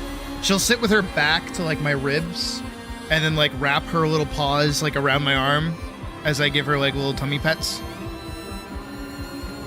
And we'll do that until eventually I fall asleep and then she'll leave. And then she will come in at like around 11 o'clock and wake me up. Because I leave the door open for her so she can leave.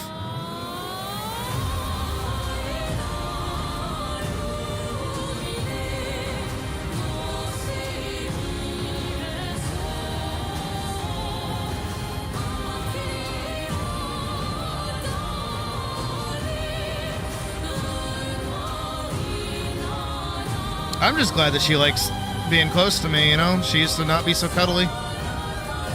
Not just she was like aggressive or anything.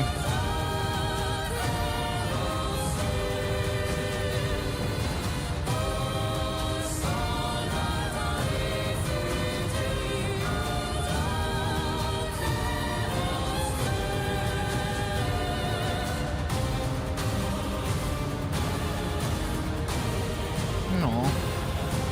I like that.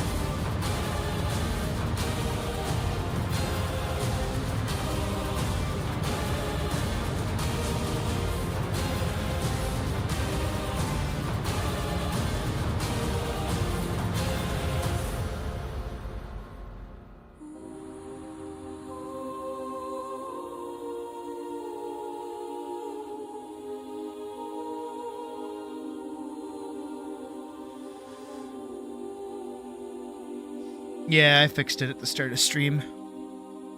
It was bugging me. There we go.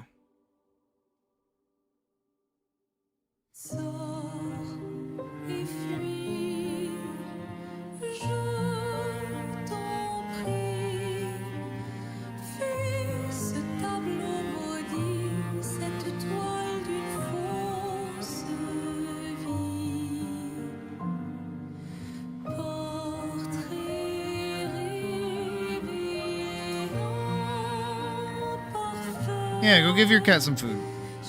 I should get some food too. I don't know what to get.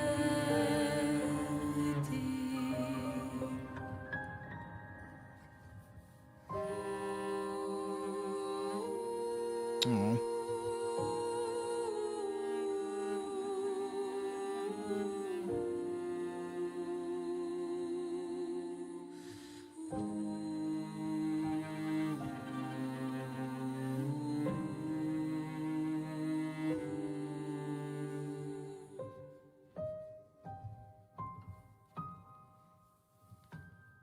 Bitch.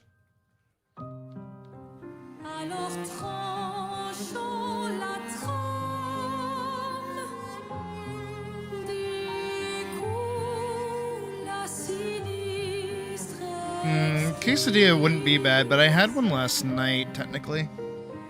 Puck got us some Taco Bell. No, she didn't. What did I have last night? No, I misremembered. Oh my god. Oh my god, I'm crazy. Oh my god, I'm like literally crazy. No, she got me, we got this like Korean place that was like open at like in the middle of the night. And we got like spicy chicken and shit. It was really good.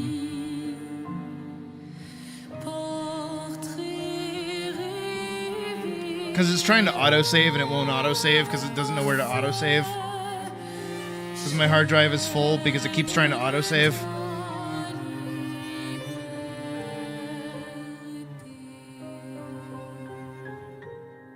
It autosaves like every 15 minutes or so.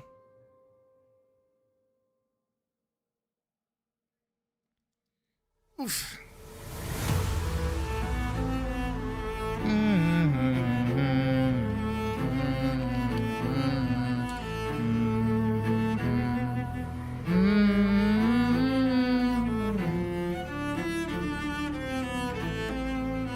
Nope, they're all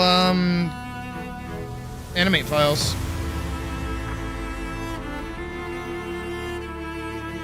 I mean, I can save them as a GIF.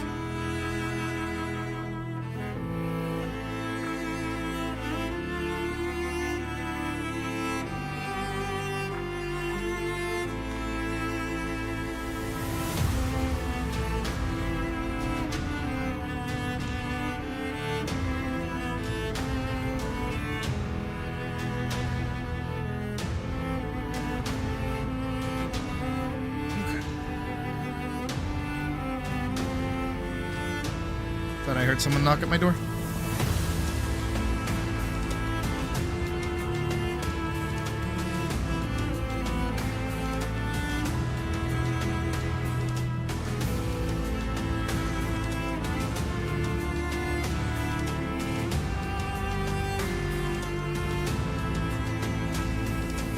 Gotta be very particular about sizes here.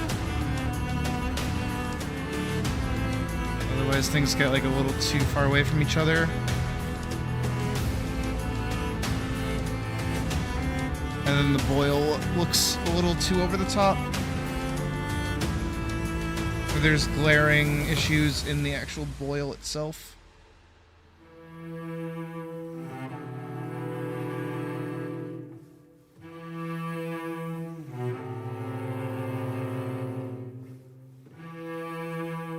I guess I can do a little bit of this. So what I'm doing right now, if you don't remember or weren't there for it when I initially did it, is I am redrawing this over and over again to create these 4 frames of basically an idle boil on the line art. So what that'll do is it'll give the line art a little bit more energy and feel like it's not just like a still image. And then what I'm going to do is I'm going to take this object and I'm going to apply a I'm going to apply a tween to it that'll make it shrink and like kind of squash and stretch like she's breathing. And then that combined with the boil on the line art, which is what I'm doing here, it'll make it look like each of those are individually animated frames instead of 4 frames being squashed and stretched over a period of time. So it's a very kind of lazy way to get an idle animation out of her.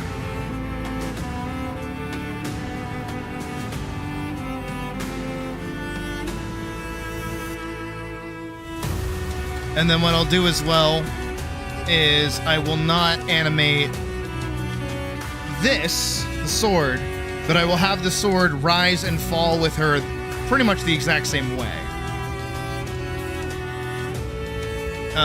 That way it looks more consistent with the sword looking like it's metal rather than it's squashing and stretching like it's fabric and skin.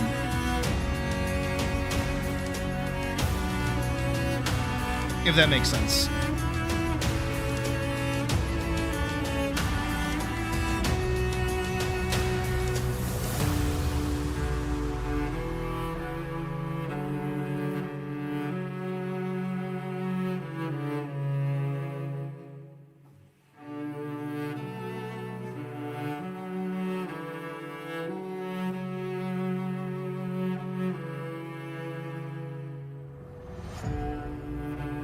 There we go.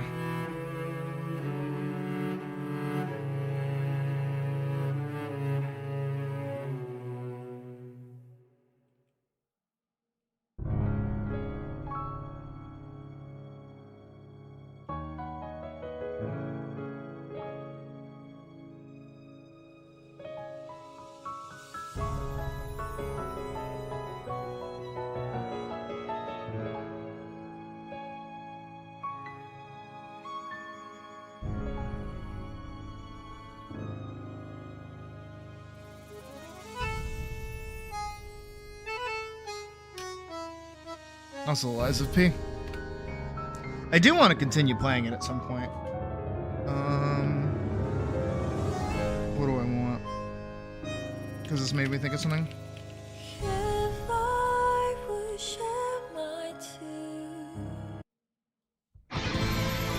There we go.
me.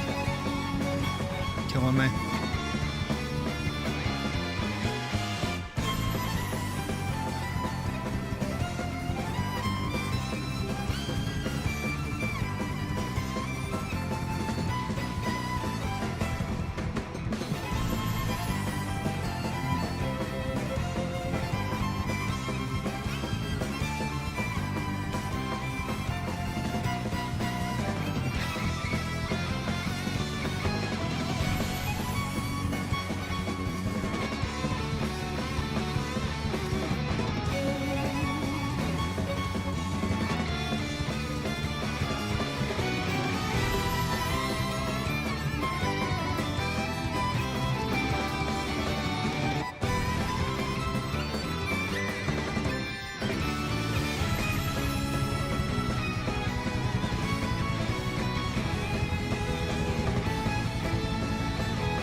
Agreed. I'll find something at some point. I believe it.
Yeah, I doubt it. It probably uses, just like layer adjustments and things for its tweening.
All right, one more.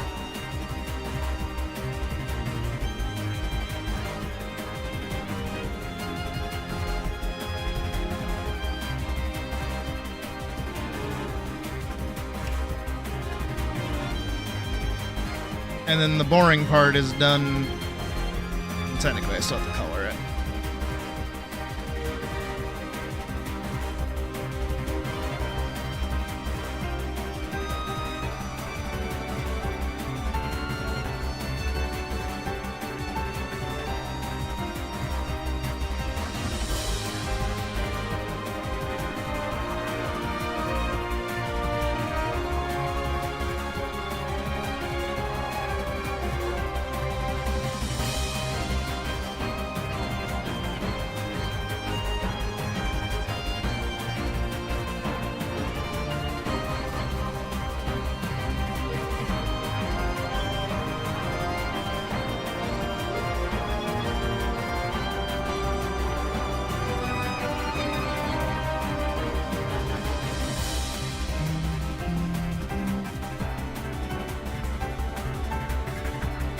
The cat kind.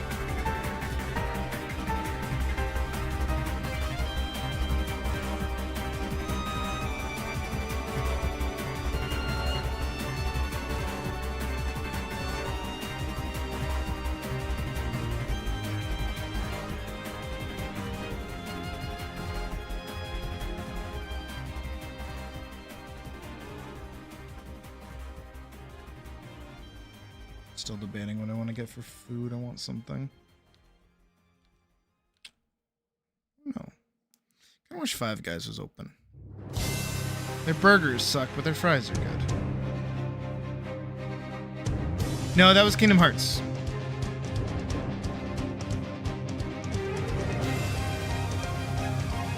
This is also Kingdom Hearts.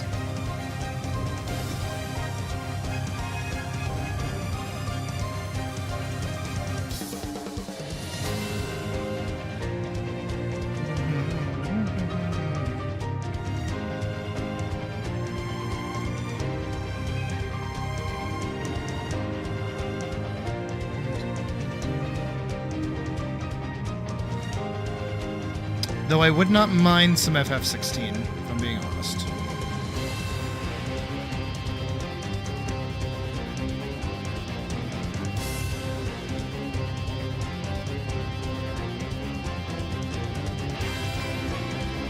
You know what's wild? For a game called Kingdom Hearts, we sure never go to Kingdom Hearts.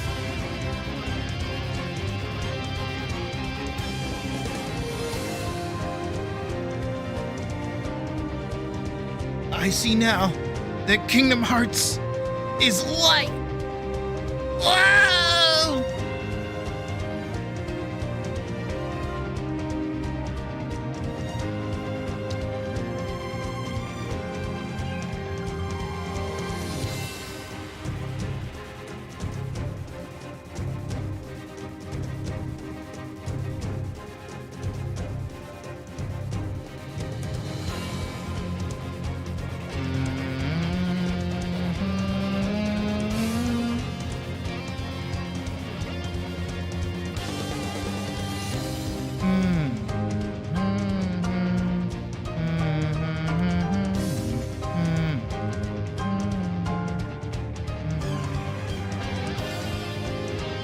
No.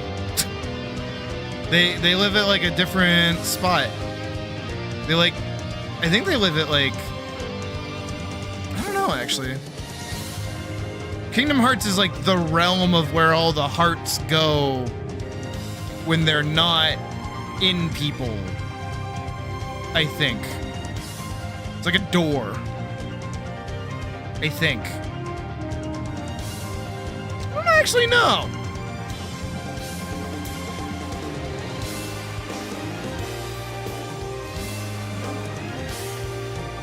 At this point, Kingdom Hearts is basically just a plumbus. Everybody has one in their homes. Everybody knows what a Kingdom Hearts is used for, exactly.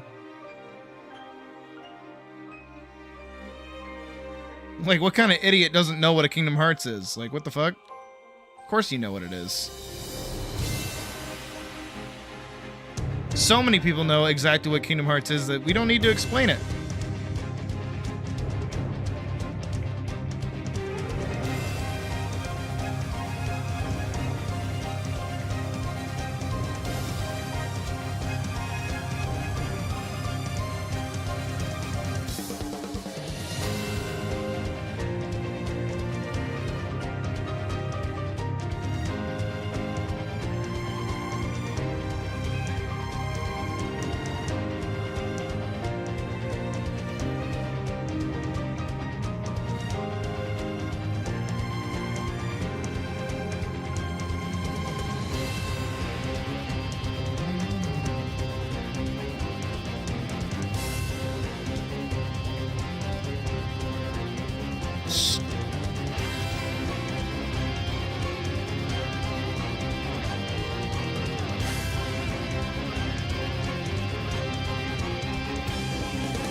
are never safe from Adobe deciding to fuck you. Always remember to save, kids.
Ow. Eek. Ugh, I hate doing these because they're so, like, you have to be so specific on where you put all your lines. So I'm, like, extra tense.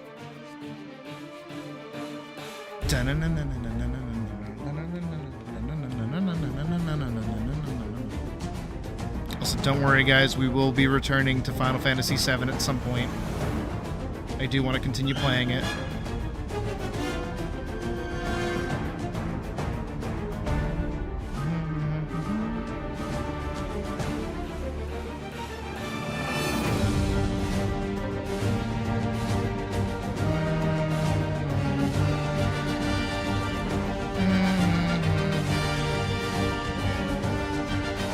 Hi, Alex.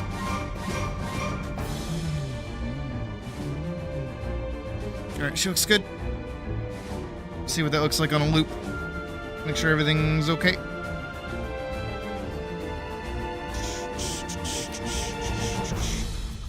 Oh, very good. I like that.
Gonna try a dumb thing.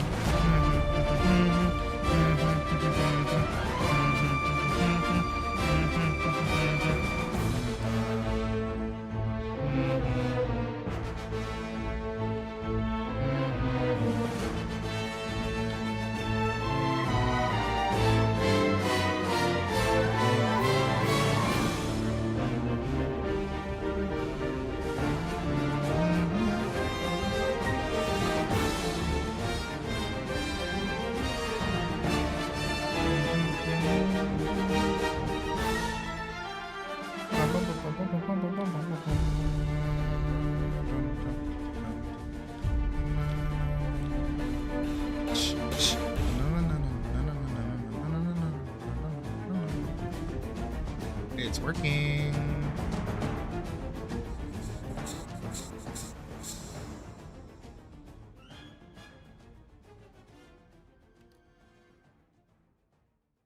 Hello. You already know the answer to this question. Hello, do you already have the answer to this question? Not this one. What's the one I was listening to? This one? Hello, do you already have the answer?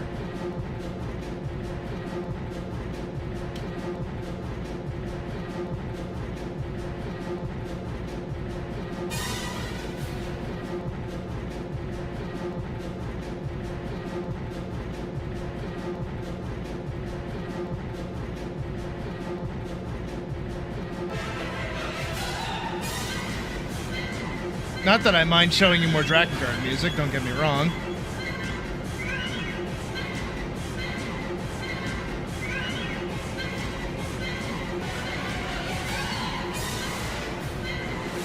Oh, this one was the first one, right? This is part 1. Part 2's better. Is it? No, On the Ground's better. There it is.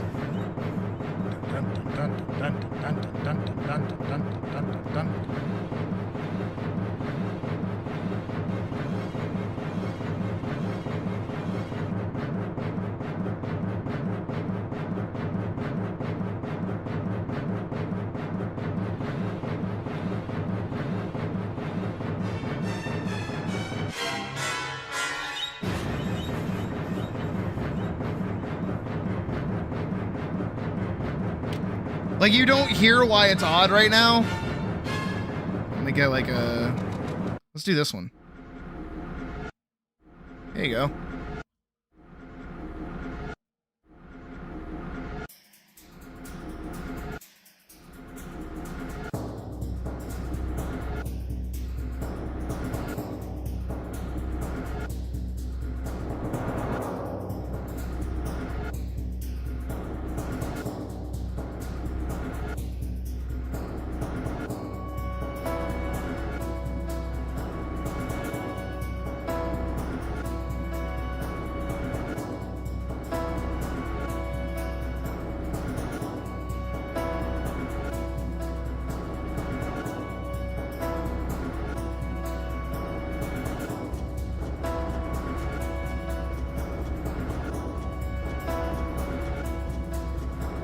If you like Berserk, you will like the story of Drakengard. It's like if Berserk got finished. Though I will say, don't play it. Do not play Drakengard. Go watch like a breakdown or like all the cutscenes, basically. You will not want to be alive after playing this game for any amount of time. It is not good. But that's kind of the point.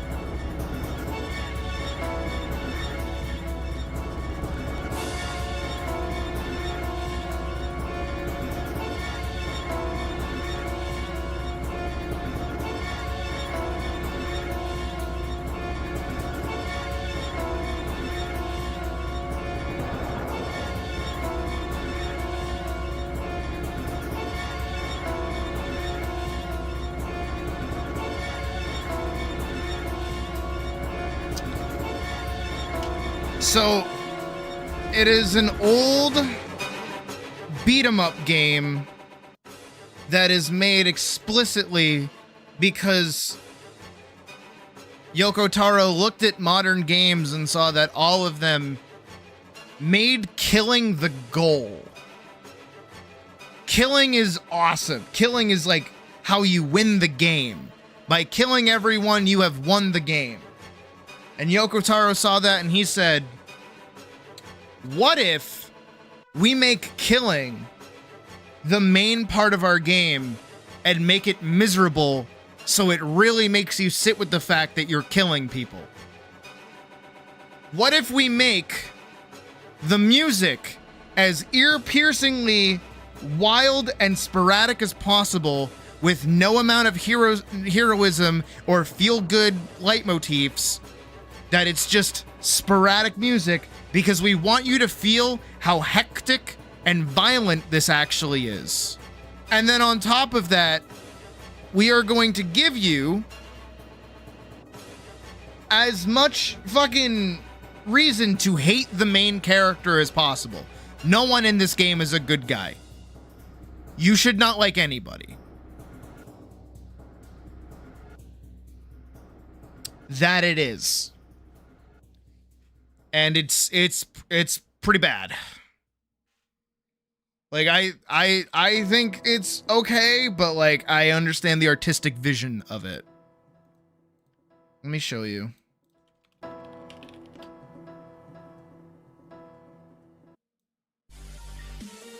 Okay, let's skip the intro. This is like the first. Oh yeah. Oh yeah. Don't you? Yep. Oh yeah. This is the game. By the way. Oh yeah. Yeah. Don't you just love this? Eat your heart out, Dynasty Warriors. Devil May Cry, more like I'm crying. Please, someone free me from playing this game.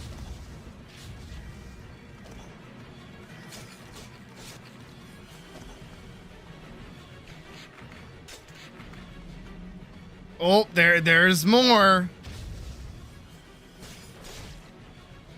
Oh, yeah.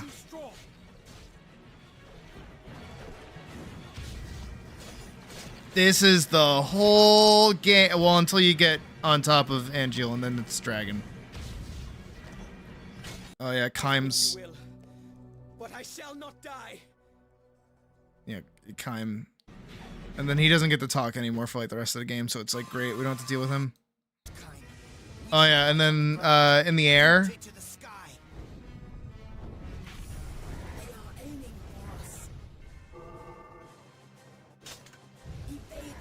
This looks a little boring. Yes, it does. Again, you think that like flying on a dragon would be cool, but it's like discount Ace Combat, honestly. It's like bargain bin Ace. Actually, that's being nice. That's being nice to bargain bin games in general. Like again, I can have the artistic appreciation for it, but it is a game that you should not play. Go watch all the cutscenes in the game to get the story. Do that. And then maybe watch like a Drakengard story explained. Don't waste your time actually trying to play it. Don't bother.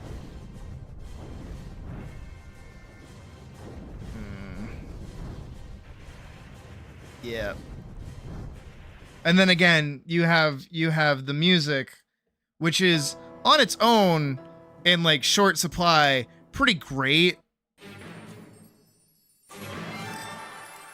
Like these tracks are pretty awesome. Actually, Siri's Prayer in the Sky. This one is like really good.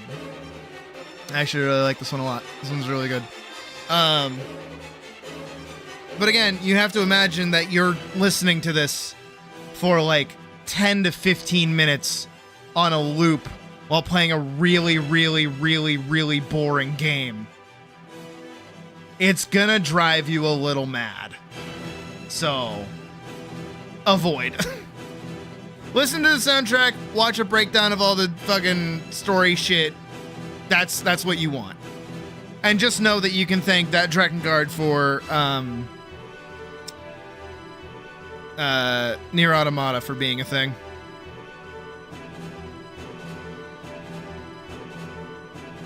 Because Nier Automata takes place after Nier Replicant, which takes place after Drakengard 1 ending E. Which is where you fight the Queen Beast in the middle of Japan. Which is the big elder god that I was mentioning at the start of stream. And that fight is a rhythm game fight. It's really silly.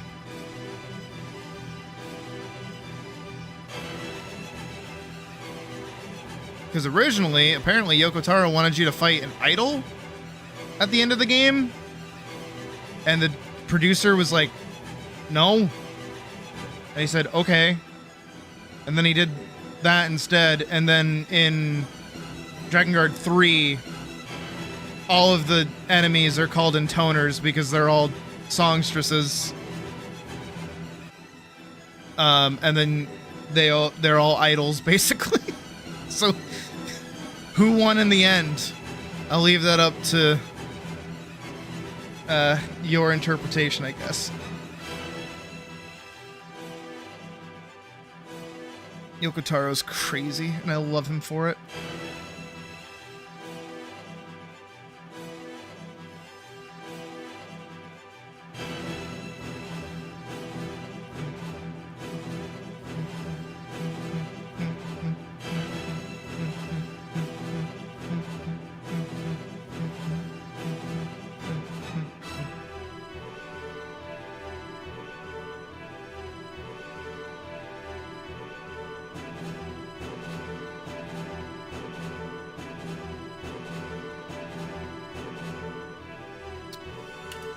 Okay, no, I got you, Holmes. No, I got you. No, I got you.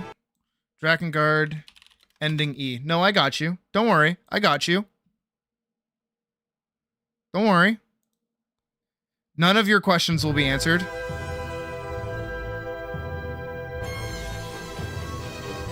Don't worry, I got you.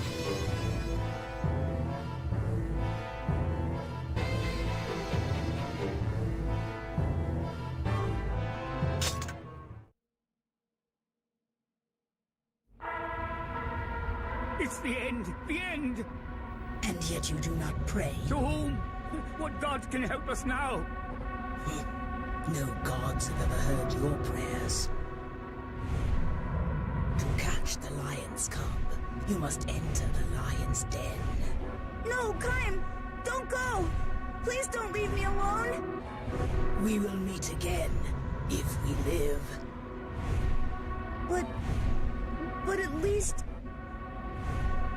don't forget me! Ever! Fuck you, dumb, stupid child. I hate you.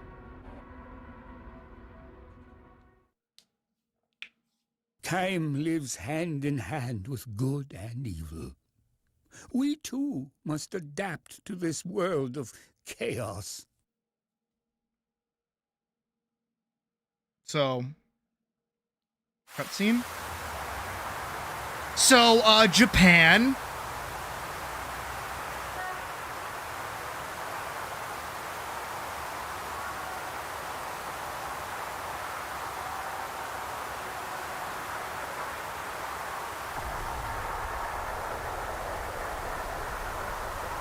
Elder God falling into Japan.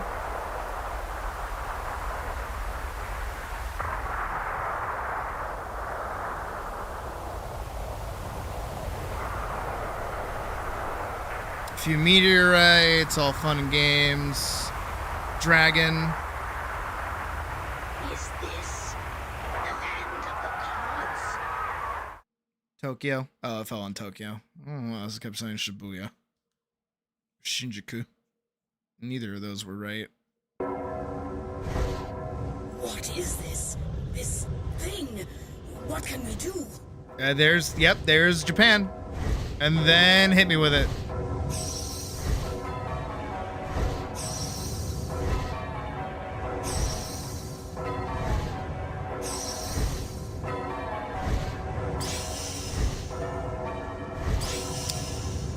Technically yes and technically no. Instead, it causes a disease off of the particles that come off of its body, which then results in everybody having to be split into having their souls removed from their bodies, which causes the Gestalt and Replicant program that takes place in Nier, which is the precursor to the events that occur in Nier Automata.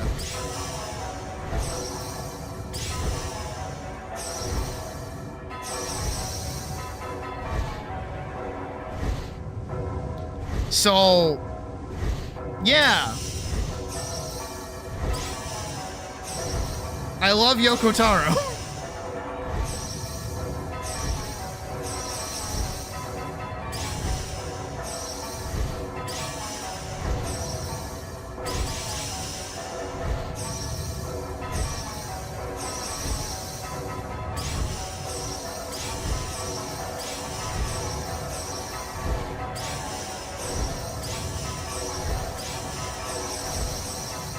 Isn't that a fun boss fight? Don't you just want to fight that boss?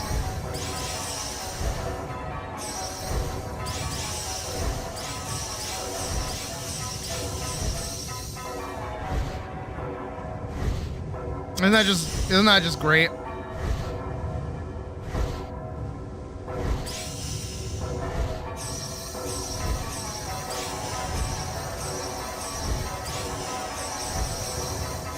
Oh yeah, but by the way, everybody can hear this.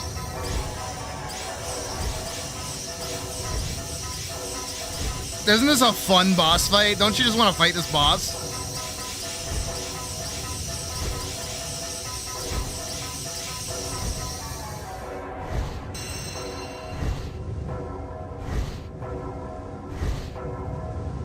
Yes. Oh yeah, no, Earth gets fucked. Earth gets royally fucked. Cause Nier Automata. Vorkson, how far did you get into Nier Automata, by the way? I'll ask this now before I say anything else.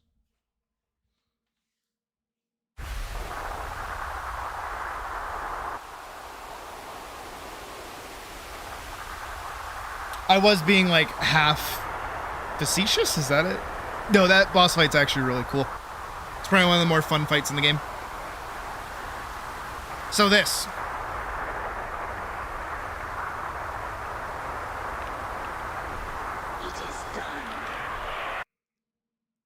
Oh yeah, they get shot down by rockets. It's pretty cool. So this, the prologue in Nier Replicant specifically. This is not snow. Remember all those particles that were falling off the Queen Beast after it died? That's what this is. It is a disease that is killing everybody.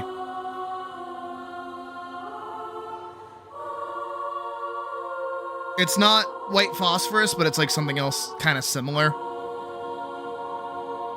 It's like white salt, I'm pretty sure, or something like that. Yup.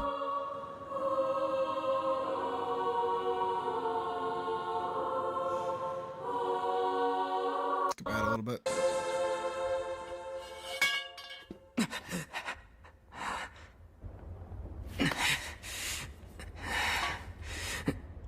So the great thing about this is that, like, if you hadn't played Drakengard, to most people you just see like snow-covered, like, you know, dilapidated apocalypse world.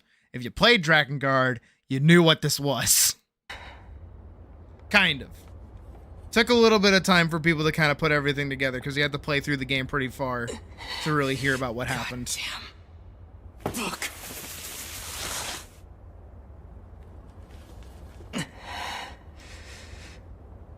Nier Replicant is also one of those games that I like from a story aspect, but the actual gameplay of it is so fucking boring.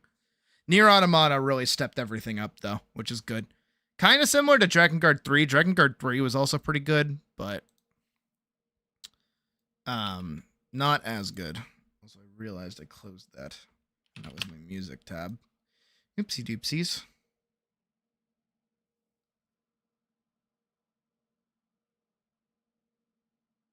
What the fuck? Of course he did. I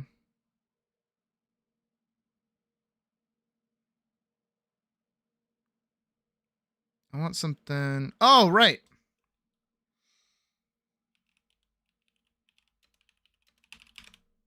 I wanted this guy's theme. I forgot.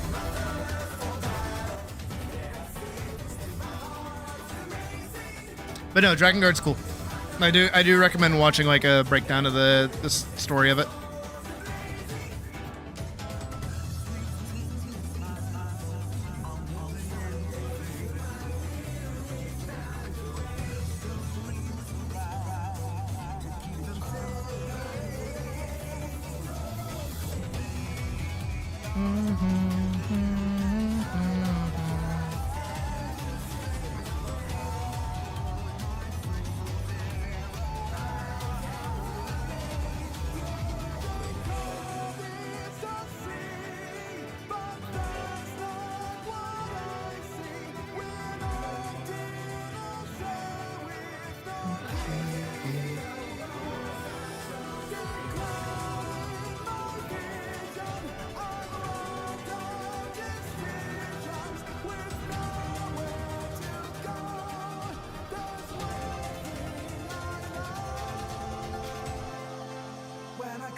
that's when I realize that I'm free. This is me. This is who I was meant to be. They're my claws. They're my fangs. Reaching, it's the thrill of the fight as I run, as I howl. Have the strength to feed any foe. There is nowhere that I cannot go.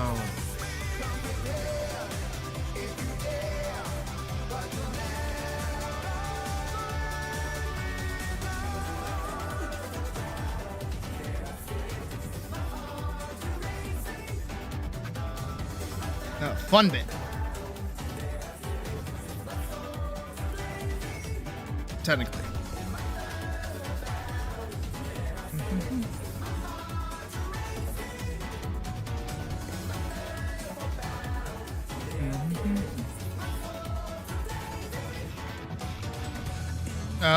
We basically got another 3 hours.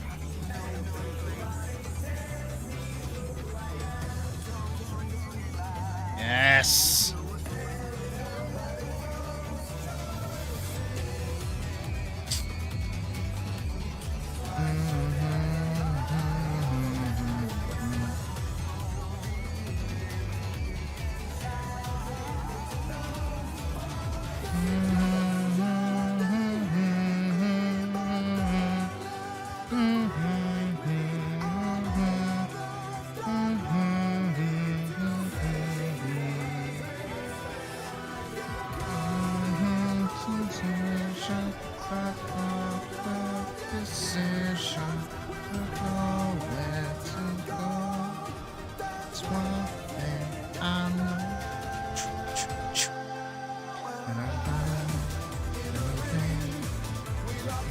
And that's when I realized that this is me.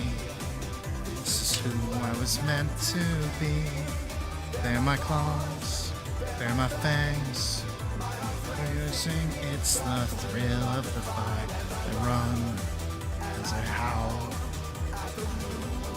I know strength to feed any foe. There is nowhere that I cannot go.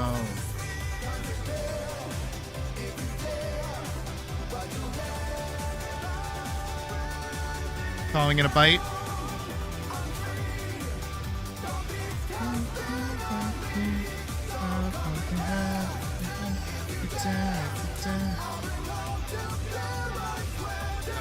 Close. No problem, Pocket. Get some good sleep. You deserve it. Why, I don't know, but you just do. Shit. Not the big... We'll just kind of nugget those. We'll just go here, here. Spoop.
I'm glad that this song still technically actually applies to me.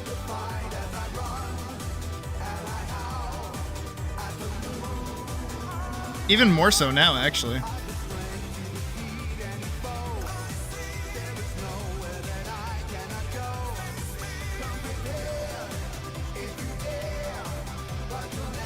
The burying the claws and the fangs bit worked when I was a lion, but now the howling at the moon also works.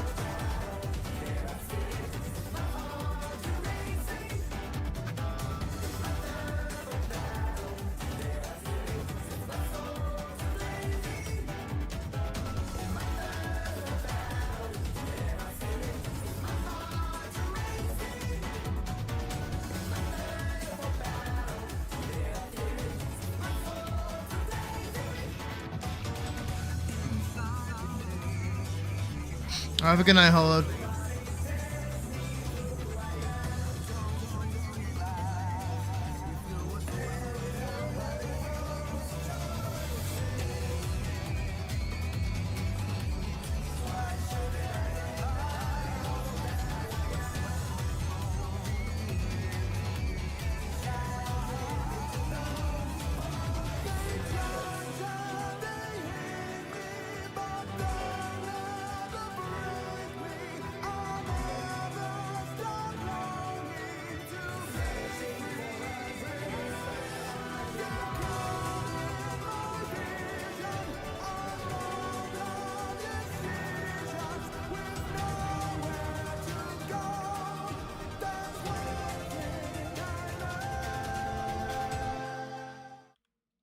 I'm gonna jump in, grab this.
We'll get you there, Badger. We'll get you there.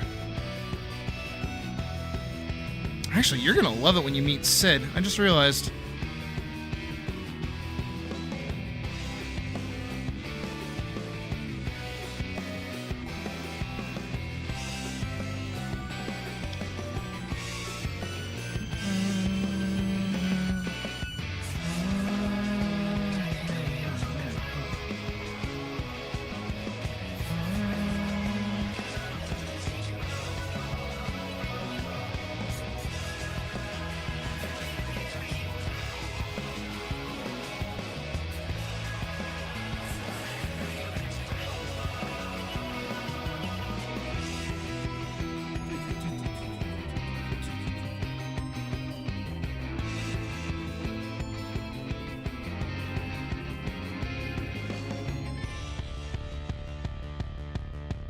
In Final Fantasy XIV, there's a Sid.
And Biggs and Wedge. I think you'll like Wedge.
Have a good night, Jasmine.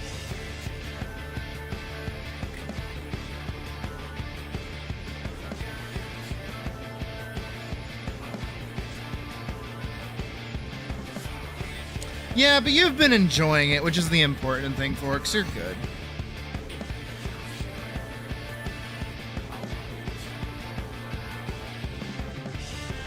Hi, Crowley. Stuff. I'm drawing stuff. Cool stuff, mostly. Some boring stuff, but mostly stuff.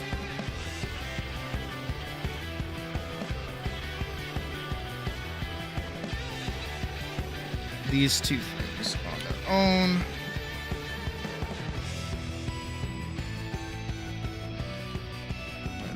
Base.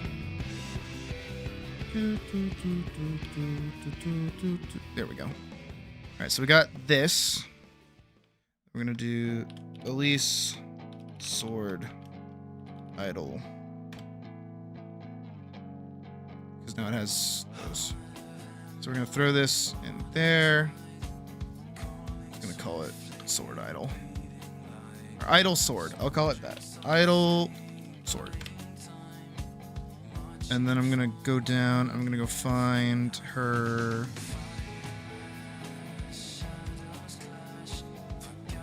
This. Drop. There. And then we'll go grab the sword top. And then we shall put that on. This. Put that about there. That should be good. How long is a regular idle? 36 frames. Burning brightly, all in white.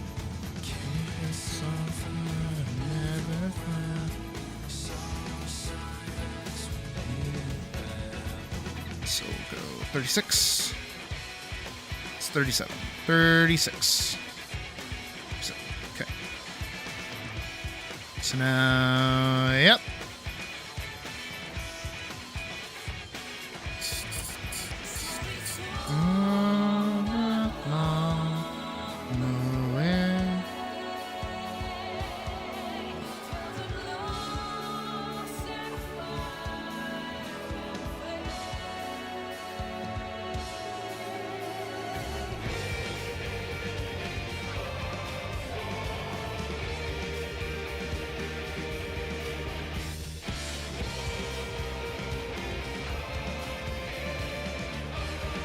Yeah, that would be halfway.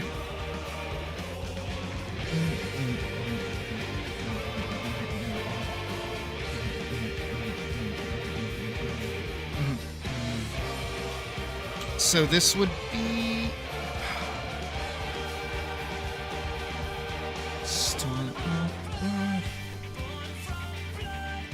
So she starts stretchy.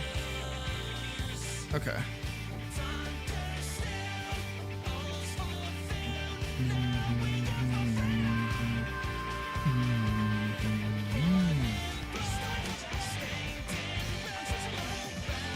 Up just a little bit.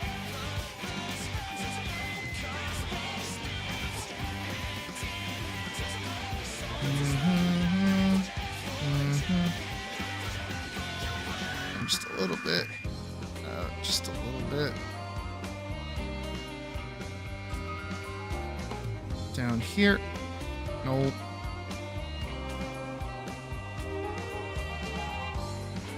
And then that one. That should do it.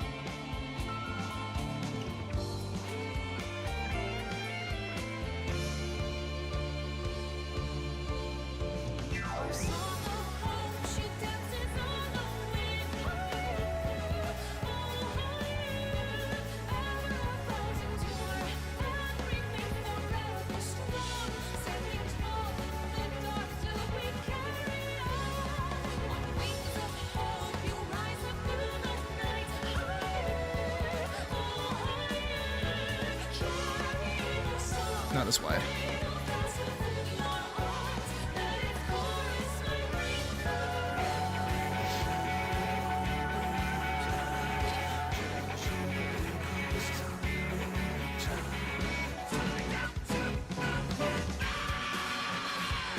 little better.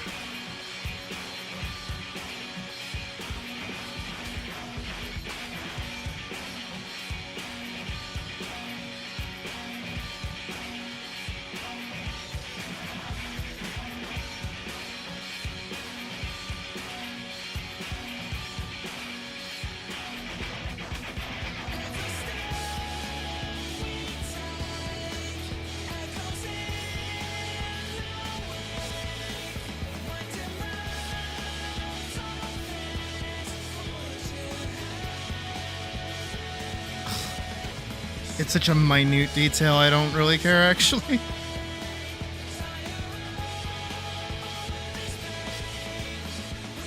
Be afraid for giant.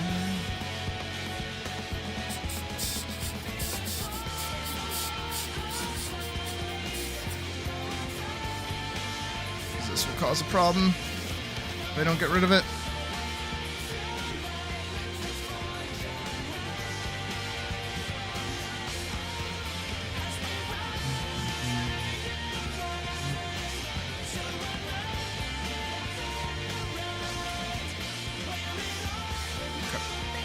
Grab these, and then we do this. And huzzah!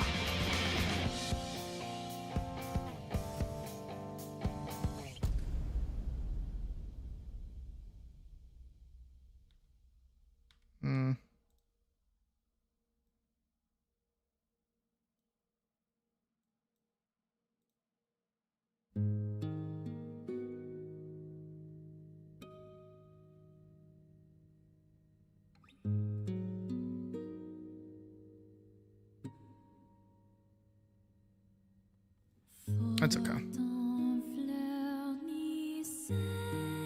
Every third. Every fourth word. Every fourth word.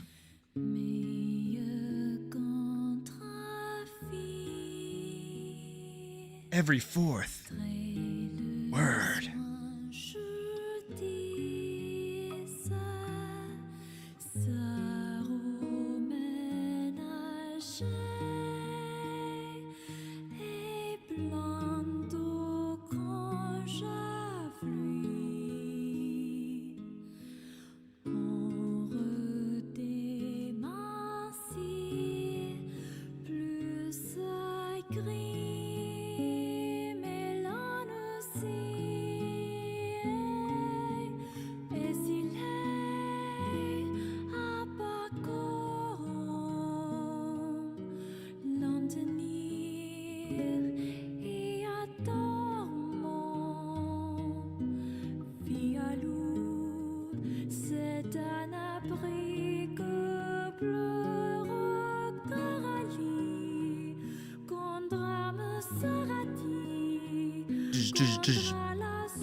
Have a good night, Foundation.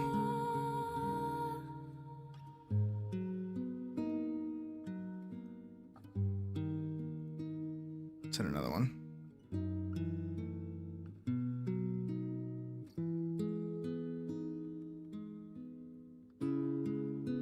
I mean, she does a good job moving around, so that's good.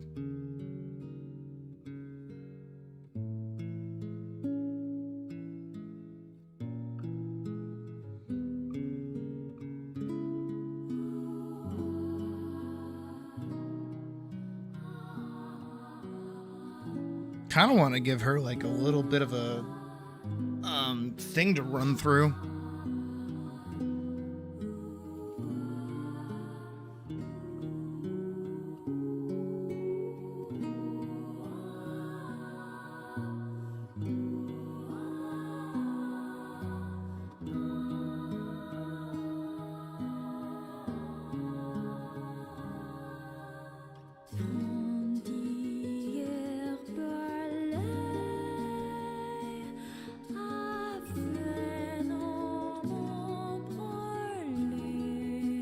I do really like this little stance she's got going on here.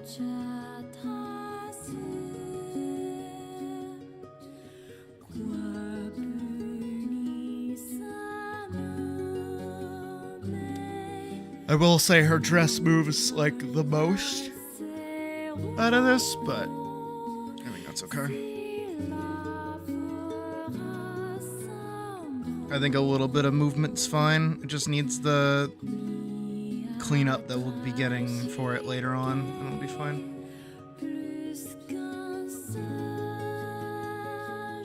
Which reminds me.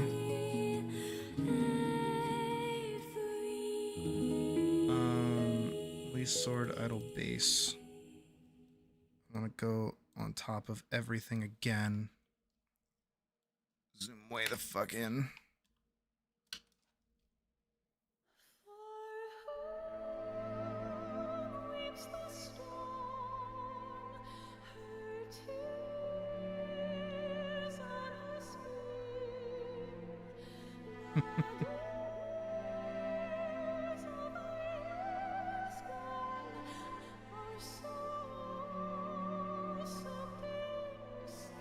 None of those filters. Glow? Blur.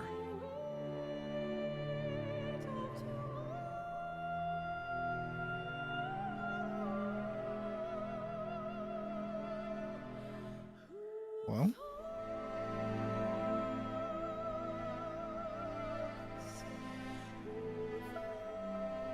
Okay, blur is doing nothing. What a glow.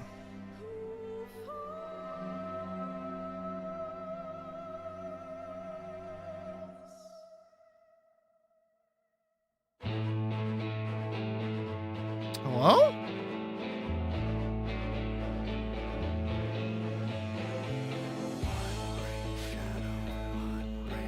Al?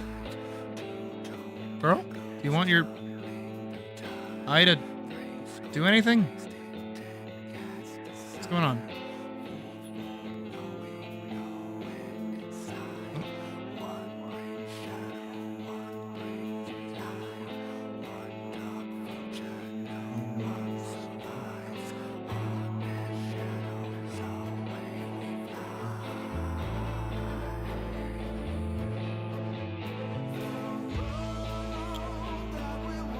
Why that no worky?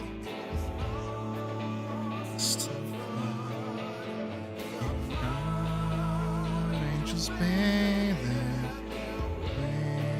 angels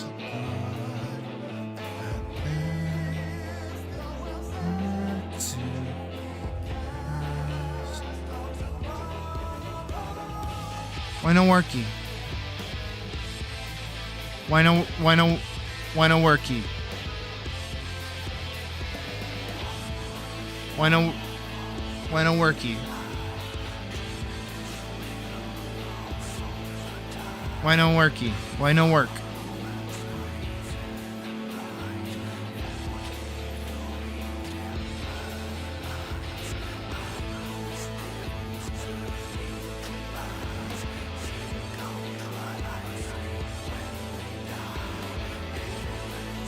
What the fuck? Why the hell? Why no worky?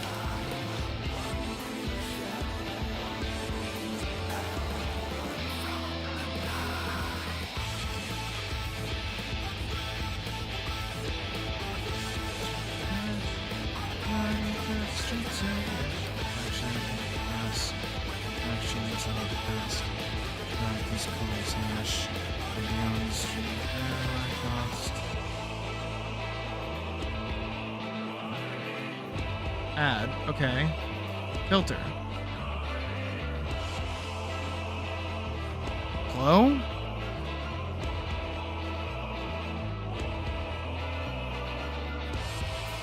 Hello?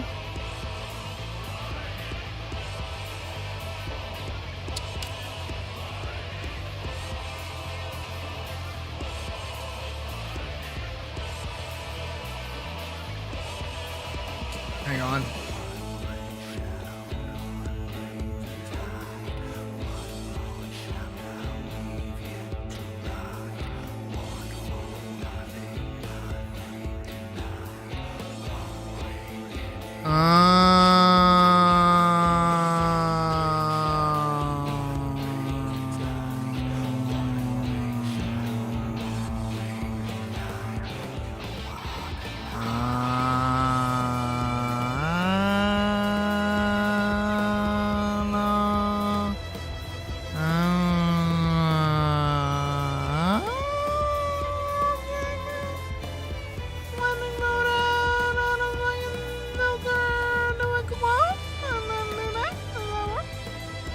Oh, I see you. Oh, I see you.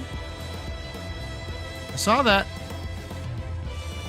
There it is. There we go. Okay. There we go. Got it, got it, got it, got it, got it, got it, got it.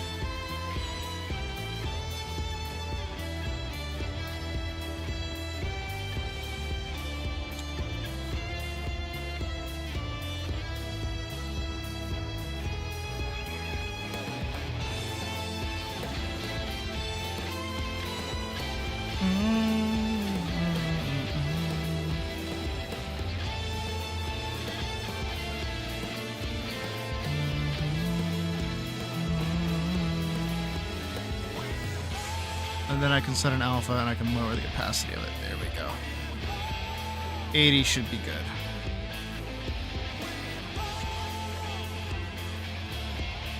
There we go.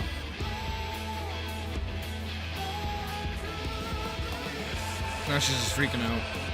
What if I go back to here and we go, well, this has to, we go back up to idle sword. Yes! There we go. I did my job. Now her eye gets to glow while she holds her sword. I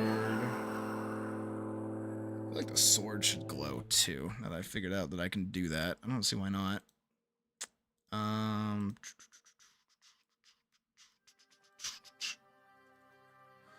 He's a phantom.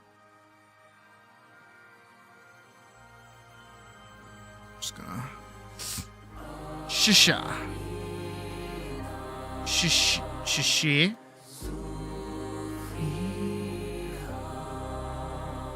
Shisho. Shisha.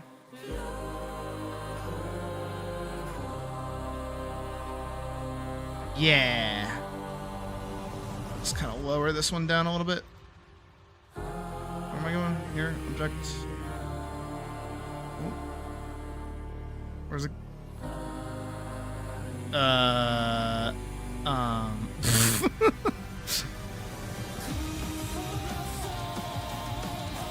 What was that moving it? I'm gonna say 63. Just flat 60.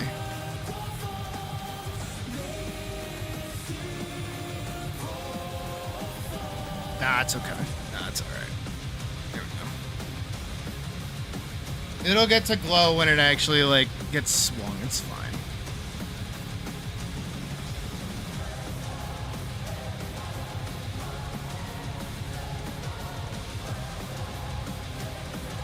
Have you even been charging my little phone? No, you haven't, actually. Well, that's not good.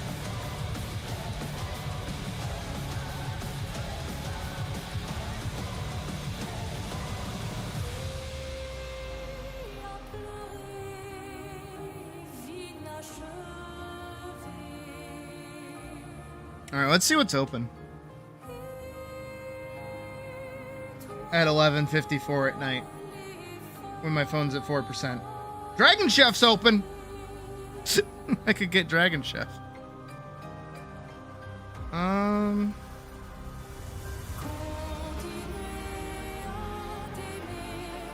Macca's is open, but I have Macca's too often.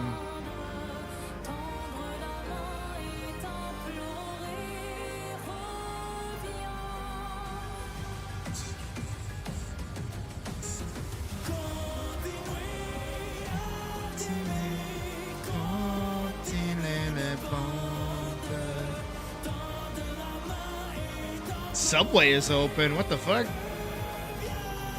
I could do with a Subway sandwich.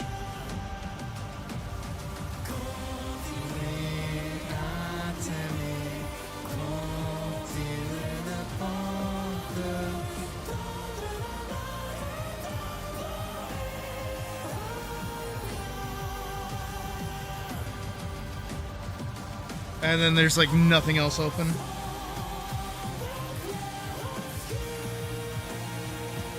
Is Wendy's open? I could do with a Wendy's. I haven't had Wendy's in a minute.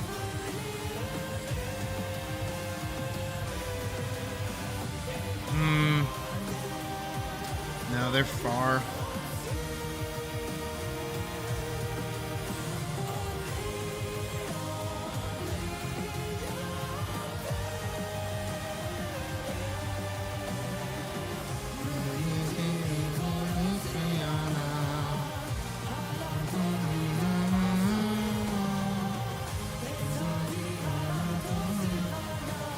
What do I want?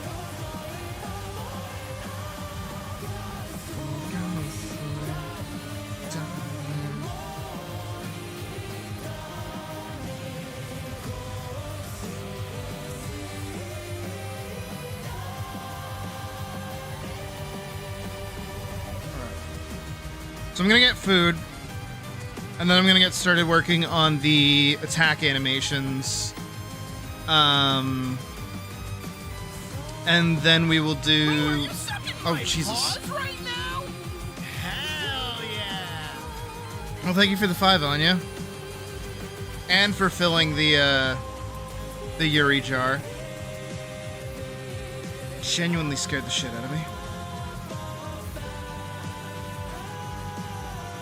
Is Domino's open? Can Domino's be open? I'd like some Domino's. Is that a no? Is that a fuck off and go die? Oh shit, they're open! They were just hiding from me.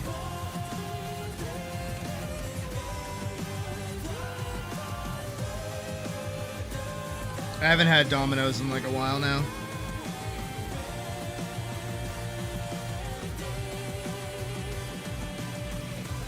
Honestly, let me do... Can I do like a... I shouldn't be taking this much time.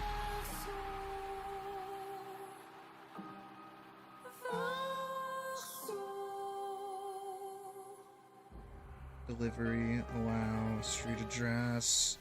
Not saying that out loud.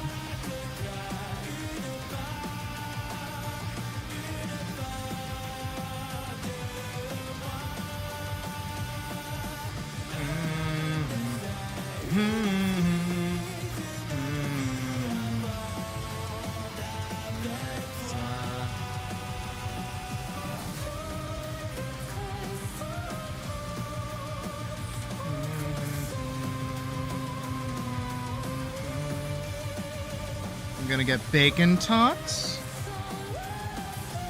And then I want a pan pizza with bacon chicken, cheddar.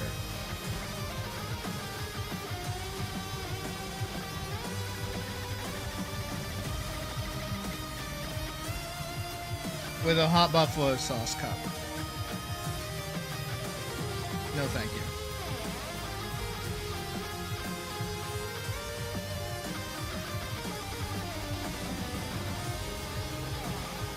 And so all of that together.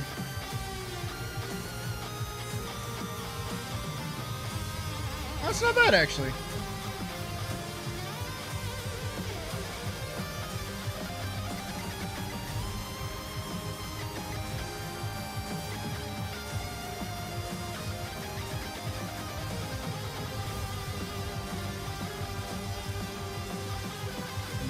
Credit card details. Actually, not my credit card, my debit card.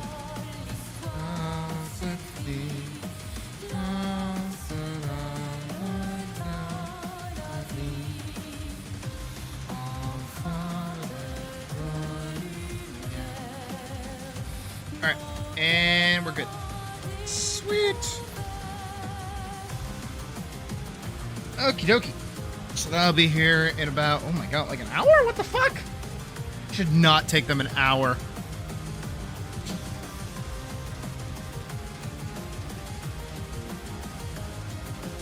A Bodhi?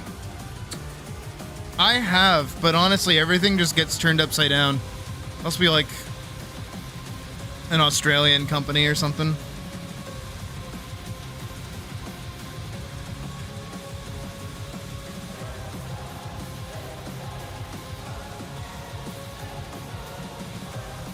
Where's the sword sizing? Please don't tell me I got rid of it. Please don't tell me I got rid of it. I would feel very stupid if I got rid of it.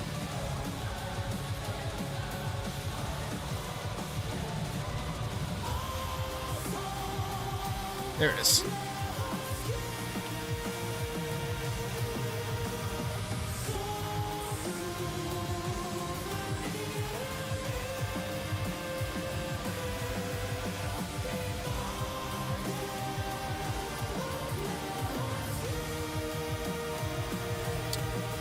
Is that really how long it is? Something none of you ever want to hear. Is that really it? That's not it. That's not my girl's sword right there.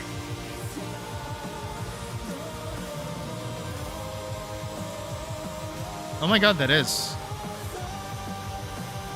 What?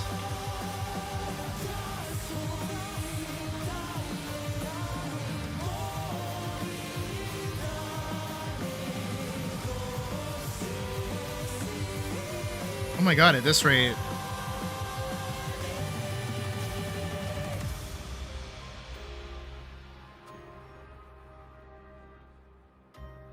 Oh my god. I mean, really, at this point, I might as well just, like, go with the lengths that I had here.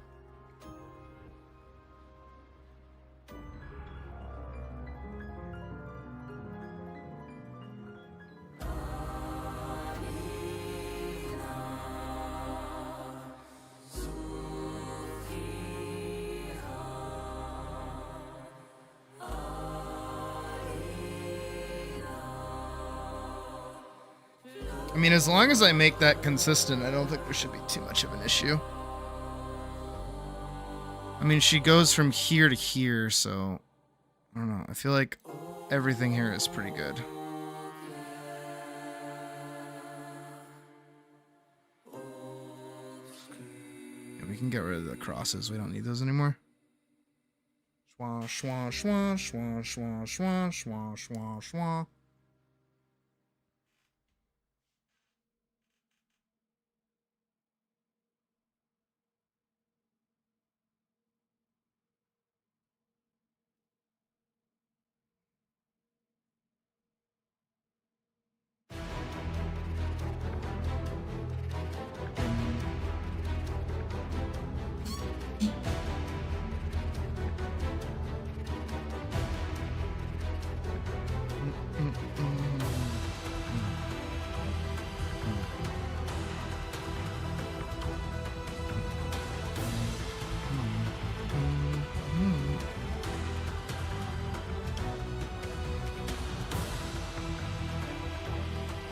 I'm gonna actually put this there and then the idle sword here. Just kind of see that like difference. She does get big. Fuck.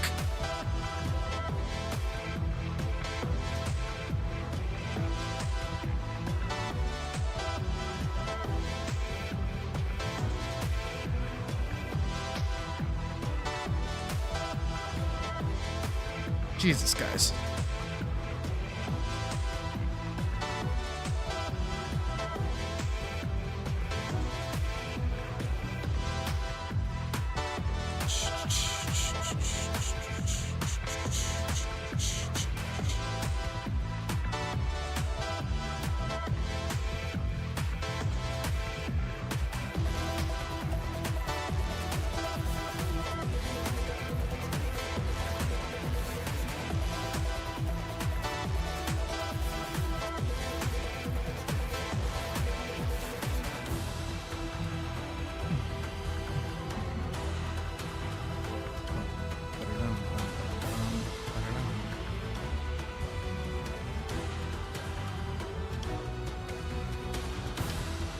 Okay.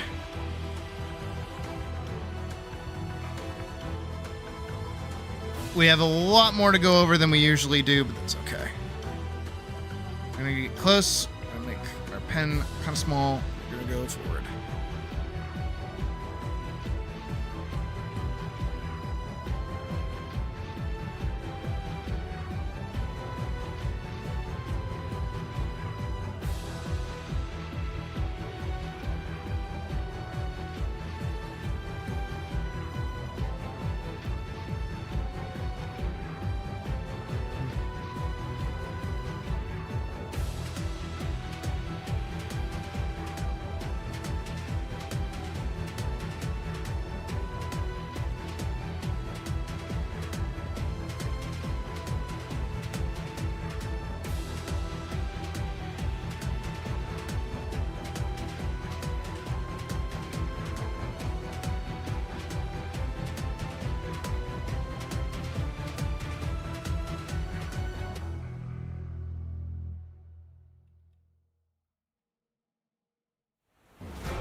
That's much better.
Taking a second.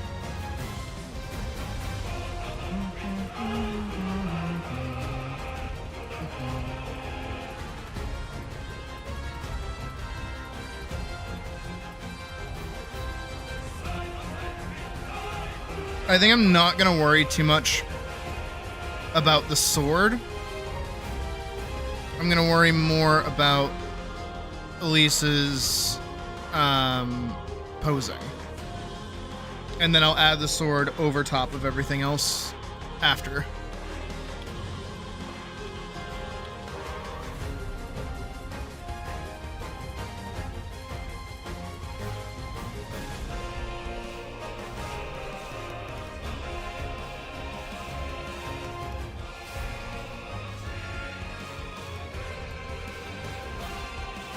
Full 28 frames. A 14 Skylar.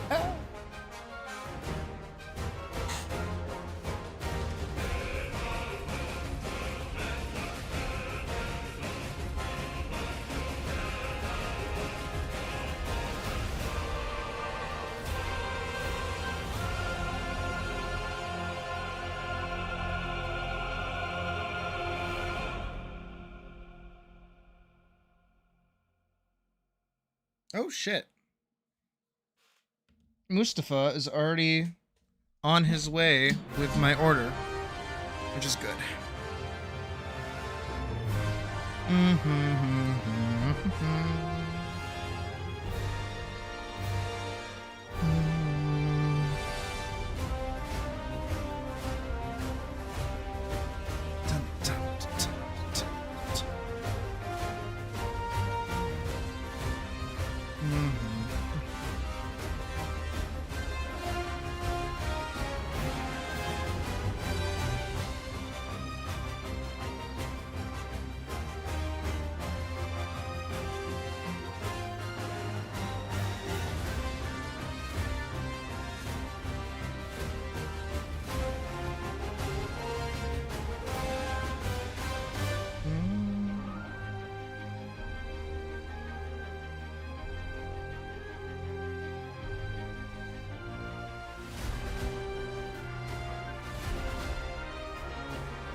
Realizing I kind of fucked up just like a little bit.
I am glad that you took to 14 as well as you did. Seems like you're actually enjoying it, which is good.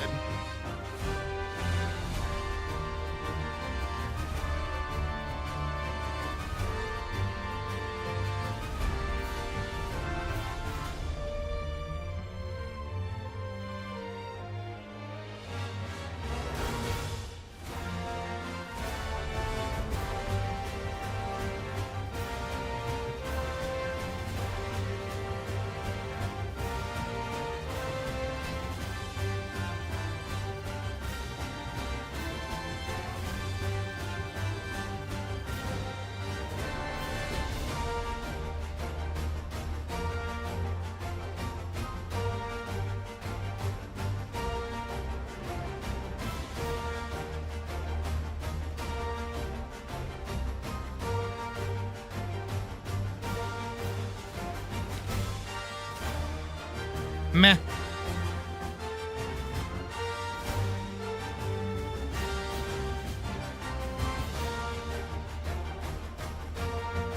The customization system in that game is like 10 years old.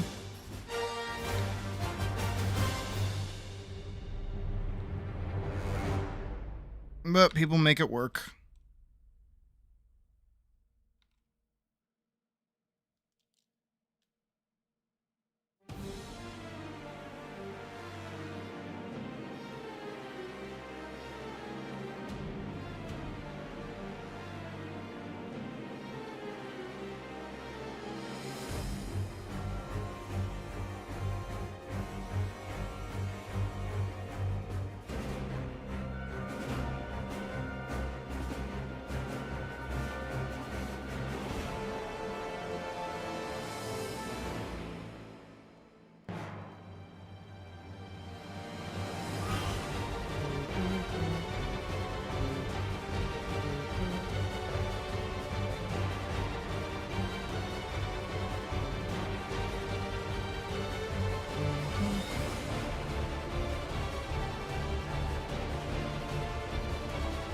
Meh.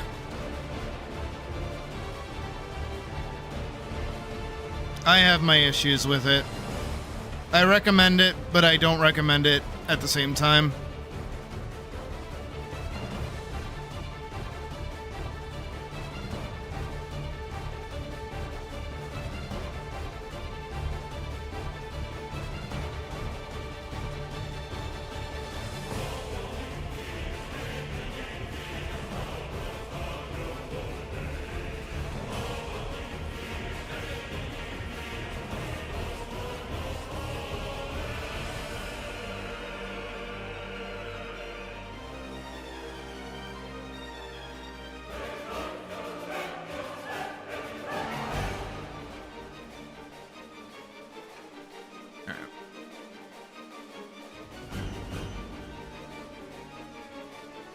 Hey, food's here. Sweet. I need to eat.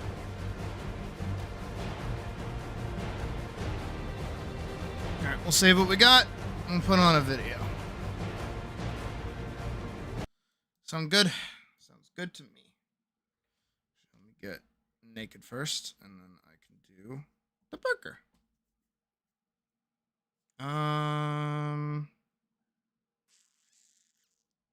Don't care.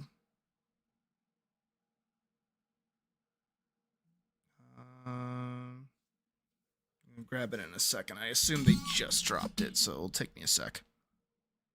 Let's see.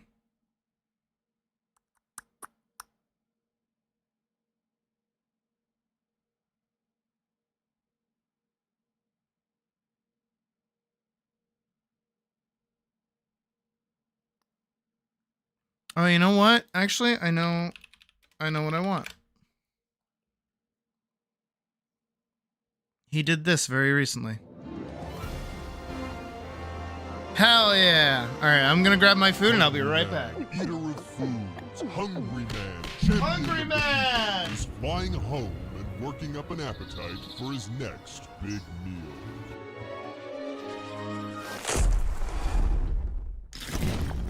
Hello everyone, it's me again, Chef Ian, McBrutal Foods, McHungryman.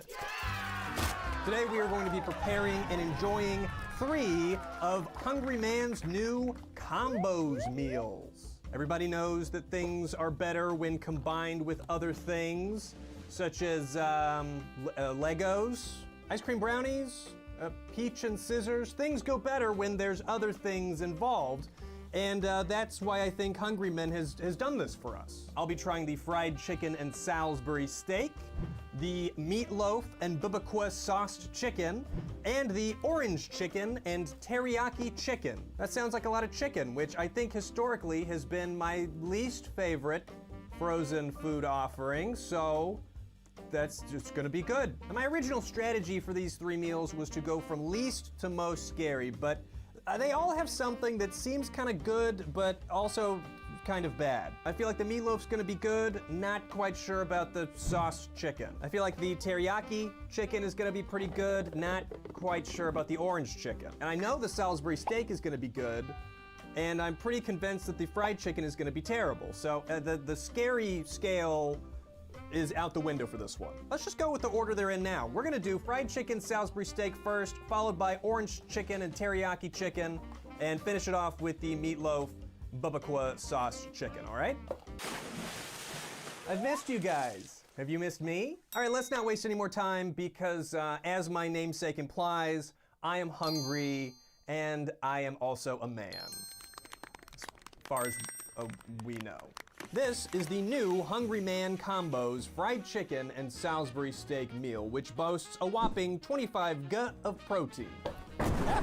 The current food marketing, just at large, not just with Hungry Man, seems to be very focused on protein. Almost There's back. like protein Pop-Tarts, right? There's a bunch of weird protein-focused foods right now, so there must be a protein trend going on at the moment, and I'm happy to hop on. I quite like this box's simple and stylish presentation. It does make the food look quite delicious. It looks like the fried chicken side comes with pasta, cheese, and sauce, and the Salisbury steak side comes with mashed potatoes and gravy. 2 hearty favorites in one meal. That's about it. That's about it for the back of the box. I'm really afraid about how this fried chicken's gonna come together. It's gonna be soggy all on top of that sauce. Unless they're separated in the package, I guess we'll see. You know, it's been so long that I've done a Hungry Man video that I find the site equal parts frightening and nostalgic. It's kind of nice. So we've got the Salisbury steak, which has been reliably one of my favorite frozen food offerings, atop a mashed potato and gravy, which hasn't really come together quite yet, but there's still time. And then we've got the fried chicken with the pasta cheese sauce. Honestly, it looks pretty good. It looks like a decent portion. I think the standout here is that there's no vegetable. Is there ever a vegetable in these things? I can't really remember. It's been a while. Is potatoes a vegetable? Potatoes isn't a vegetable. Worth noting that this meal was $5.99 at my local Fred Meyer, and Freddie always seems to give me a pretty good deal. Just for the fun of it, here are some other things that you can buy for $5.99 right now to help you decide if this meal is actually a pretty good deal or not. We've got 2 different cooking options here, microwave oven and conventional oven. I'm gonna do the microwave oven because it's fast, it's easy, and I'm lazy. All right then, time to cook this bad boy up.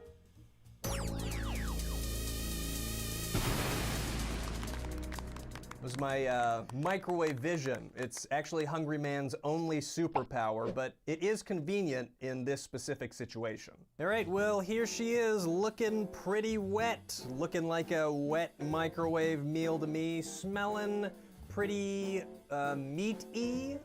Meaty? It smells like meat, which is good because there's 2 kinds of meat, right? And here we go. Very drippy, very wet, looking pretty soggy. The chicken in particular, looking quite moist. Is it bad to do this? Can I dry it off a little bit? Give it a little bit of a chance to dry out. That's fine. That's recommended. I feel like the chicken looks all right. It's honestly the pasta that looks kind of sad. It's supposed to have cheese sauce on it. I guess that's some cheese sauce down there. And then over here we've got the Salisbury steak with mashed potatoes and gravy. The gravy really mixed into the taters. The pizza's here. And it ends up looking mostly gravy. I'm not sure there's potatoes in there anymore. I think it's all just become some sort of congealed gravy. But they made it right! Ready to eat, so here we go. I got Start with those tater Salisbury tots, steak and they haven't here. been putting the fucking Parmesan Look, sauce that's some on it. runny taters, man. It's odd. It's strange. The meat is very, tater sauce very first. soft. Very, very soft. Yummy. Melt in your mouth soft. That's not good. Texture and consistency aside, the mashed potatoes and gravy don't have much flavor, I'll be honest. It tastes like hot food, which I like. I honestly, I love hot food. That goes a long way for me. Hot food is Goes good. For some flavor. Am I supposed to salt and pepper this thing myself? It's just bland. Hold on, I am gonna get salt and pepper. It's just No, really, maybe really don't. bland. Do you know how much salt and pepper is Okay, probably so in I that? had second Don't do thoughts. that. I had second thoughts on the way to my kitchen. Yeah. Maybe I'm gonna wait on the salt. There's so much sodium in these things Mhm. already, and I'm gonna eat 3 of them. I'm gonna hold I off was on gonna the salt. say. I am gonna hit it with some pepper. It needs something. It needs something. I suppose it's a little better. I mean, now it kind of tastes like pepper, which is a plus. Maybe it's so soft and chewy so that hungry man can be for every man, even those that have lost their teeth. You could eat this with your gums. It's that soft. I don't know, man. Maybe I just have nostalgia vision for the Salisbury steak, but I feel like it's gone downhill. It really does not have any flavor whatsoever, and it's just so smushy. No. Tell you more than what the game tells you. Sounds about right. The chicken and cheese here. Is the fried chicken all the way fried, or? Okay, yeah. Oh, wait. Was noodles on the bottom. Well, that's confusing. When you heat it up, you take a break to stir the noodles. They teach you that So I stirred the fire noodles, mode like, does all your around the damage. chicken, right? Ice I didn't mode realize regains there your was mana. noodles under that I needed to stir. It looks like chicken, kinda. I think the chicken has a bit more flavor. It does taste of chicken. That's good. And I can taste the Tasting breading. of chicken It tastes is like, good. Breading. That's all right, actually. It's not terrible. Probably be even better in the oven. The mac and cheese does taste like mac and cheese. Here, let me get the. Ugh. And the let me get schnozberries taste like schnozberries. I'm getting the noodles separated from the chicken. Here's the thing, hungry men, if you're listening out there, I don't think you should put the meals on top of the sides if I'm supposed to stir them. I think it makes them more mushy. I think it's confusing, and I'm so stupid that I don't understand how to do it correctly. Okay. There's Well, that's nothing not the end of worse the world. That's than feeling that's like mac you and just don't cheese, know but how to at make least even a close microwave meal. approximation. I'm shocked. I tell you, I'm shocked that I'm preferring the chicken to the Salisbury steak. This is a huge upset. But I don't know.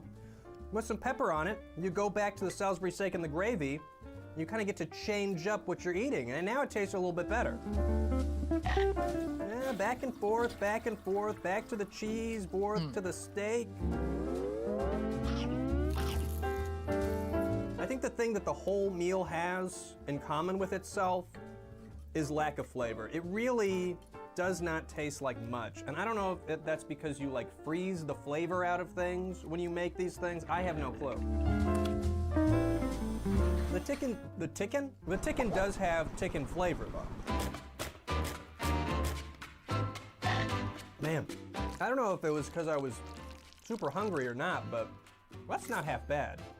That's not really half good either, but it's not half bad. Kind of like right in the middle. I could see myself enjoying this after I've worked up a sweat after a long day of flying around the world and being hungry, or whatever my mission is as a superhero. I don't really know. I should really pace myself, right? The smart idea would be to pace myself and not eat the rest of this. I guess the question is, how smart am I? It's tough, man. I feel like I've been out of the hungry man game for a while, so my frame of reference for how this should taste is not as sharp as once it was. I mean, I did eat it. That's a sign, right? That's a good sign. Well, there you go. Oh yeah, I don't think you Salisbury like steak, ever mashed should be potatoes, pressing fried transpose chicken, like properly. cheese noodle. I'm gonna say it's okay. You know, I don't want to pretend like this is supposed to be gourmet food, so I won't. If you're expecting a nice warm meal without much flavor, but is pretty inoffensive, I would say you might like this. Maybe bring some pepper for the Salisbury steak. I do think that I used to enjoy the Salisbury steak more. You but did it say really that was in older bizarrely videos. flavorless. Oh I my couldn't God, taste the steak, 2017? couldn't taste the gravy. I remember couldn't watching taste when the that was mashed new! potatoes. When I put pepper on it, it was okay, but that's because I could taste the pepper. I actually feel like maybe I should be rating both meals with separate grades and then combining them. This is the combos episode, after all. So 10 years, for dude. the Holy shit. fried chicken, I I was 17. C. And then for the Salisbury steak, I'm gonna give that a D+ for a combined score of C-. It's okay-ish. It's not something I'd want to eat unless I was just feeling extremely lazy and needed something warm to fill up my belly, but it could also be worse. It could be much, much worse. I will say that it was warm. It did hit the spot in a strange way. I feel nice and full, which is, it's a great time to eat another one, right? All right, next up is the new Hungry Men combos, orange chicken and teriyaki chicken. I really like orange chicken, but I have to say there's some orange chicken that's orange chicken. The orange chicken is tempura white meat chicken fritters with rice and orange chicken. I like the idea of the chicken teriyaki fritter. Chicken is chicken breast with lo mein noodles, chicken, and teriyaki sauce. Now up here in the greater Seattle area, there is actually a pretty large teriyaki community. There's a lot Almost of just spilled my teriyaki fucking shops tea. around here, and it's all very good, culminating. So I must admit, I am happy to see that there's broccoli in this teriyaki. It seems I'm not. like veggies are hard to come by in these combo meals, so Good, I'll be they're happy for to eat some broccoli. manly It's one men. of my favorite vegetables. They eat meat 23 G of and things protein. that have That's meat good, in them. I guess. How many G of sodium are we talking here? Whoa, Real men eat their brother's meat. Oh, I'm sorry. Dude, 68% for one meal? But hey, there's 23 G of protein, so that's pretty good, huh? True hearty favorites in one. Again, I'm not really wowed with what the flavor of text of on the back. apple I fruit? like What are you when they talking give me about? paragraphs to read. Hungry Men, if you're out there, please add more words on the back of your box for me to read. Can there so be that a I can beef stretch fritter? my Is that such a videos thing? Even longer and make that much more money. Worth noting that this meal was also $5.99 at my local Fred Meyer. Oh, you know, that looks okay. So we've got our orange chicken up here. Not as much rice as I would expect. I guess I would imagine rice is the cheapest part of this dish. Oh, shit. So I kind of expected more of it. 1, 2, 3, 4, 5 pieces of orange chicken. And I think this is a piece of the teriyaki chicken that just escaped. What? And the teriyaki, honestly, the teriyaki is a little bit disappointing.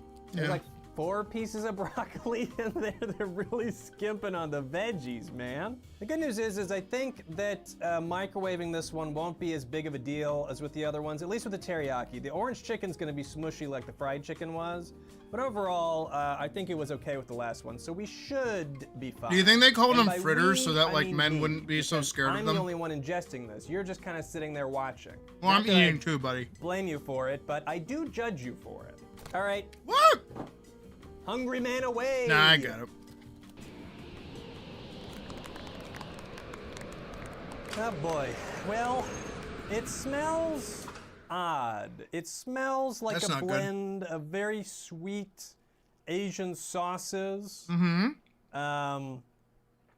And like McNuggets. Okay, I understand there's fried chicken in there, so maybe that should be expected, but it doesn't smell quite right. It's kind of like a stinky sweet smell, if that makes sense. Not something you would That's want not to good. Make your kitchen smell like for an extended period No, of time. it's probably but the I've already noodles. doomed myself, so here we go. Yep, nope, Very, you're screwed. very wet and drippy. It looks okay. I think the strangest thing about the prep for this is that you didn't have to stir it at all. It was just 7 minutes in the microwave and you're done.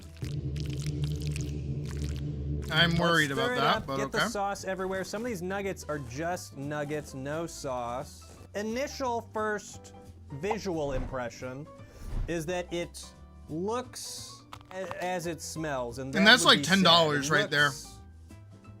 It just looks sad. Hold on, someone is ringing the doorbell at the Hungry Man cave.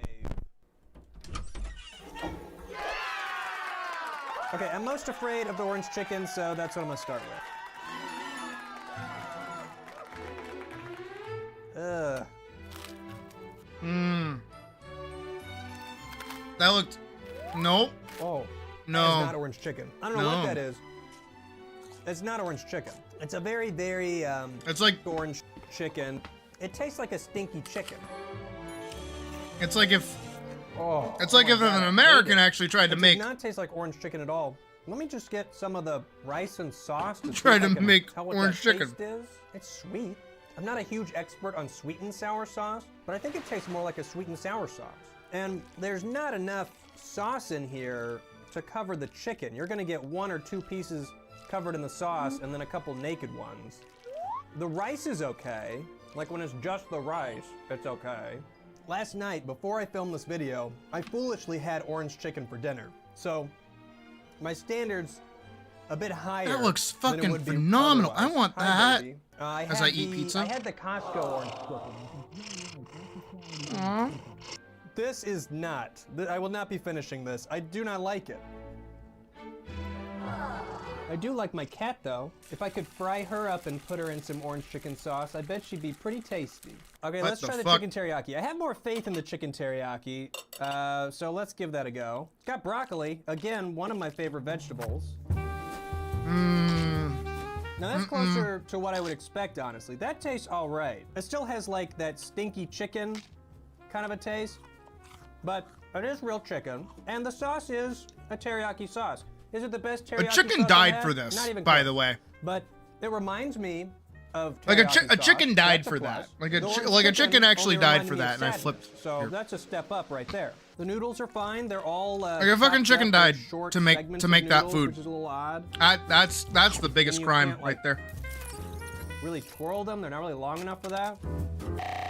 And the broccoli is very, very small. It's like they got the smallest pieces of broccoli they could find out there, out in the broccoli fields. This one's kind of a tough sell for me. It all just has kind of a weird taste. Even the teriyaki chicken just tastes a bit strange. It's really hard to get these fucking noodles because they're so small.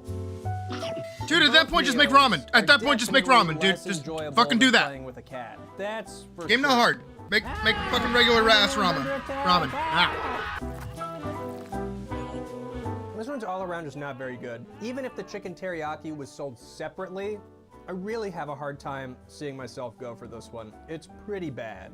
I think it's clear that the best part of this combo meal is that my cat decided to come in here and enjoy it with me. This is true. But now that she's smelled it,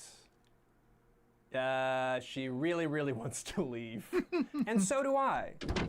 So all in all, not very good, but it is good to be reminded that sometimes things would be better if they didn't taste like anything. A flavorless Salisbury steak is really not the end of the world. Well, using the B&BS grading system of excellence, I will give the orange chicken a D, and the teriyaki chicken a D+, for a combined score of D half plus. That's a thing. D.5, maybe? Why not? D and a half? I would Yeah. find it very difficult to eat all of this to enjoy the full 23 G's of protein. But luckily, I can just not do that, and we can move on to the final combo meal. How are we feeling out there? We feeling hungry? No. I'm not. I'm stuffed. I should have known better than to eat the full meal of the first one. I don't know what I was thinking. I was thinking I was hungry, man. How do you think I maintained this exquisite physique. It's sodium. These right here, 200% sodium. Hell yeah. Can I squeeze? Well, to be perfectly honest, I'm too lazy to get up and go get the last meal, so I'm just gonna stay seated and go get the last meal.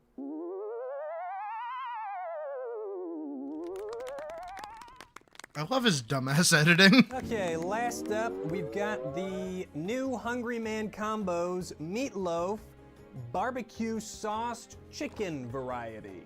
Yeah, My do we? co-host has overtaken my seat, so I'm just kind of winging it at this point.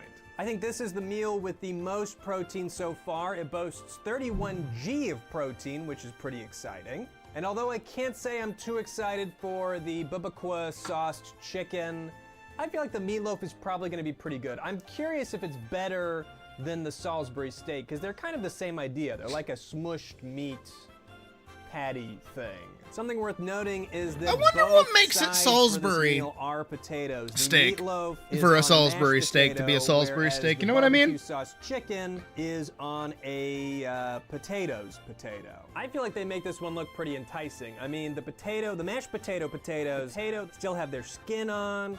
The potatoes just look like it doesn't look too bad though. No, that doesn't look too bad. Potatoes. And MJ seems pretty excited about it herself. Okay, so the meatloaf is made of chicken, beef, and pork. Okay, and the that is definitely a barbecue loaf sauce of meat. Chicken is made of chicken. Is it? And barbecue sauce. Crazy. Also very descriptive. Two hearty favorites in one meal. It's Bit of just clip? lazy at this point. You can't describe the chicken and the mashed You've never potato heard to me anybody even say it a like little Bubba bit, Quit? Hungry Man, just a little bit. Really? This rustic style meatloaf. Bubba Quit. Ow! This rustic style meatloaf sat upon a delicious, comforting, soft, pillowy mashed potato will make your A heart delicious, soar. comforting, soft, And pillowy the mashed barbecue potato. sauce chicken with its tangy, sweet sauce atop some crunchy potatoes. Well, all right then. I guess I can move back to my chair now. Oh, don't look in this area. Oh, hello, sailor! Hungry Man potato meal. It seems like it's going to be a lot of starch. This has the most protein, but it also has the most sodium. 70% of your daily intended intake of sodium. Well, you've learned a new One way to say sure to be barbecue, and that's delicious Bubba meal. Stop looking. I know you're looking. I am. We're No. at the home stretch. Time to heat it up, and then I'm gonna eat it up, and then I'm gonna beat it my up? meat it up. Oh. All I right. said that before. Hold on. I forgot to show off what it looks like frozen. My mistake. Oh. Well,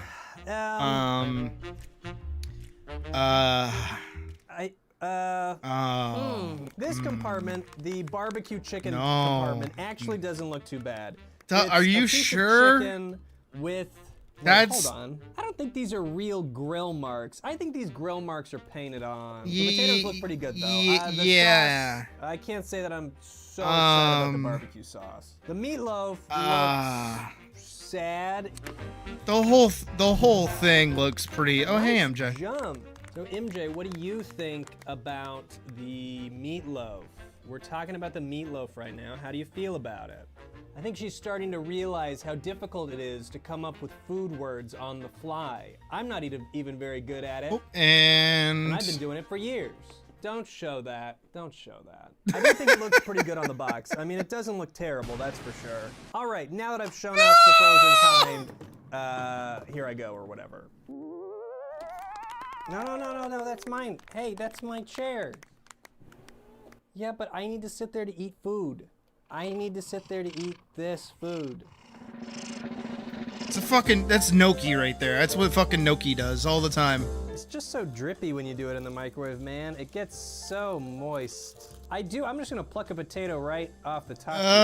Potato. Don't do it, no. What I was expecting. Yeah, I don't know what you were Meatloaf expecting honestly either. Looks a lot like the Salisbury steak. which Yeah, is no, pretty it does much not like look I great. honestly don't know the difference between a meatloaf and a Salisbury steak. They seem, in concept, Very similar. I don't know what the similarities or differences even. Looks sad. Yeah, the whole thing looks like divorced dad eating in his sad apartment after dropping off his kids after a fun day out at the F1 arcade. I have no idea. Like, hot damn. That is sad-looking chicken. That's depressing. That said, I was surprised by That's like the thing chicken, that they feed, so like, I'll give the it a main chance. character at the start of the divorced dad storyline movie to show how, like, dilapidated he is. I'm gonna try the, what was this? Salisbury, the meatloaf.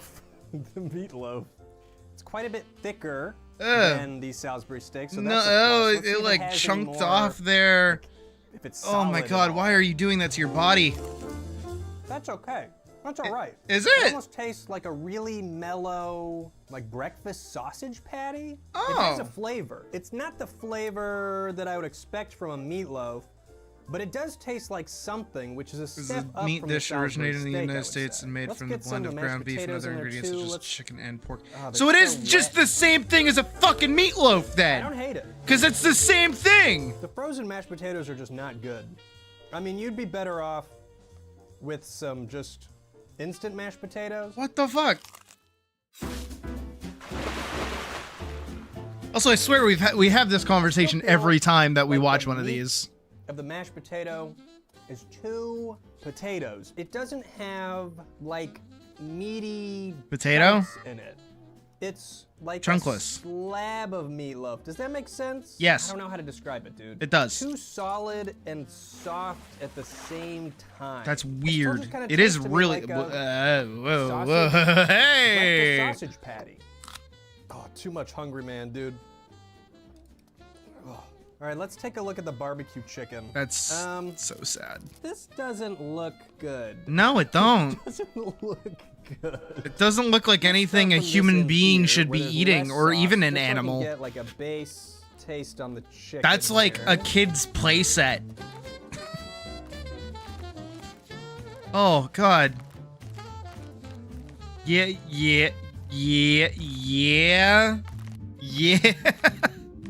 Yeah, Ian? Oh god. He's still going. No? Yeah, no. Oh, he's still going. He's still why is he still going? That has got to be the driest piece of chicken. Yeah, it took you like a I've had in bajillion quite years some to time. chew it. Oh man. Not a lot going This on is there. a good picture of him right here. It's just a dry chicken. I think there might be a seasoning on it, like a single It looks like piece of wait, seasoning. you know what it looks like? Hold on. You know what it looks like?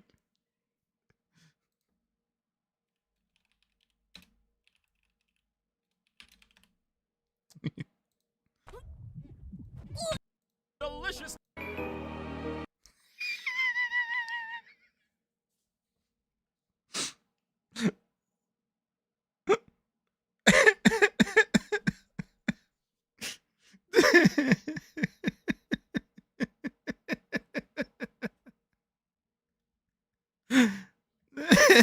I'm so glad I skipped like right to it.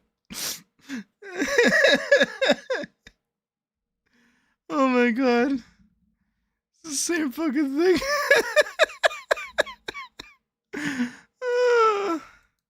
Really, I guess is banking on the. It looks better. No, it barbecue does. sauce for the flavor and maybe also the juiciness. Oh, that reminds me. So, me and Puck, we went to, you guys know, we went to Vegas with each other for my mom's, what is it? The wedding that she was having. She was marrying my stepdad, so we went to Vegas. And it was a big hubbub and the hubbub the ladoo. And it was a good time all around. And before that, me and Puck, we had like a few days together, like 2 days together, before they even like arrived. So we basically had 2 days in Vegas to just do whatever the fuck we wanted. And our first night in, we were staying at the Excalibur, and the Excalibur has like a medieval time show where you can go, you watch knights like duel, and they like ride horses and they joust or whatever, and it's a dinner and a show kind of deal. And pretty much what you see behind Ian right there in this little freeze frame is exactly the kind of meal that we got. They gave us not even a 2-course meal, but like a 1-course meal of alcohol, pretty much. I probably got like a rum and coke or something stupid. I can't even remember. I think I did, actually. I think that was what I got. And it was like a little thing of bread, literally the same bread from like the Amazing Digital Circus, a few house fries, like a few cut up potatoes, basically, barely any seasoning on them, and then like a whole chicken, but like a sad dead chicken, probably not chicken, probably was a fucking pigeon. The puniest, tiniest, saddest meal imaginable.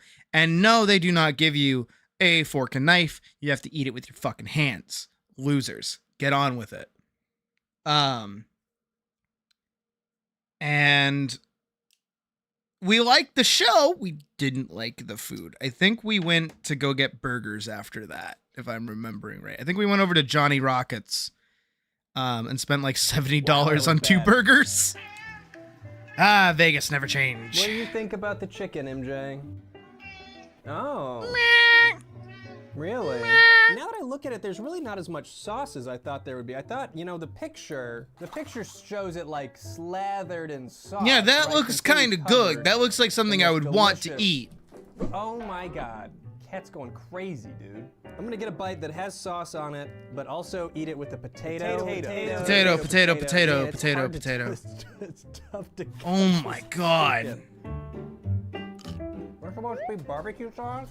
Oh, that is really sad and really bad. The barbecue sauce is sweet. I can't really taste like the root of the flavor. I don't know what it's supposed to be exactly. It doesn't taste like any barbecue sauce that I've ever had, that's for sure. It does have, I don't want to say heat, but it has a kick of spice. You can see that they did put at least a little pepper. That's what it would be. That's what it would be. That's a positive. But man, the chicken itself is so dry and so... How dry is it? Are it? you able to see how dry it is? Can you see through a camera? Yes, actually, that looks really bad. I don't know that the technology has really gotten there yet. It would take me an hour to eat this meal just because of how much you have to chew this thing. No, I want to go back to like actual medieval times. I went to the one in New Jersey and it was awesome. Way back when I was a wee little pup. It was nice and soft, right? It tastes a little bit of potato. But the one in Vegas is like a knockoff version, so it's not the same thing as medieval times. Fine. It's like a sweet and peppered potato. Honestly, I wish that whole side was just one big ass potato. That'd that would awesome. be better than the chicken. Take out the chicken. Just give it do potato. the potatoes and have it be like a meatloaf and potato, and potatoes, potato. As it stands though, this is really bad. I'll go for one more here, but it's like the Sahara fucking desert in there. Holy shit. This meal was also $5.99. Here's some other things I could have bought. Instead of what is that top? What the fuck was that? The only redeeming factor on that is the potatoes are soft. But I think the only reason the potatoes seem good is because of how bad the chicken is. Otherwise, the potatoes I like his fork. Also probably His fork is really cool. Go back and try the meatloaf after that. He has a cool like fork and knife set there. Has changed at all? Probably not. It's really odd. It's really odd. It has an odd taste. And the whole thing's just odd. I want to say I taste the gravy. This is depressing. But I'm not positive that I do. As it cools off, the potatoes form up and solidify a bit, so that's nice. The most flavorful thing is definitely the meatloaf, but it's a confusing flavor, as is the barbecue sauce. It's just a confusing combination of flavors here. And honestly, going back and forth from one to the other is not good on my tongue feelers. Like the tastes just don't go together, I don't think. And it also makes me feel not good. I don't know that I can blame this meal directly for how I'm feeling right now because it's the third thing. Absurdly that I've dry or eaten in a absurdly row wet. from Hungry Man. Microwave. Fifth That's and why. sixth thing in a row if you count Microwave. each combo is separate. But I just don't understand this combo. The depression And I don't understand anyone who could actually get all the way through the chicken. All right, well, time for the last rating of the day. Meatloaf. I'm torn on the meatloaf. It was okay. What did I give the Salisbury steak? C? Honestly, I have a hard time giving it anything. I hate that over like a all of C. these were They're really just bad. a little too weird to be any better than that, so I'm gonna give that a C. Barbecue sauce chicken was... D minus. Whoa. Honestly, I feel F like my minus? F rankings should be reserved for things that I literally can't eat. So I'm gonna give that D minus? one a D minus All right. for an average score of D plus, not great for the combo. This one's a real tough sell for me. It was just not good. That barbecue That's all sauce of them, chicken too. was just way too dry. Perhaps it'd be more moist in the oven. I don't really know. I but doubt as it. a microwave meal, no bueno. Well, now I'm sitting here asking myself, what have I learned today? What did today's experience bring me in terms of life knowledge? And I think the takeaway is potatoes. Combining two different Hungry Man meals is not something that I or anybody else really needs. Do you really No. need a Salisbury steak and a fried chicken in the No. same meal? I Not don't at all. think so. Do you need a meatloaf and a terrible barbecue sauce chicken in the same meal? No. Not really. No, you don't. Especially when the sides are... At some point, it's too much potato. Do I need an Potato. orange chicken and teriyaki chicken in the same meal? No. Well, actually, that just sounds like a kind of a standard order from I mean, Panda yeah, Express. So but maybe no. this one was maybe a good idea. I'm not trying to slander the practice of frozen microwave meals. There's a time and place for everything.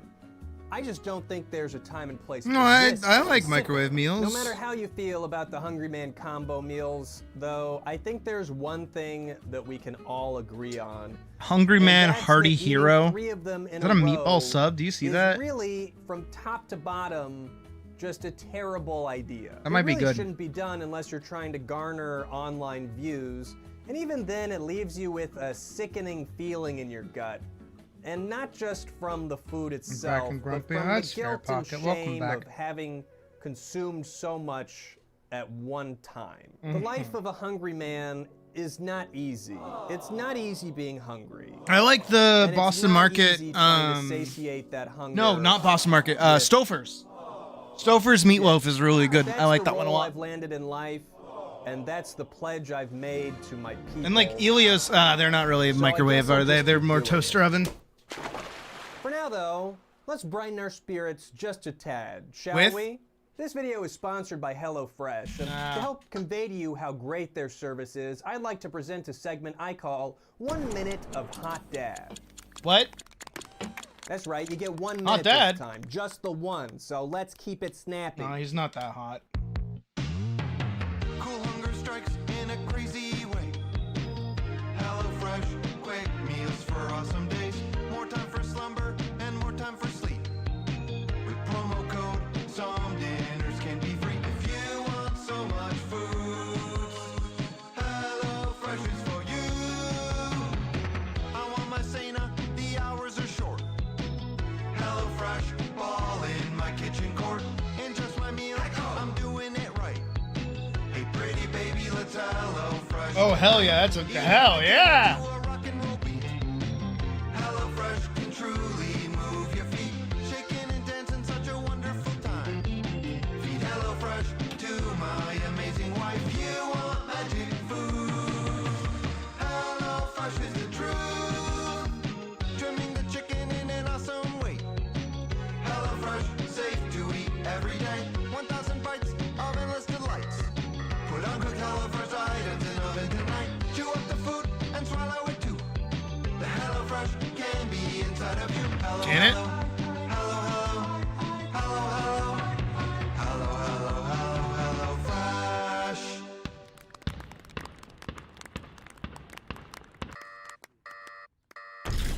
Oh, all right. seems like All you're right. about 17 seconds over, hot dad, which means I guess I don't have to pay you for this one. Good.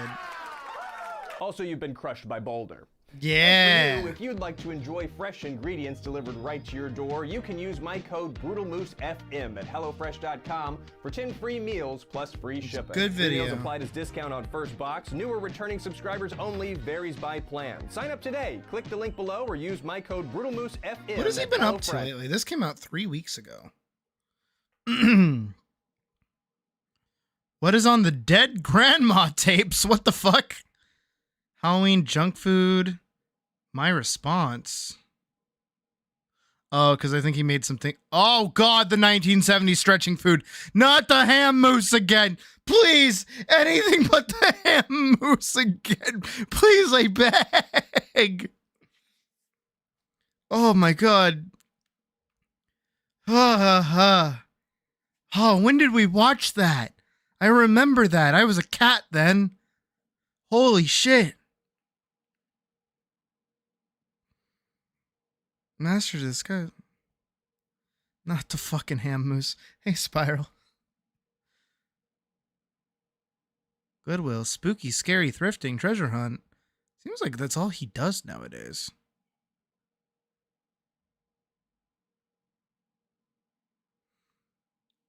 That's not a bad thing. Strange Orange Child on VHS. Oh yeah, I know this one. And apparently he played Pajama Sam 4. That's neat. Dude, like, he's been around for, like, years, but he, like, barely uploads. Old school RuneScape forever? Soda Drinker Pro. Surreal Soda Simulation. The coin game! I remember this! Just the other day, Steam came to me with a game recommendation. He said, Ian, I've been studying He's your so young. purchases This was lately. 7 years I know ago. You like casual simulation games, and This is I back think in you should 2019. give Holy the shit. coin game a try.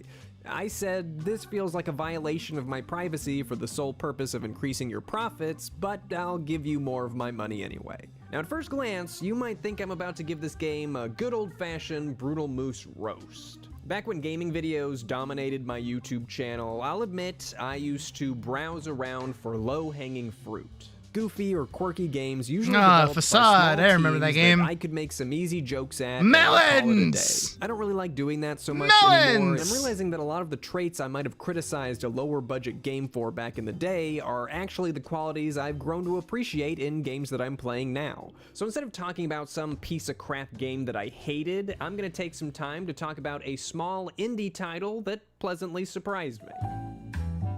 The coin game sells itself mainly as a virtual arcade or an arcade I think I simulator. remember So it watching this simulate- in tandem with what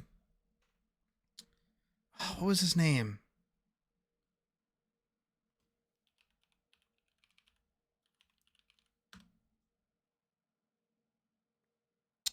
Nope. Not what I'm thinking. What was his name?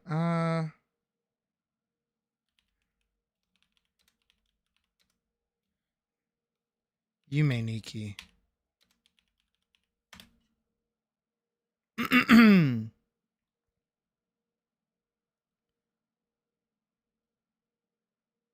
Oh, I spelt it way wrong.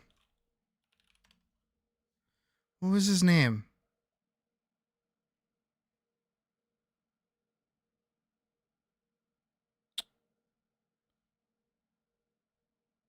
Can I do Yume Nikki like re-upload maybe? Jordan underneath. That's it. There, I found him. Hey, Uboa. I'm lonely. Found it. Will you be my friend? Cool. Awesome. Hey, do you want to dance? Okay, let's dance. I love Jordan underneath. I totally forgot his name. I feel like shit. Sex Comfy have better day. Albino Lullaby. That's the one. And he had a rant about Five Nights at Freddy's that I agreed with. Ib. Oh my god. So, okay, what is he doing now? Jordan underneath. Okay, hold on. This is my house. I know it's scary. Jordan goes to sleep. That was his name. 3 years ago. Holy shit.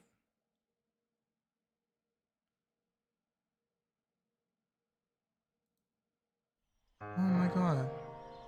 I remember when this was new.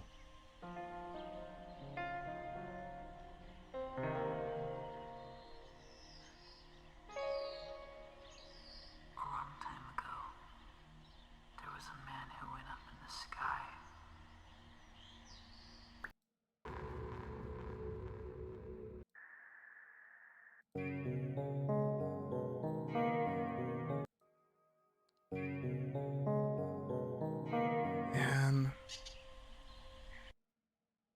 Wonder what he's been up to lately. Hope he's doing alright. Has he made any posts? 3 years ago. An image of earthy boy alone at home. I hope he's doing okay.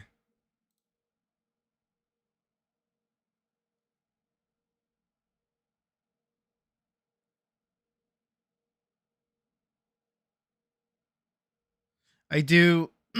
His work is very creepy.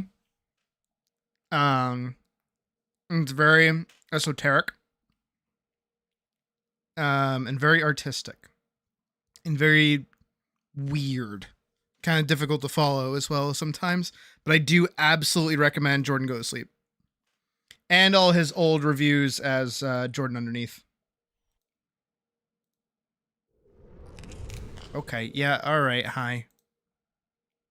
Yeah. He's just such a cool fucking dude. So I really hope he's doing alright, wherever he is.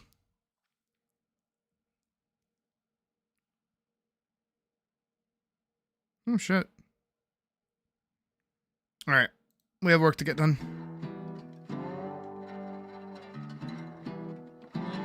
Back to it.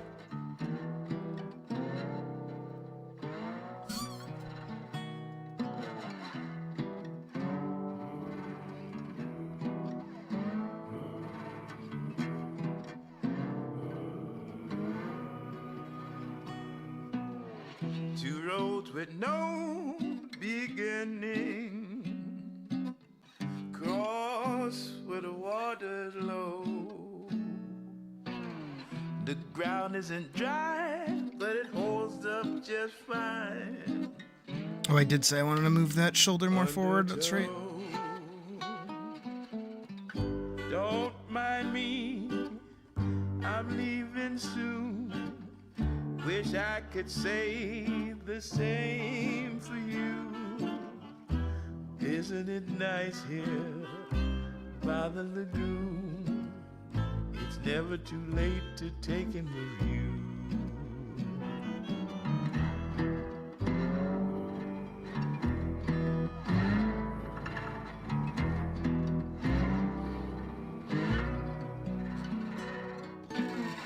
Now what's that gliding in the water? I have no opinion on it. I've never used it. Blank eyes drifting above. If you see any of that little alligator smile, good luck. Just one thing before I go. I know there's a place just down the road. It could be nice there, a place to unwind, far from living so close to die.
lies here by the lagoon.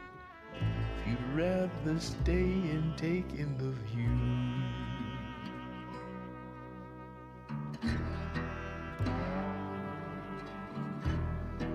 Have a good night, Mouse.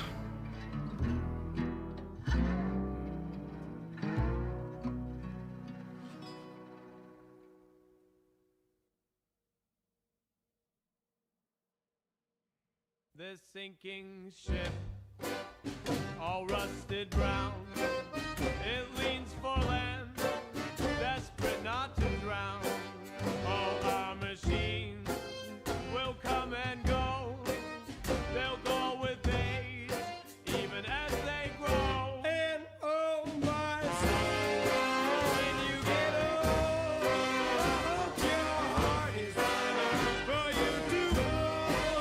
Oh my son, when you get old, I hope your heart is lining for you to uncork the wine. We'll draw it in. You cut the lines, we'll spread them thin. Oh, how our dreams will come and go, most much too fast, some far too slow. And oh my son, when you get old, I hope your heart is lining for you to blow. Oh my son, when you get old, I hope your heart is lining for you to flow.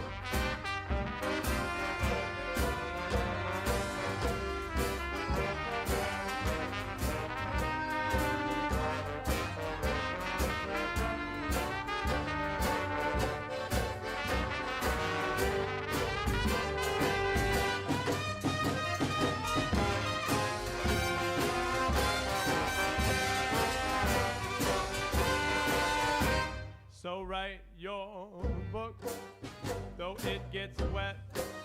The pages crooked, the letters bled. Oh, how these suns will come and go. But there's just one that's close enough to dry this boat. And oh, that sun will come and go. And when it's gone, it darkens everything we know. And oh, my son, when you get old, I hope your heart's still light enough for you to flow. And oh, my son, when you are old, I hope your heart is light enough for you to flow. And oh, my son, when you get old, I hope your heart is light enough for you to flow.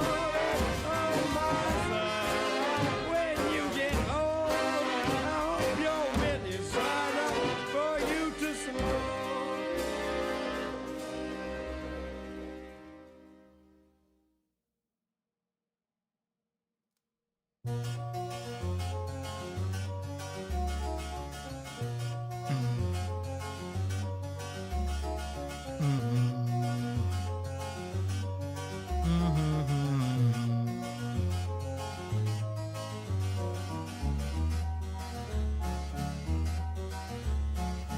Golden brown texture like sun lays me down. With my mind she runs throughout the night. No need to fight, never a frown with golden brown. Every time, just like the last, on her ship, tied to the mast, to distant lands, takes both my hands, never a frown with golden brown.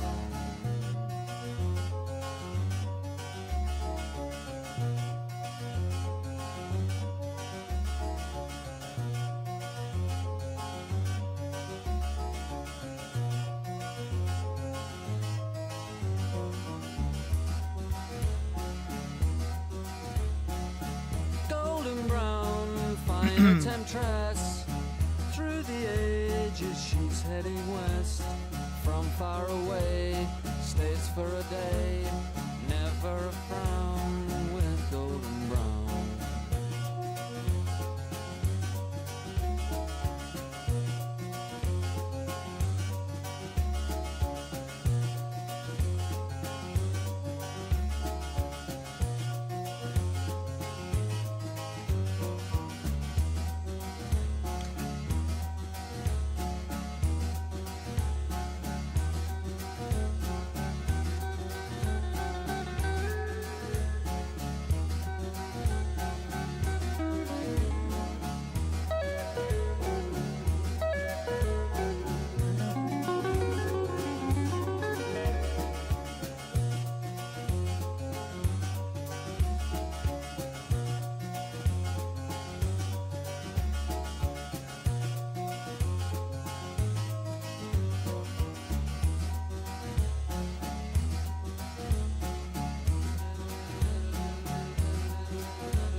Under a sunken sky, 5 cold-eyed birds huddle in the sallow weeds, cackling at me.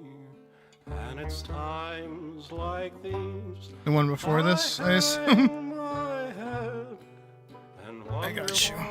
I never try to fight for.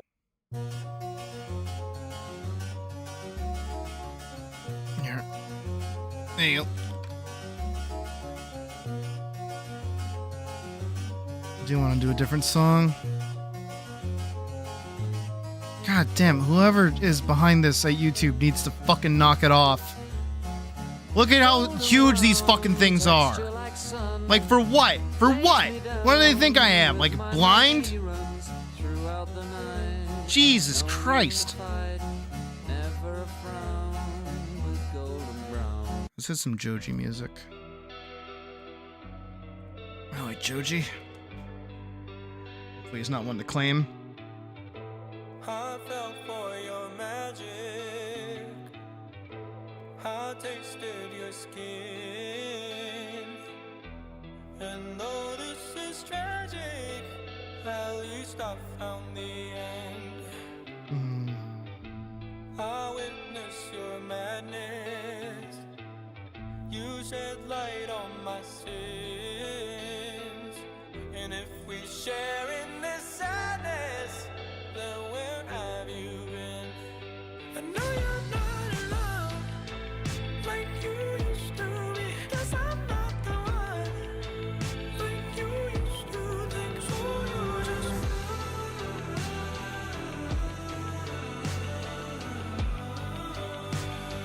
I know that I'm stuck in this misery, 'cause I'm not enough like you used to think. So Nah, probably not. The entire reason he stepped away from that in the first place was because he was having like really bad epilepsy.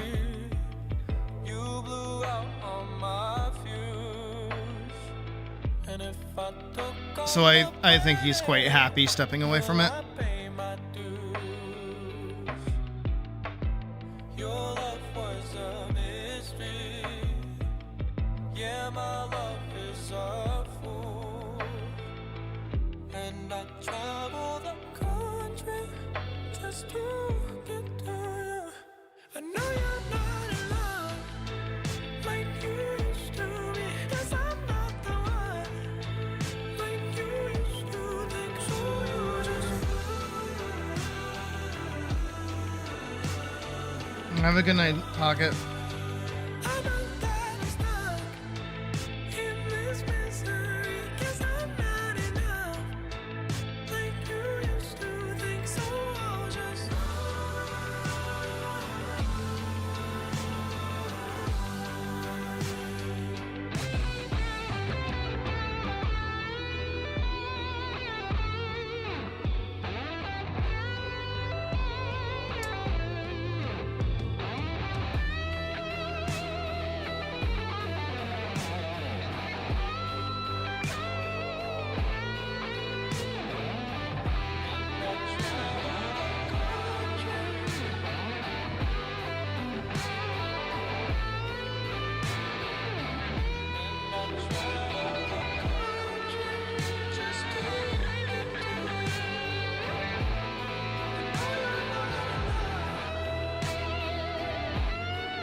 Calling the world from isolation.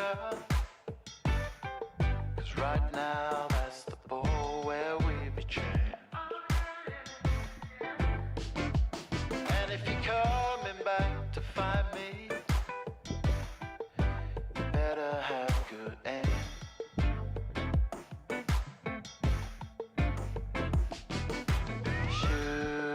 true. I need you in the pictures while I'm calling you. Calling you. I'm the lonely twin, the left hand. Reset myself and get back on track. I don't want this isolation. See the state of me now. Calling the hunter with the rifle. 'Cause right now that's the ball where we be chained. Shoot it true. I want you in the pictures while I'm calling you. Calling you. I'm the lonely twin, the left hand. Reset myself and get back on track. I don't want this isolation. See the state of me now.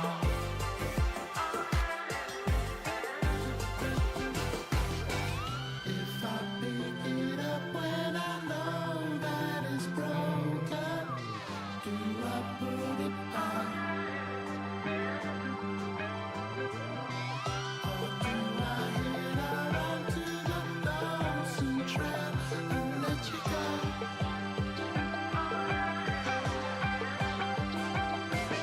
I'm a lonely twin, the left hand.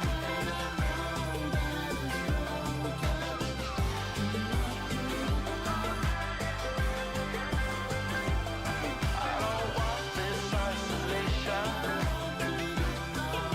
See the state of me now.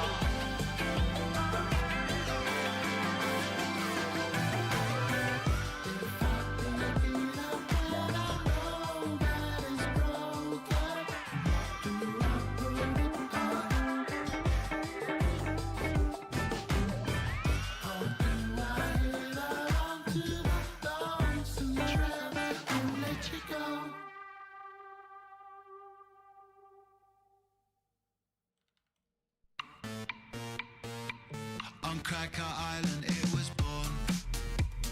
Alright, just back-to-back gorillas, I guess. They were planting seeds at night to grow a made-up paradise where the truth was auto-tuned and its sadness I consumed into my formats every day.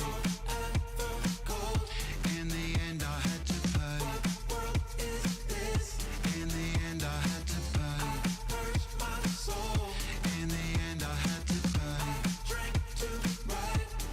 Nothing more to say. They taught themselves to be a cult. They didn't know its many strategies. They taught themselves to be a cult. They didn't know its many strategies.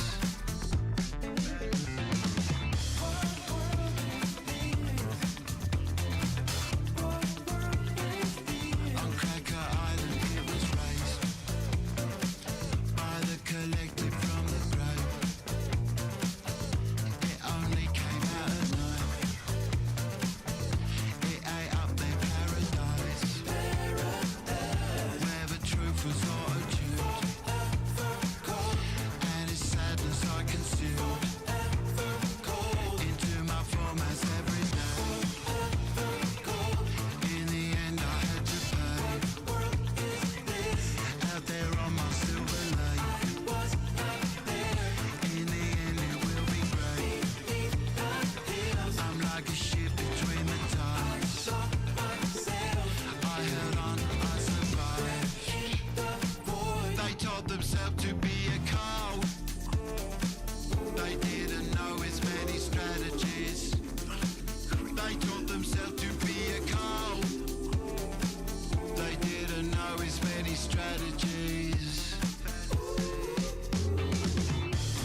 I don't think we're finishing this tonight, but tomorrow we can come back to it and probably get a wrap up. Tomorrow will definitely be more animation. I'm kind of hoping that we'll be able to round out a pretty good chunk of work tomorrow. Because I would like her to be done at least by Wednesday. Probably do another KCD stream on Friday. And then maybe along the weekend too.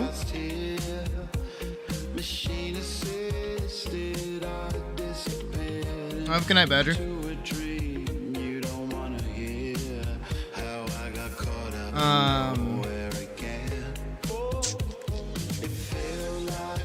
Yeah, I'm kind of like out of energy right now, so I don't want to overdo myself.